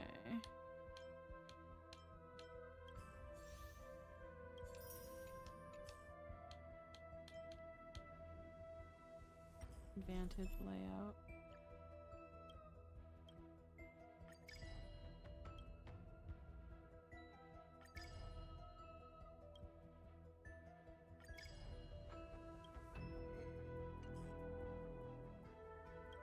Point. Clamma. Let's do one more round of Currency Wars, and then I have an idea for something else that we can do. Well, we've got about an hour.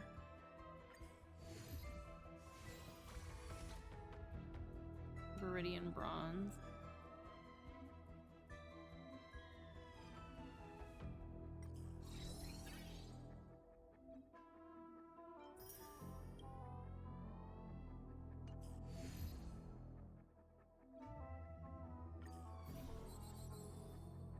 Enemy star rankings would gradually increase.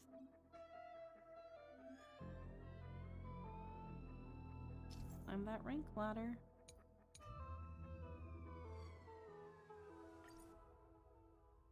Alrighty.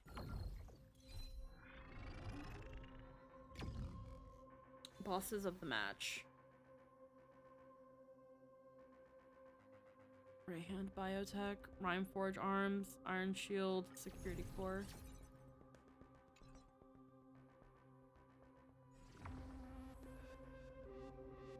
Bloodflame Indux Funds. Alright, so they're giving us starting supplies. You'll be facing the official of the commercial competition on your own. Strategies suitable for your current lineup are here. Check it out. So it's asking for this. Commended bonds. HP scalers. The C are the main DPS and should be prioritized for building. Alright.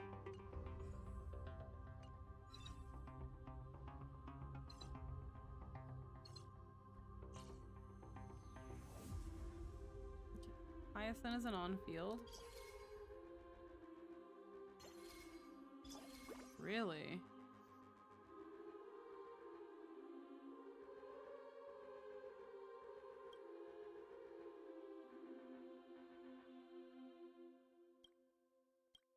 Okay.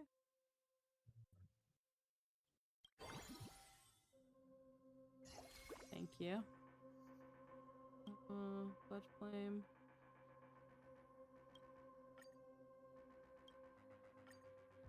Yeah, let's track heal.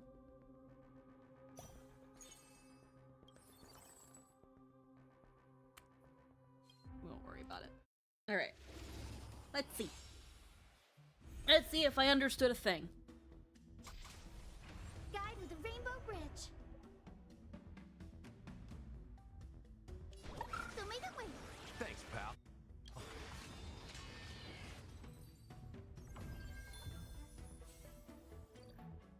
Alrighty.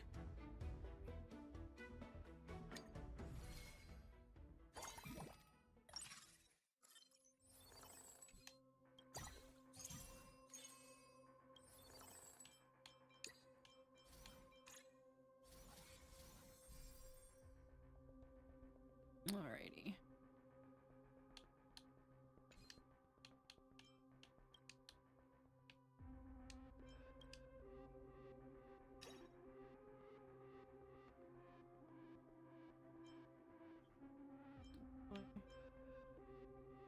Hmm.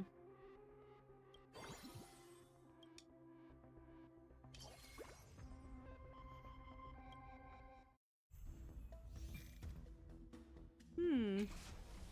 The future is bright. Have some sunshine. I can't die. In the mood for another beatings? Mavis. Dispel the gloom. Restore the skies.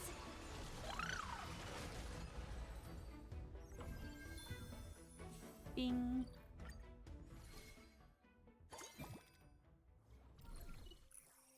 Select your investment strategy.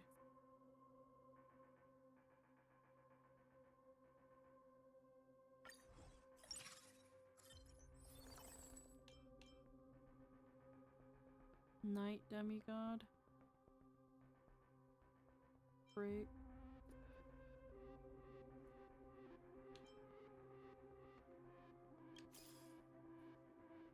Playa. God, no.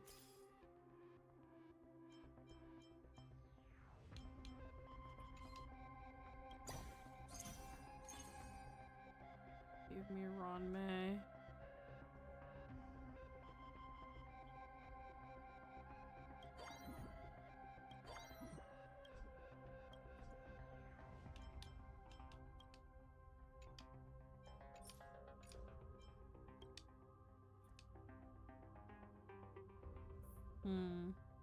Okay.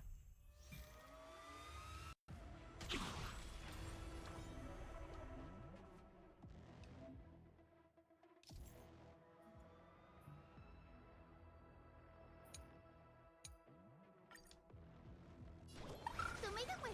Thanks, pal. Mavis. Dispel the gloom. Restore the skies. Thanks, pal.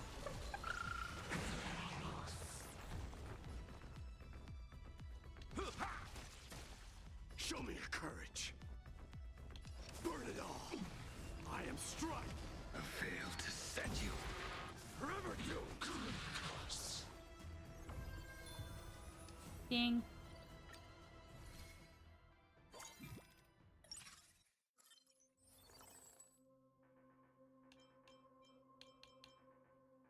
Hmm.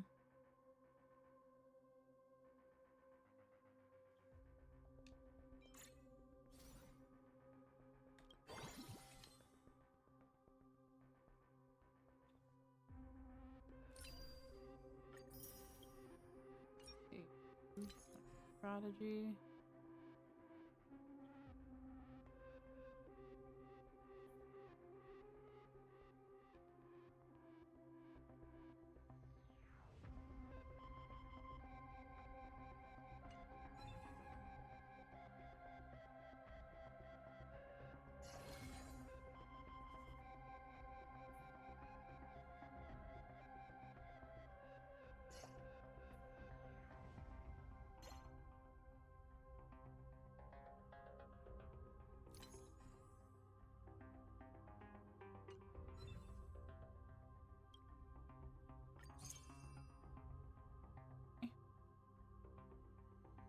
Ooh, we got something going on here.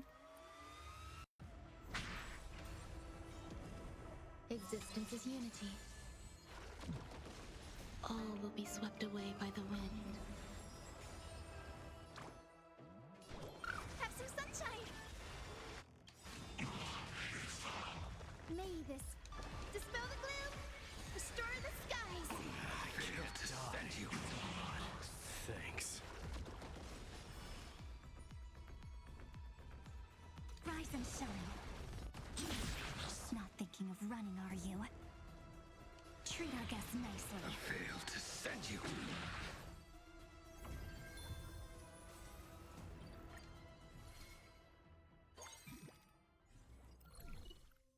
Alrighty. Give me a blade. Give me a blade.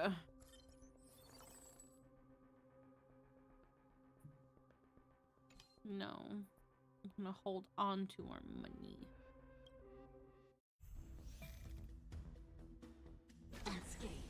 Eternal. All will be swept away by the wind. They're lost. So may the wind. I failed to send you. Don't worry. Night falls. Shh. Good night. Correct damage. Till we meet again.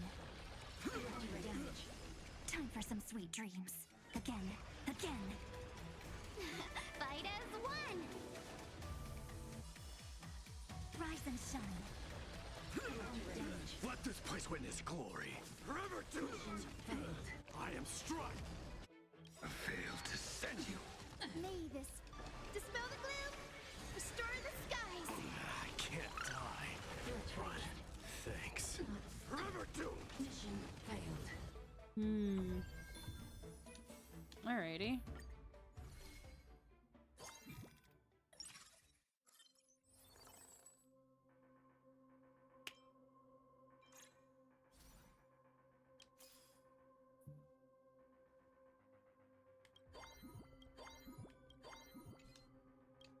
No, battle.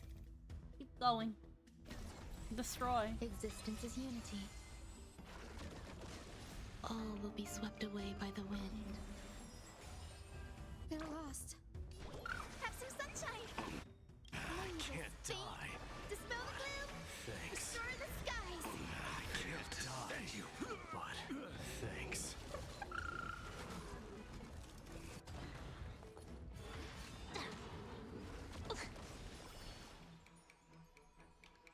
Till we meet again. Don't worry, night falls. Shh. Good night. Fight as one.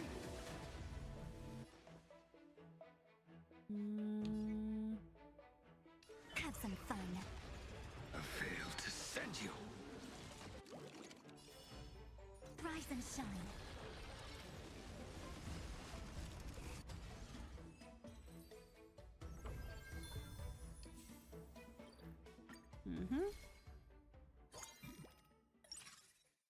Inspiration.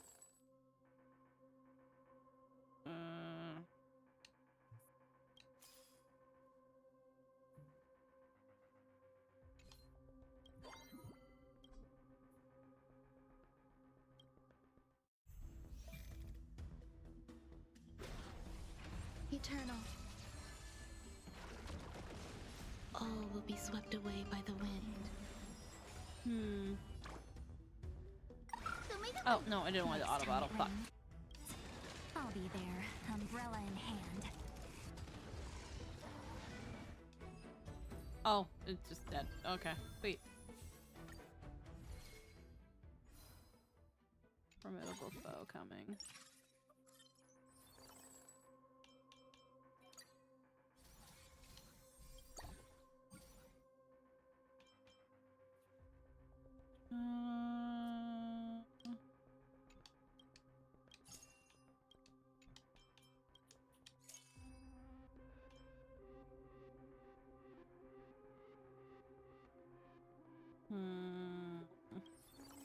Ellen returns. Welcome Did you back. miss me? I think I'm getting a small migraine, but yeah. I'm trying to... there's a blade. Oh no, I can't hear anything. You can't hear me? Uh-oh. That's not good. Stay focused. Existence is unity. All will be swept away by the wind. They're alive. Have some I'm just sunshine. gonna let this auto battle while I Dispel the gloom. Restore the skies. get this off my desk. And now I can. Hooray. Yeah, there you go. Hello. Night fangs. I bet she said no. I didn't say no. I just said I got a small migraine, but yeah, I did. Till we meet again. Oh dear. Probably just some mild dehydration. Or Sorry something. love, didn't mean to trade you. It's okay. Stay focused. On my command. In the name of preservation. Currency wars in a nutshell. You. Currency war in a nutshell is I mean, just... I know we share things, but I didn't mean to pass that along. It's okay. It's fine. You know, it's only a slight one. I think it's also just like Swept away by the if wind. it, like I'm not gonna trauma dump on chat because there's not really any trauma to dump. But I've been having this weird kind of like depresso for the past like week and some change, where I think not only does it affect my energy levels, but obviously it affects my mood. But I think it's also been a little bit of like messing with my energy levels, messing with my head a little bit. It's kind of just been like so like I'm super tired. Like I want to take a nap, but I'm not. Like I'm tired, but I'm not tired. It's hard to explain.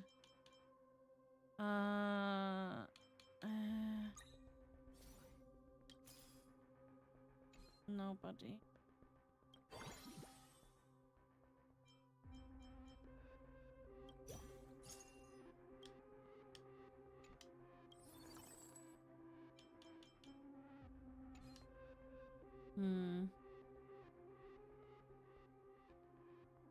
Not really getting a lot of luck here. I haven't reached the maximum of deployable characters. Well, you won't give me characters to deploy. AoE attack, Argenti. Debuff, heal. Like, I want Blood Flame, not heal.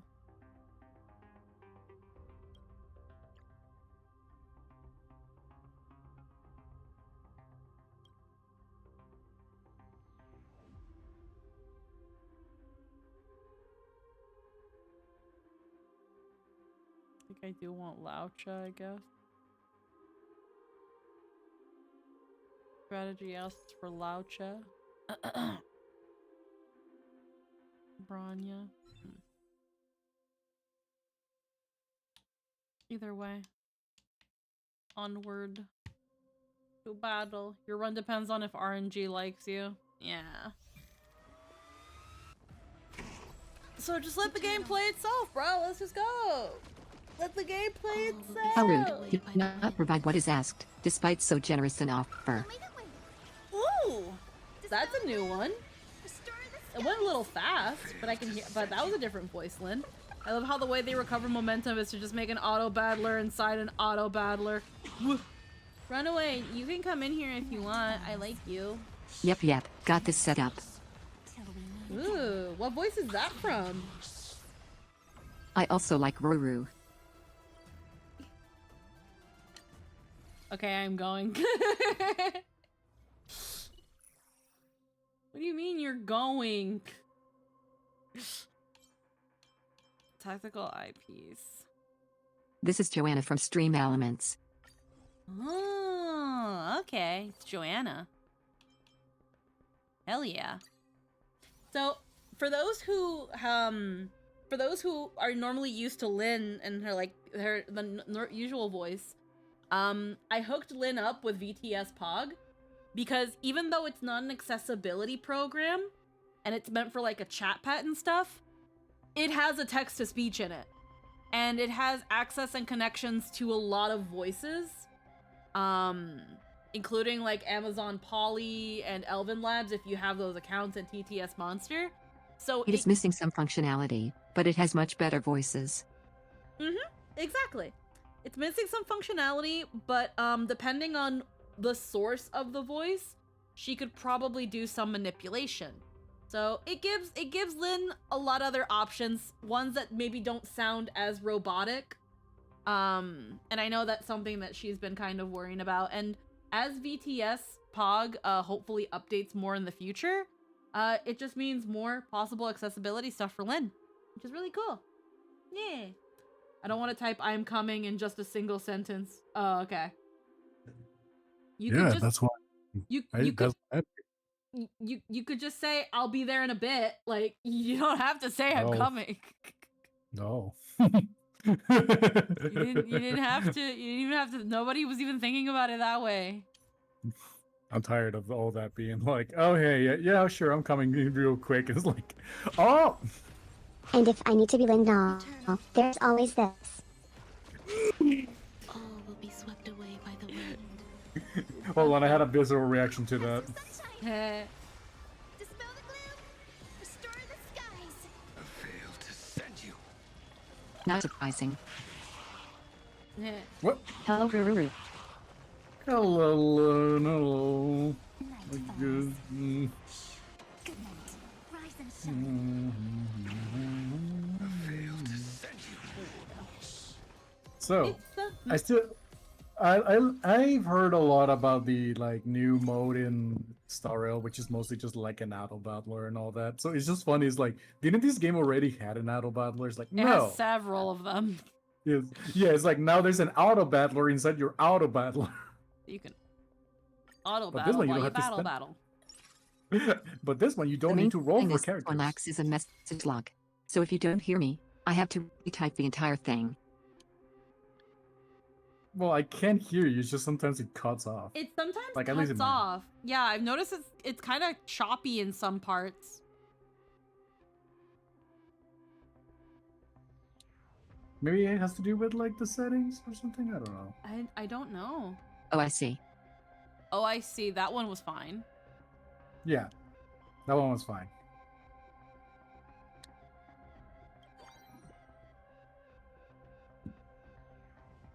That took 9 seconds to send. That took 9 seconds to send.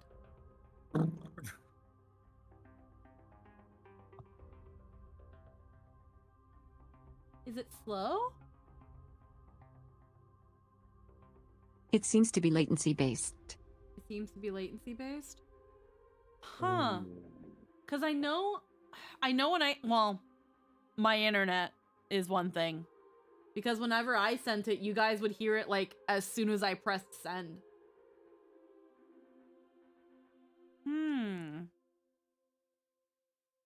Sometimes it sends within a second, other times it delays for a while. He said, okay, so that one just came out just now. Okay. So obviously the more you write, the longer the message is, the more time it takes.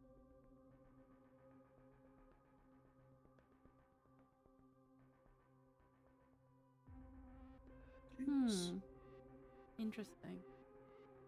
Doesn't seem so. The 9 seconds was only a few words. Oh. Only a few words for 9 seconds. Well, now it's not as choppy. Yeah, it's not. It's very clear now. Now it's clear.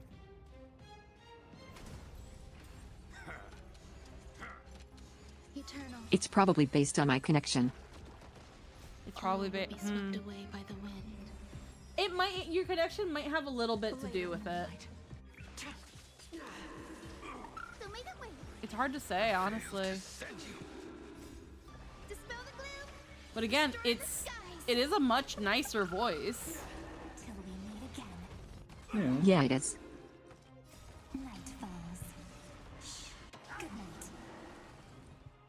There are some moments where it comes out really fast. There are moments where it sounds natural, and then sometimes it comes out really fast. And that's when there seems to be like a little bit of a skippy here and there. Rise and shine. Which I think is probably where the net comes into play. The redemption. I am struck. Prayers won't help you. Forever too. Alright, so that's probably latency based and it's playing catch up after stalling out. Yeah, that one just came out. Yeah. Yeah. In lunar flame. Have some fun. Till we meet again. All will be swept away by Very, the very wind. interesting to hear it, though. It to go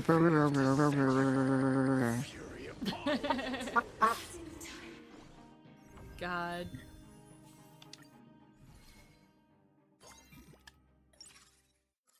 I have fun. Hey. We have to check out some of the other voices. Like, I'm pretty sure TTS Monster is a free thing you have to make an account for. I remember before I learned about VTS Pog and all that stuff, I had heard about TTS Monster. I tried quite a few of them. I know, TTS Monster has some AI voices. Not Monster yet, though. Yeah, TTS Monster you have to make an account for, but I don't think it's paid in any way.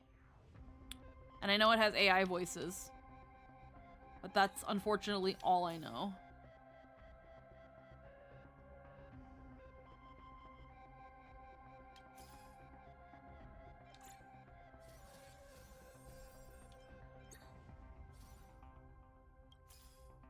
Alrighty.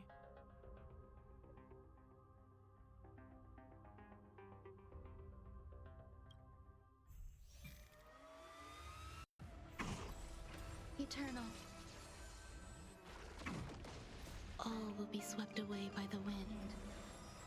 But yeah, from right now, from what it sounds, from what Currency Wars feels like, it feels like you have your main party and then you have a sub party that occasionally gets to do like its alt and its ability. Yep.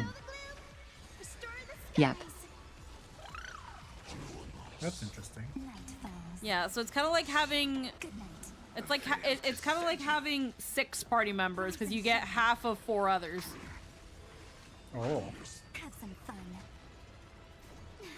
I'm sorry, I just keep looking at your stream and all I see is Evernight and all I remember is check out this evil move! Check out this evil move! Why? That is so funny. Stand back while I kill you! Yeah. Stand still while I kill you. Yep. Oh my god. Evernight is wonderful.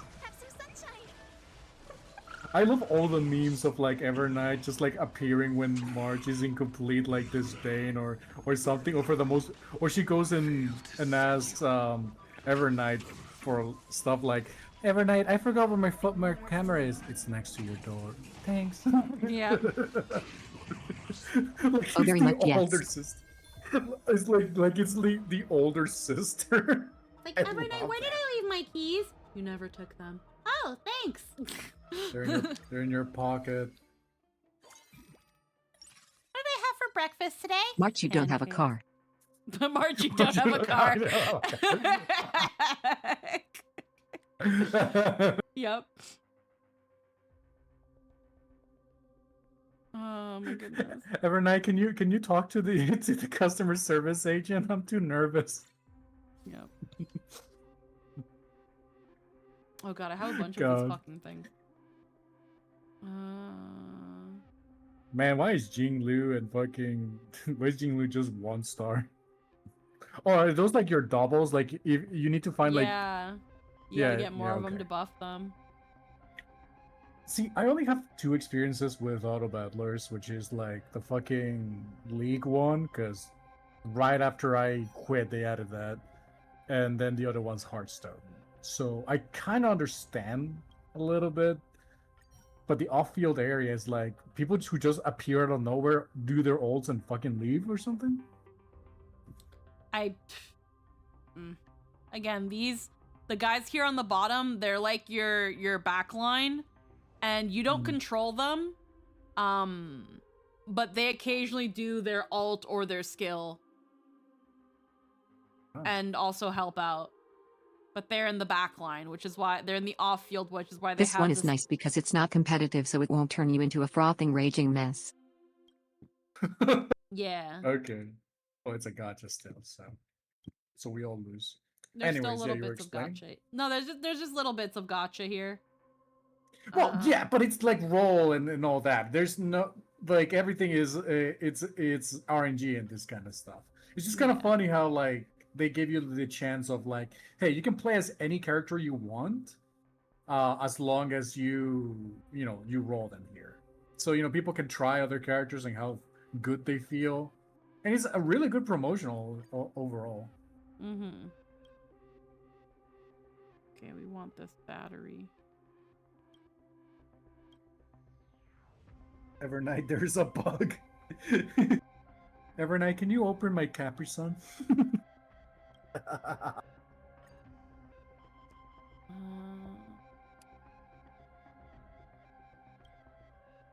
Recommended equipment. What else can I meet?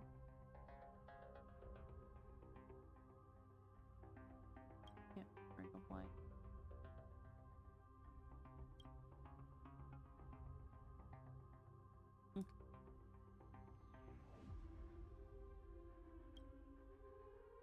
Oh, but I can give this to Blade. Here you go, Blade. Blade. Bladey.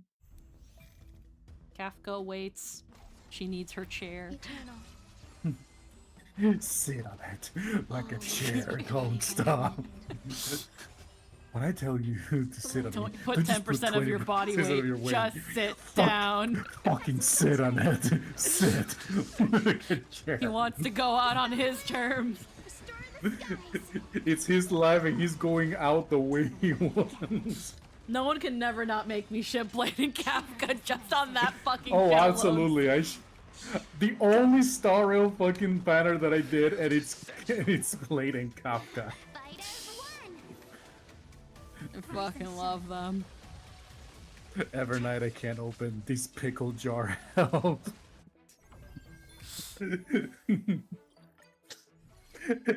Evernight, how do I set up stream, please? I can't. I don't know how to start stream. I guess yeah. There's Castros. It tells me to get her. So. Meanwhile, Evernight would just take over, walk over to Dan Hung, and say, "Hey, open this." Yeah. Oh my god. Alrighty.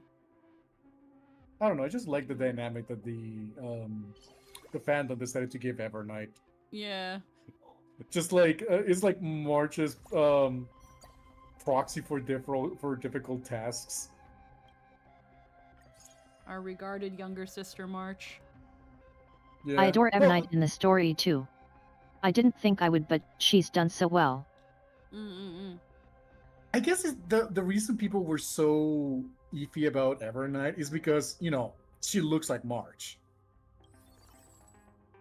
Like, and the thing is, when you see quote-unquote evil March, it's really weird seeing her, so you just don't expect her to be, the way that she is.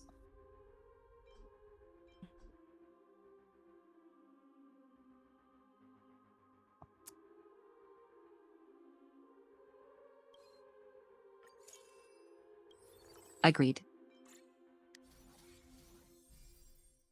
There we go. That'll do for. Oh, Boot Hill babies. Also, don't mind as I swap between voices. Force of habit with the other program. No worries. Don't worry about it. It's okay. Yeah. It's just the first time it took me by surprise. I was like, "What?" Oh, I turned my star into a stupid knife. Okay, cool. Good I job, want to me. see a short of those Still Wrong Hunters teaching Blade how to drive a car. I mean, I wouldn't imagine that he knows how to drive a car. He from, does. like, He canonically long knows. ago. He canonically knows how to drive. No, I know that he was the one driving Firefly. Firefly was a Yeah. little bit iffy because it's like, why am I being driven by the guy who The guy who wants to die, who taught you how to drive. My headcanon for that is that Blade learned how to do that, and out of all the failed attempts, he just learned. Yeah. May death protect us. I failed to send you. Check out this evil move. Have some sunshine. Dispel the There are some people who do the thing with like. He not only knows how to drive, he has a driver's license on most planets they go to. Yep. Beautiful. He's a designated I love driver. He's a designated driver. Unironically, I love that. Yeah. Because, like, you know, normally you would think it's Kafka, but the fact that it's Blade makes it very charming. Because then you can just imagine, like, family expedition. Blade is the dad that doesn't want to go. Kafka's the mom. Kafka's too busy being a fucking day drinker. Oh, no. No! Kafka's too busy perpetually always being a wine mom. No! Yes. No! You're despairing because it's true. I can see that, but also I don't want to see that because, you know, Kafka is so aloof about, like, you know, things in life. I don't want to imagine that her coping mechanism is alcohol. Oh, it's not a coping mechanism. She just likes to drink. Is she like fucking France or Spain or something? Like She's like space Italy. Oh, disgusting. I hate her now.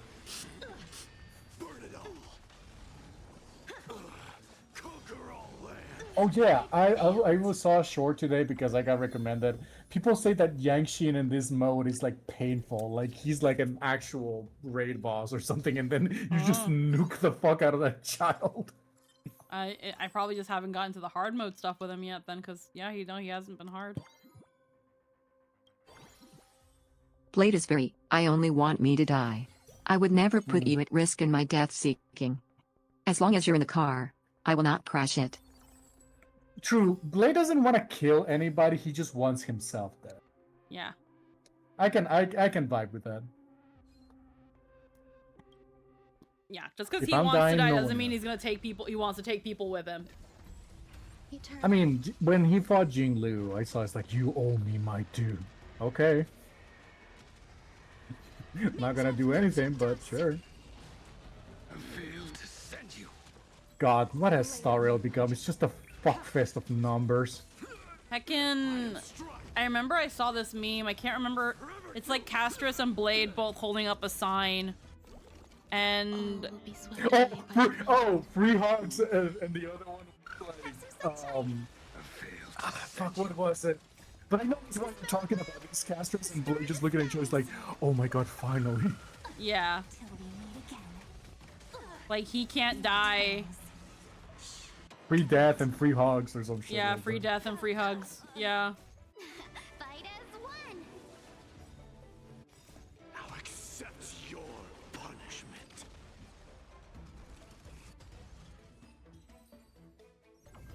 Specifically, for euthanasia.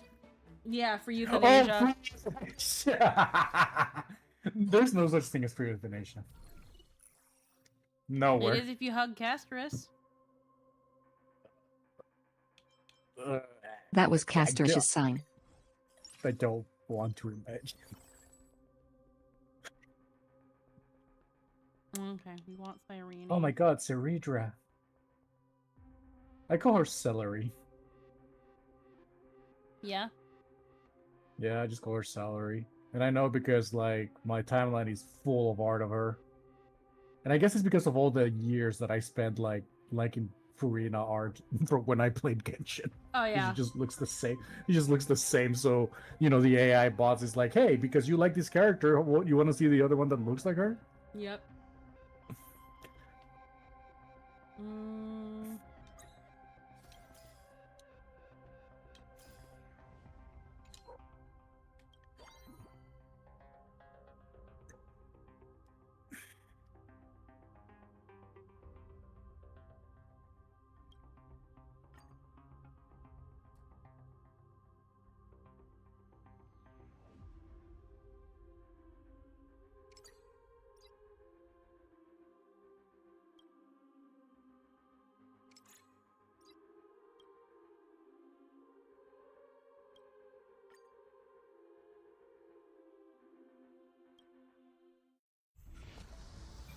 I've just been letting. You mean Farina and Noob's daughter, or at least that's the joke. Oh yeah, people have been joking that she's Farina and Nuvalet's kid. I will believe it. And honestly, I would be so happy if Genshin canonically makes them have a child. But no, because, you know, everybody has to love the Traveler. It's like Farina loves the Traveler, Neverland likes the Traveler. I am Strike. Burn it all. All will be swept away by the It's that whole thing of like, she's super blue, she's water-coated. She's fucking... Even though she's a wind character, she's kind of water... Yeah, she's royalty. And she has dominion over the law. And she thinks she's like, yeah, exactly. It's literally the same thing. I failed to send you. Night falls. Good night. Fight as one. You mean Farina and Nev's daughter, or at least that's the joke, yeah. I failed to send you.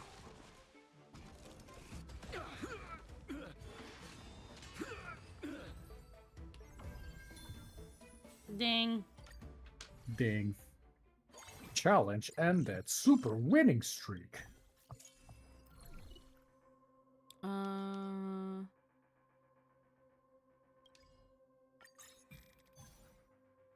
of my friends is completely obsessed with Junli and Yangxing.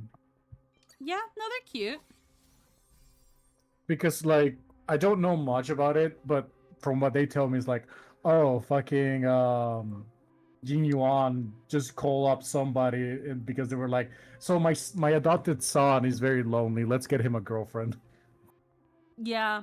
A good while before Yunli ever showed up, Jin Yuan, if you talk to Jin Yuan, he mentions trying to find like a playmate for Yang Qing, and he's thinking of calling up a girl named Yunli. Yeah. Oh my god. Mm-hmm. So that's the actual term, playmate. I can't remember the actual term itself, but it was. And the other's like, okay, so my grandafter is super rowdy and needs a playmate. I was gonna say, I was like, I don't remember if the actual term playmate was used, but that's kind of what it came off like. He was just like, I need someone to kind of like they're like Yang Qing needs someone to rile him and like help him like let him know that he can still be a kid and like let him be a little rowdy and wild, or at least like, you know, a test essentially like because Yang Qing still has this like childhood like energy to him and is in his own way rowdy while still being very, very stiff and a stickler for proving how mature he is. Yeah. He needs someone like Yun Li who is so unabashedly immature and also just as rowdy. Like, next to Yun Li, Yang Qing feels so freaking mature and competent. And then Yun Li needs someone who will have patience for her and help her kind of straighten up and kind of see things for what they are and take time and not charge I don't think blindly ice into is his things. element, and he needs to stop repressing himself if he wants to grow as a swordsman. Yeah, so they complement one another. They are polar opposites, but they work very well together. And I think right now it's really funny when you think about it because they're the two kids, even though they're very long-lived. Excellent foils that were clearly crafted to be so. They are the closest thing I think Star Rail has to a straight ship right now. I love it. I do like it. They are very, very cute. People have liked drawing like older versions of them together, and I've seen some like art of grown-up Yang Qing where he's like all adult and like a general and shit, and I'm like, damn, yes, let's do that. I like that. I like this reality. Well, it's because Yangxin is in the Honkai Impact 3rd, and he looks like an old man with a beard and all that, which is why people probably like, you know, grab inspiration from that. Yeah. And Yunli, the problem I do have is that Yunli looks too closely to a fucking VTuber from Whole Life. Yeah. So when they draw like, you know, older Yunli is just her. I'm like, She just looks like fucking Coroni. Yeah, exactly. Yeah. I am Strike. Burn it all. I mean, in this world of like pure adults and stuff like that, we do need like, you know, some characters that remind us that like, you know, there's other ages as well. Yeah. Rise and shine. They're trying to make up for Honkai Impact 3rd, where the relationship is really unhealthy. Ah. Wait, Junli and Yangshin are both I in do like that Impact? Star Rail has some children, but I greatly appreciate that they're rare. Mm-hmm. I'm guessing there's a I don't know, Unity in Impact? There's a Junli in Impact? Because I knew about Yangshin. I do know about that one, but I didn't know there was a Junli. Oh, there is a Yunli. Or some people think it might be a Yunli, who Yunli was based on. Oh, and was she like married to Yangshin or something? No idea. They think that Yunli was an XP for someone called Lin Xiaoyu. Ling Xiaoyu, Yunli. Okay. I don't fucking know, bro. I don't play this shit. Yeah, I know, I don't. I'm very, very early into the story. I haven't like super played it yet. I'm like still in the first couple chapters, early chapters. There's so much. Yeah, I've heard that the lore of Impact 3rd is so fucking vast. It's all, yeah. It's an 8-year game, 9-year game. Like if Star Rail gives you like a migraine just from seeing the sheer amount of volume of lore, Impact 3rd is worse. Yeah, so some people theorize she might be an XP for another character. I don't know who the other character is. All I know is that yes, there is Yang Cheng in Impact, and he's an older man. But I don't know much else beyond that. But right now, when I think about Star Rail and anything resembling ships, I think Yunli and Yang Cheng are like the only like straight ship. Because they're the only two characters where other characters have been like, we should put them together. We think they would do really well together.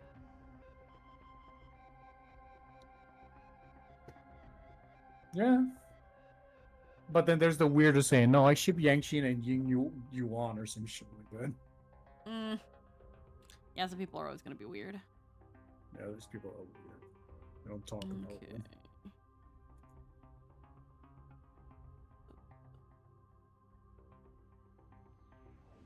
Could do this.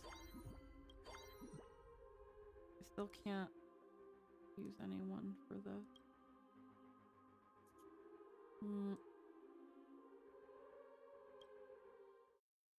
I'm not even playing the game, bro. I'm just kind of like looking around, seeing what units I can get or if I want to increase my freaking supply. And then I just let the game play itself. Yeah. And then the funny number gets bigger and bigger. I love funny numbers. Yep. I am struck. Burn it all. All will be swept away by the wind. Have some sunshine. Dispel the gloom. Restore You know, Yang Cheng stealing my pulls has made him my eternal enemy. Yeah, I know. Some people really don't like Yang Cheng. Yeah. And then people who do like him don't even have him at max level because shit. I know that when I first started playing the game, and and it was like, it's time for the departure thing. Do the pulls and you'll get a free 5-star. And it was like, oh, okay. And I pulled on it, and my first 5-star was Yang Cheng, and I remember Nightshade being like, "Aw, what a waste." And I was like, "Oh, yeah?" And he was like, "Yeah, Yang Cheng sucks." And I'm like, "Oh, okay, thanks." Great thing to tell somebody just starting the game. Oh, you got Yangshin, the kid. Yeah, like let them find that out later. If you want to get somebody into it, don't say, oh, the first time you pulled that sucks, man. No, it's bad.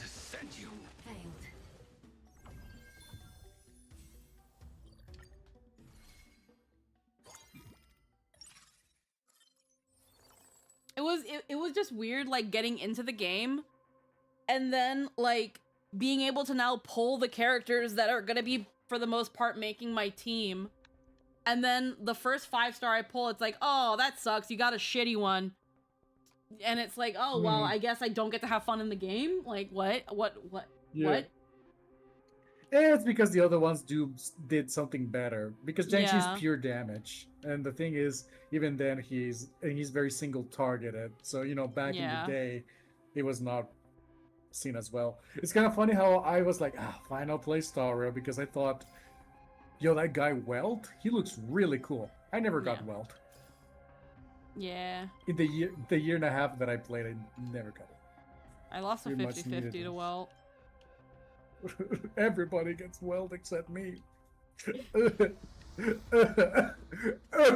his damage goes down if he takes damage. Yeah.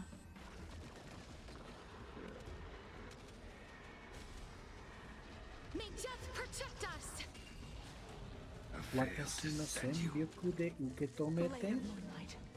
Yeah, so, but that's the thing of like, as you get units that can essentially grant Yang Qing a shield, he just becomes more and more viable. Yeah, could be worse. I've been going through Belay Bog again just messing around on the European server. I got Yanqing as my beginner banner character, and then I got him again with my freebie silver pulls. Yeah. Oof.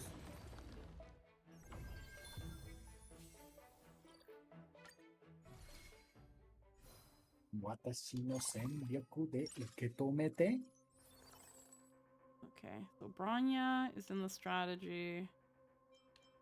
Damn, Bronya is a golden level. Holy shit. Yeah, she costs a lot. Blood Flame. Oh my god. Costs so much. For a frontliner.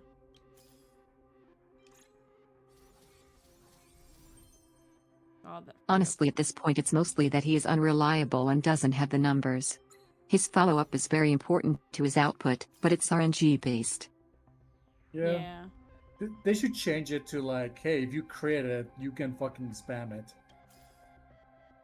Or like, if you, like, you just need to feel a bar of like damage or some shit like that. I don't know, like something reliable. The thing about like, you know, characters being S tier or, you know, tier 0, tier 1, tier 2 is how reliable they are and how much can they do for the team. And Yang's like, no, I just need to buff myself. And all my damage is complete, and my biggest source of damage is completely RNG based. Oh, hey.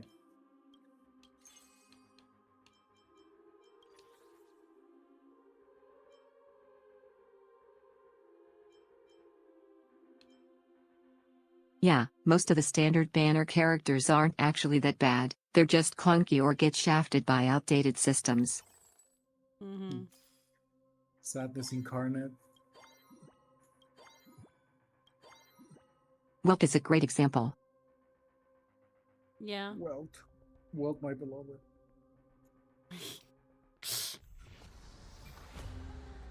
I still love there's this one VTuber artist called like Aggie or something like that, and she loves Welt so much. Even the English dub voice actor is like, I love his voice.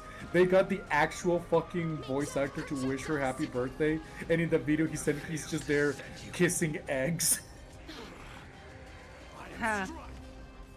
Because she's an egg VTuber, so he's like, he's just there grabbing 3 eggs and kissing them, and I thought, low-key, that's weird, but it's so amazing at the same time. But you know, cameo money. Cameo money.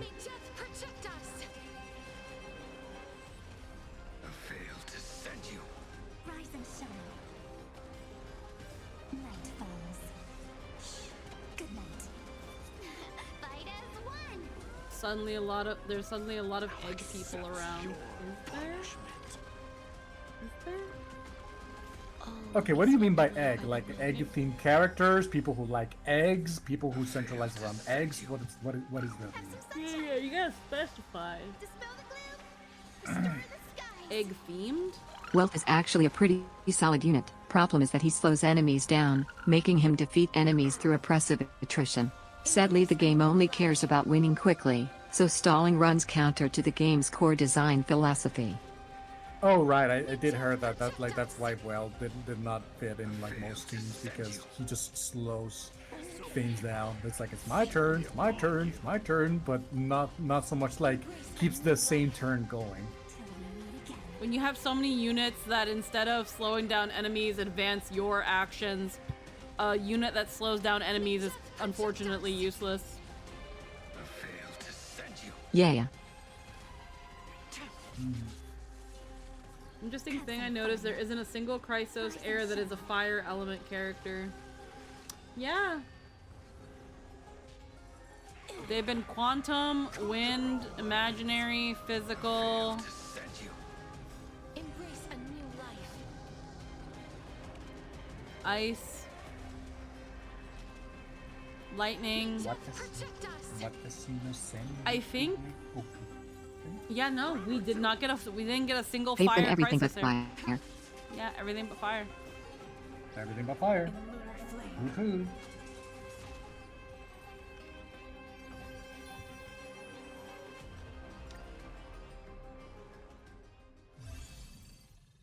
Challenge complete. Triple S. The Dahlia will be the first fire character in the entire 3.x patch cycle. Yep. Like and save plan. Like and subscribe.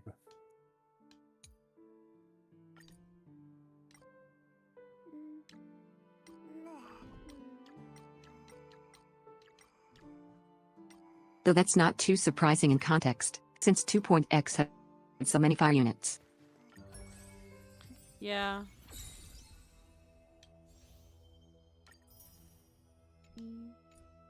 I don't know. I quit it after Firefly came out, and then like my friend got like 3 Fireflies in one pool and in her fucking light cone, and I was like, okay, I get 1 Firefly with my 100 pools. Yeah. Some people And then I just said, have fuck. really good luck. And then I was like, nah, fuck this game.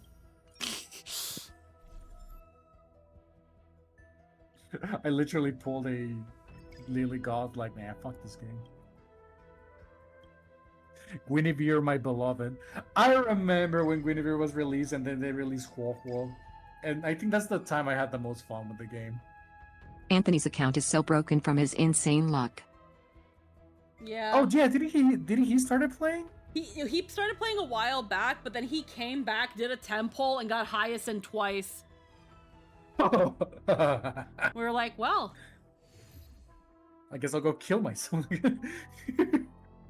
it's like Gambit mode. Do you want to keep playing? No, not really. I just want to collect He got my Branya rewards. on pull 1, literal pull 1, and then he got double Hyacinth in a 10 pull. Yep. Damn. Hoyoverse really saying like, hey, you played a little bit and didn't. I do it don't know. again. There's so many conspiracy theories about like returner luck, and then there's also conspiracy theories of like your luck factor is set by the moment you create your account. Yeah, I'm pretty sure that's a thing. Because I made a secondary Star Rail account, and I got like a 5-star every like 40 rolls. Yeah. That when you upon account creation, you're essentially given a luck stat. Yeah, I And will believe that. That's if true, that is fucking crazy. And also infuriating because that means that that if you just have shitty luck, you just have shitty luck. It's been decided for you that you have shit luck. Yeah, I've seen a ton of data on it to prove that's not a thing, but the conspiracies go wild anytime RNG is involved. Yeah. That's the thing. I don't know, It's one of the things that's hard to prove. Yeah, it's hard to prove because sometimes you get like really lucky and sometimes you just don't get lucky whatsoever. Like Lynn and fucking like Lynn and Zenless, for example. God, the amount of times I just gone to like 80 on every pull I do, it's insane. But like with the balls, it's always like 20 rolls, and that was a consistent thing for like 13 patches. Wheelchair Aglaya. Anyways. Aglaya with double boots and propeller builds. Wheelchair Aglaya. No, we haven't tried that. We only started Currency Wars, but I'm gonna be real, I got bored of it right away. Wheelchair Aglaya. It's Excuse me, the fuck what? it's not a bad mode. It's a nice little weekly mode that's good to get like jades and extra stuff, but it's boring as fuck. It's boring. It's just pick and buy the units, pick and give them stuff, auto battle. Because because it's so stupid, why actually put thought into playing the game? Just auto battle. Because let the AI do it. I got triple S. Yeah. The game played itself into triple S. Why do I care? Yeah. Because people are like, but this is the most optimal way of doing it. It's the new key jingler. It's the new key jingle mode. Jingle jingle.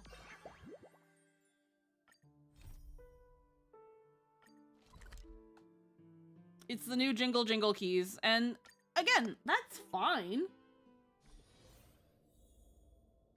All the luck rumors have been rigorously tested, to the point there was a huge scandal proving a bunch of Chinese games were doctoring rates.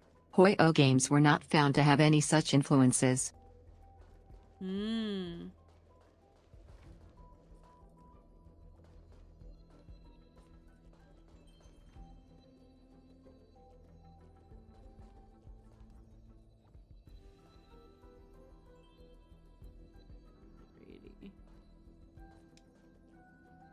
That's a basic treasure. Ta-da! If you find any treasures, please share them with me.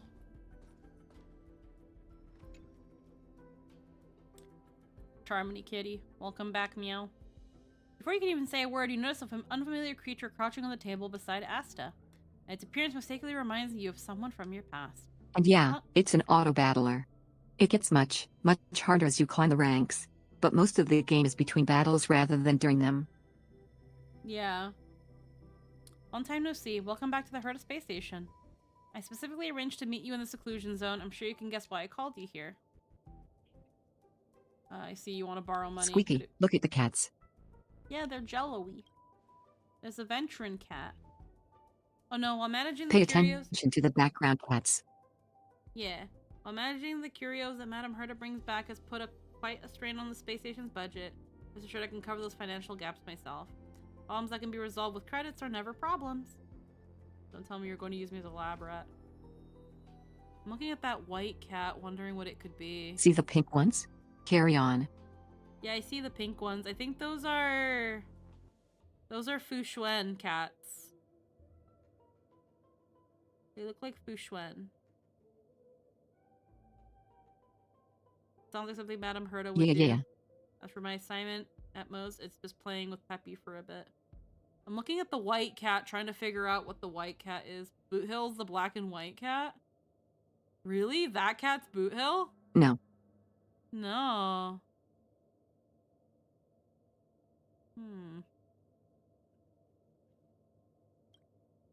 Just kidding. Peppy's already a very capable researcher. No need to trouble you with such small matters. Could be related to these guys. These little life forms that Miss Ron May left in the space station have quite a history with you, after all. Let me cut to the chase. Here's the deal. Miss Ron May designed a new set of training programs for the little ones, but she's been too busy and handed over the lead role to us. Meow, I told you it's not training, it's a race. We're all holding together. Spontaneous competition. We don't need any assistance. Just cheer for us from the stands. Your support is all we need, and we'll run super fast on our own, meow. Hey, Sparkle Cat! It disguised itself as Fushuen. It's a Sparkle Cat. Let me give you the overview first. This training, how should I put it? It's basically like an orienteering race for creations. I love it so much. I want the Sparkle Cat. These unique little ones overcome various obstacles to reach the finish line. More importantly, I want to make it clear that this was for researchers' idea to make things more exciting. That it can also disguise itself is so fun. Yeah. Cheer for the promising little ones. If it wins, you'll receive crazy rewards. Cheer for me, meow. Thanks for cheering me, meow. Is there a penalty for picking the wrong one? Of course not. It's just a game. All you need to do is get the HSR OCs as Jello cats. Yes. Sit back on the stands. Alrighty. Creation's Great Obstacle is sponsored by the IPC, so Mr. Albert will be providing live commentary as our commentator.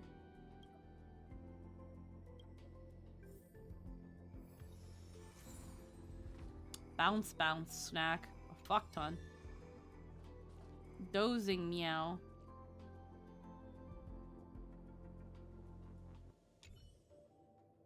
I knew you'd come find me this time. They say I am prophetic and never miss a beat. Trust me, that's not just talk or baseless rumors. Thank you to everyone who chose me as the host for the racing event. I'm humbled by your support. Welcome honored guest to the spectacle, meow. Is that one like an Albert cat? I think it's an Albert cat. Welcome to Snack Dash. I'm your guide and competitor, Trash Cake. Join 7 other spectators to watch the thrilling race and cheer for your favorite contestant, meow. No time to waste, let's get to moving, meow. To cheer for the contestants during the match, we need to bring everyone's favorite bounce bounce snack, meow. The higher the level of the arena, the more snacks you'll need to enter, meow. But you'll also earn more spectator points from each match, meow. For your first time watching a match, let's start with the casual arena, shall we, meow? Press here and follow me to the spectator seats, meow.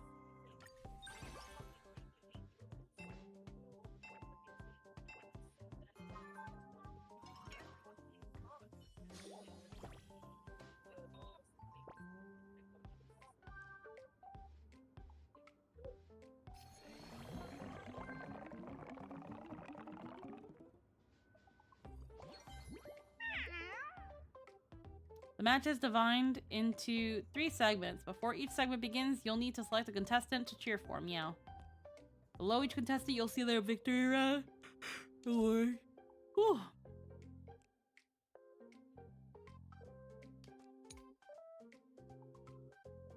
Okay. Each contestant has their own unique creation ability, meow.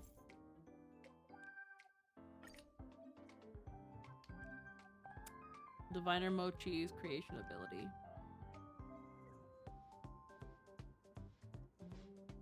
Surely to win this segment, cheer for it.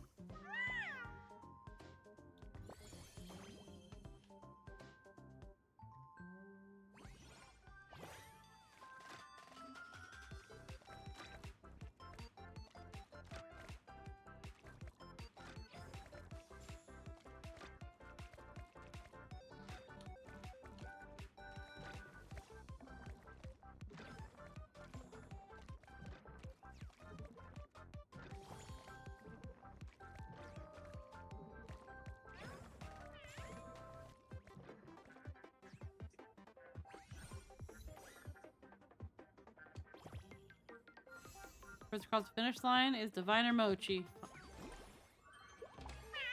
Yes! It's a good sign, meow. What did you say? What did you just fucking say? It said it's a good sign, meow. Okay, you didn't, like, say that yourself, right? It's a good sign, meow. During the support segment, the contestants ranked further down the track have a lower probability of winning, but the rewards for a victory will be higher, meow. Let's take a look. Question, is the fucking... Is the fucking cats there, like, actually, like, jello? Like, that isn't actually, like, gelatin? Or those cushions? Because I always thought they were, like, cushion cats. They're cake cat. They're cake. They're actually cake. So if I just fucking eat them, it's going to be, like, like chocolate stuffed cherries or some shit. Like Probably. That. Is that why they look cute? They're like, please don't eat me. Maybe. But please don't eat me. Please don't use me for bad, naughty things. So what is the point of this game mode? Is this just Fall Guys? It's like Uma Musume, but with cake cats. Oh, disgusting. It's cake cat racing. But there's also, like, obstacles on the course sometimes. Poyoverse really said, how can we run every single genre into the ground? Approaching the finish line, our troublemaker still hasn't taken the lead. Things aren't looking too good, meow. We can How use could arena you items to turn the tide. We can cheat! During the match, You players can can use cheat. arena items. Influence the game. After using the item, all items will enter cooldown. So this trash bag here, I bet it could knock out. Alright. How could you think of eating the poor Kit Kats? They're so cute. Well, so are like, you know, cookies. My fucking mouth. Well, so are like, you know, like animal-shaped cookies. They're just like, oh, they're so cute. I'm gonna eat them. And if they scream, that would be better.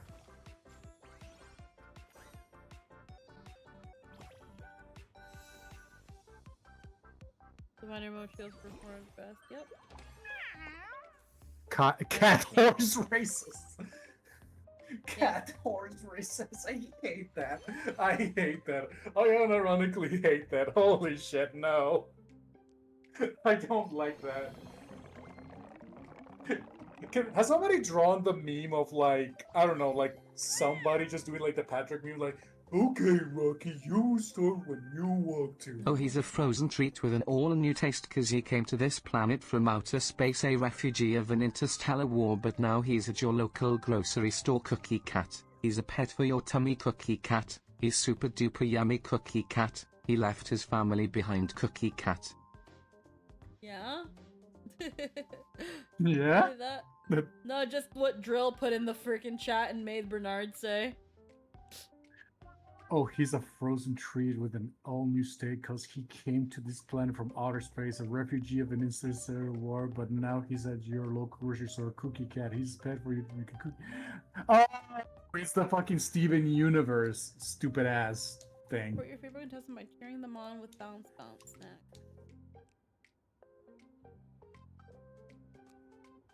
I'm gonna bet on Jenga. Don't bet on Jenga. It will crumble down. Wisteria cake.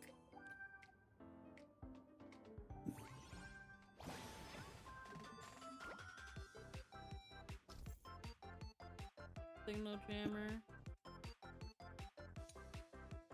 Universal bait. Can you relate it?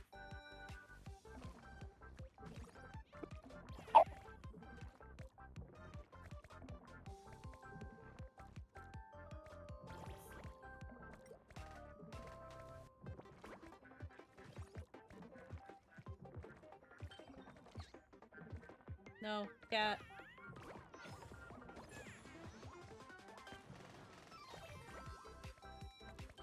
No!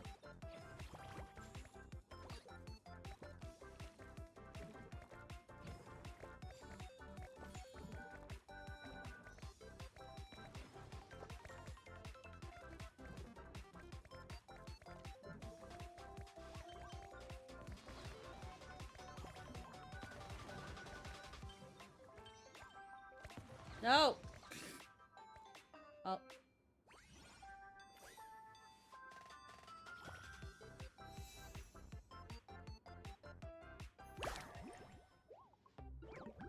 Contest that you supported did win.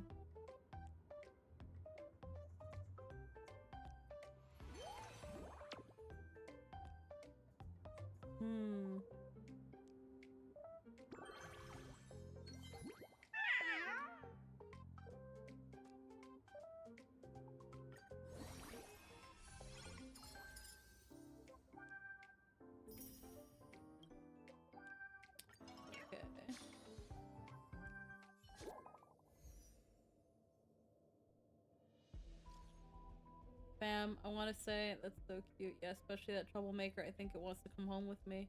I must declare that with new training, Wisteria Cake will definitely learn more magic. Though when it comes to beauty, it seems like there's no room for improvement. Enough. Stop getting stronger behind our backs.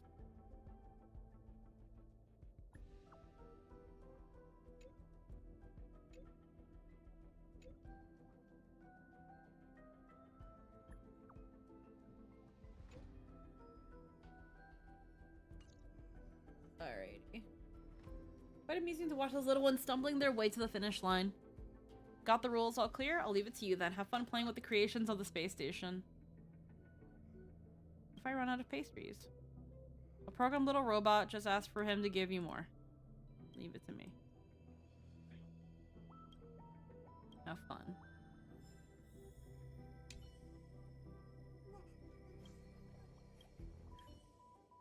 can't handle how cute these stupid fucking cats are. They are funny. They're very funny, but they're also very stupid and dumb, and goddamn stupid dumb they are. I enjoy how all of these people know about these cats because we're gremlins and sent them all. This you? Pictures, and now they've pseudo-adopted their own. Yep. Yeah.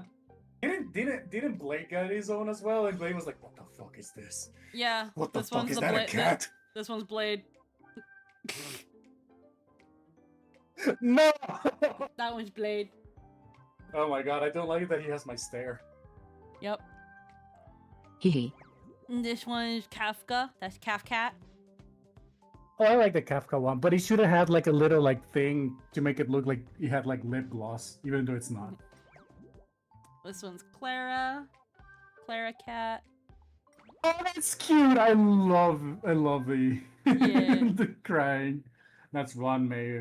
Pure sugar child. The Clara one is adorable. Yeah. Lambda's friend. Shader Cat. Sesame Cake. Don Hung is Rice Dumpling. Ice Cake is March. The Trailblazer is Trash Cake. Diviner Mochi.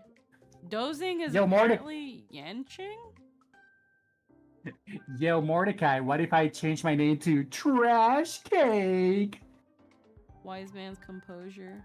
Troublemaker is Beaneye Fan.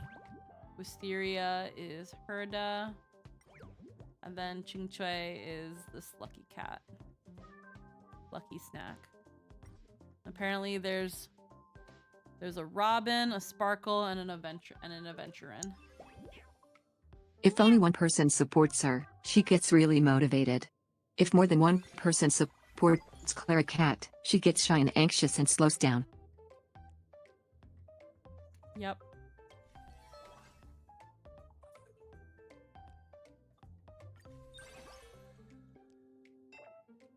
She's adorable.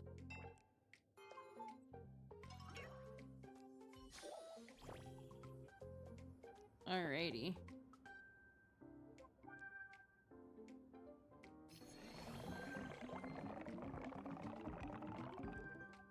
Meanwhile, the Sparkle Cat has an amazing color scheme. Yeah. Has an advantage in segments with multiple bubbles. Oop. Moves at high speed but needs to meditate at the start of each segment before taking action. Oh, what a loser.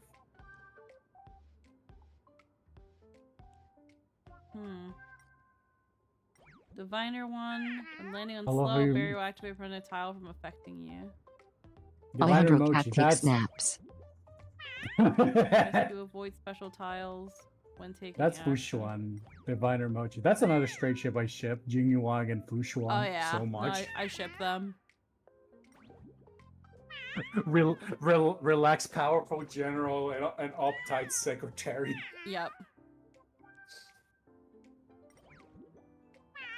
You know, I kind of low-key wish that, like, instead of giving us, like, you know, the Genshin anime of, like, just the story animated or something, they just gave us, like high school office work outer universe with the characters.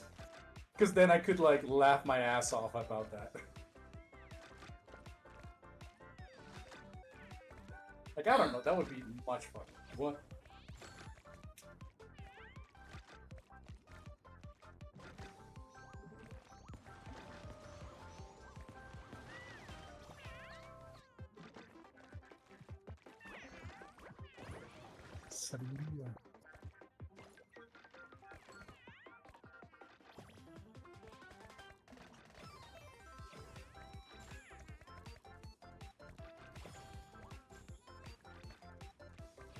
They like their foils. You have the very tall and grand lazy general and the teeny workaholic gunning for his job. Yep. Oh my goodness.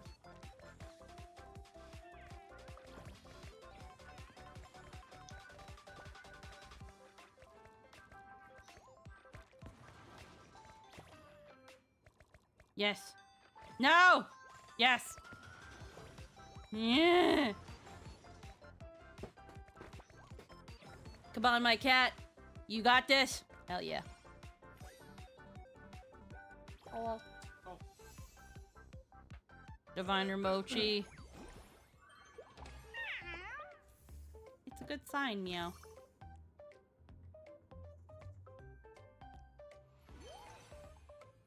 Alrighty. Alrighty. We'll do this little bit of a race, and then I think I might just wrap it up. My brain is like shutting down. It's melted, yeah. I can imagine that after this you're like, Let's see. Slice of life with most characters. Sorry, I talk over you, Lynn.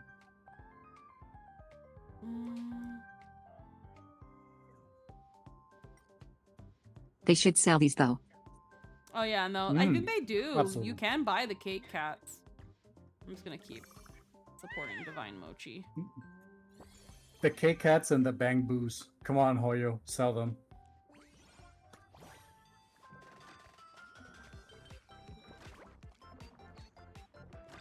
They should make them stackables. Damn it. Stackables, yes. Almost 6 hours. I feel you're good to call it for a day. Oh, there are streamers who just go for like 35 hours. Like, normally I'm usually good to go more often than not, but yeah, no, sometimes my brain just doesn't brain. The Cake Cats like to stack into Cake Cat towers, and it's adorable. Oh no, don't make it into towers because somebody's going to do a 9/11 joke. Okay.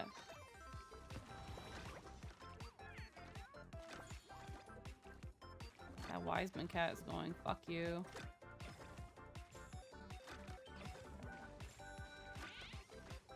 Damn it.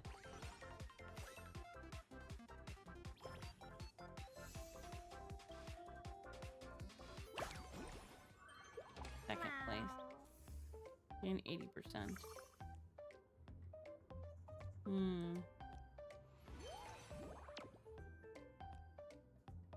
Oh.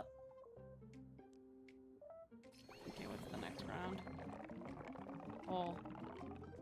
Okay. I think I know who they want me to bet on. They want me to bet on Dozing Cat. Gotta love how they make sure to stack their base cat pairs, yeah, to match the ships.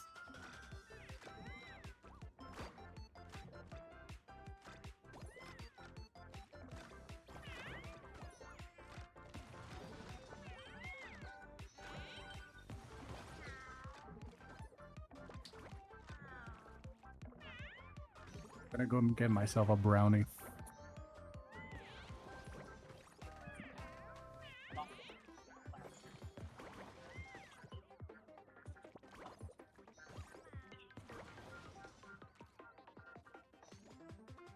Oh, okay.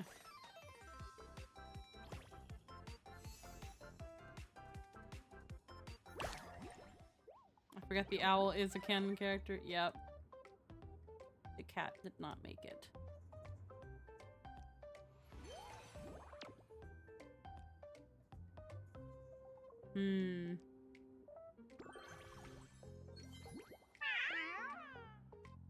Popular and star. Most times stacked underneath other contested, most times supported. Okay.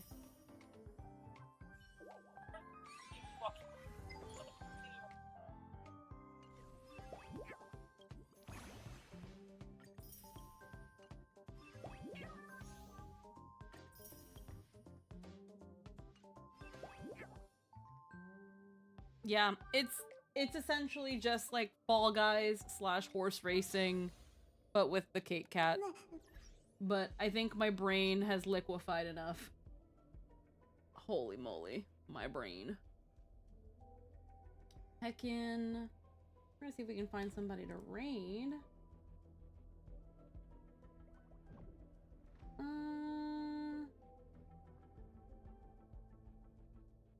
We'll rest pink, but not pink.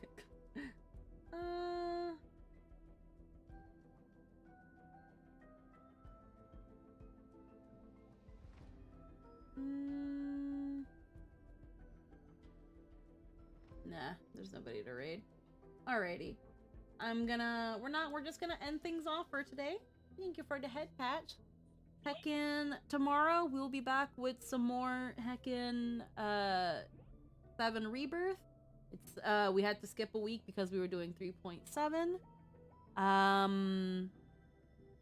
Next Sunday, I'm not quite sure what we'll do. I don't have anything specifically planned. So we'll see where we go with that. But Saturday we'll be back with Kingdom Hearts to start off Aqua's story, and then Heckin brings us back here. My brain, like, I don't know if I actually have a migraine or something, but it is killing me. We're gonna head out. So y'all all have a wonderful night. Thank you so much for spending time with me, and I will see you all hopefully tomorrow. Mwah. Does it hurt to look at lights? It hurts in general. Bye-bye.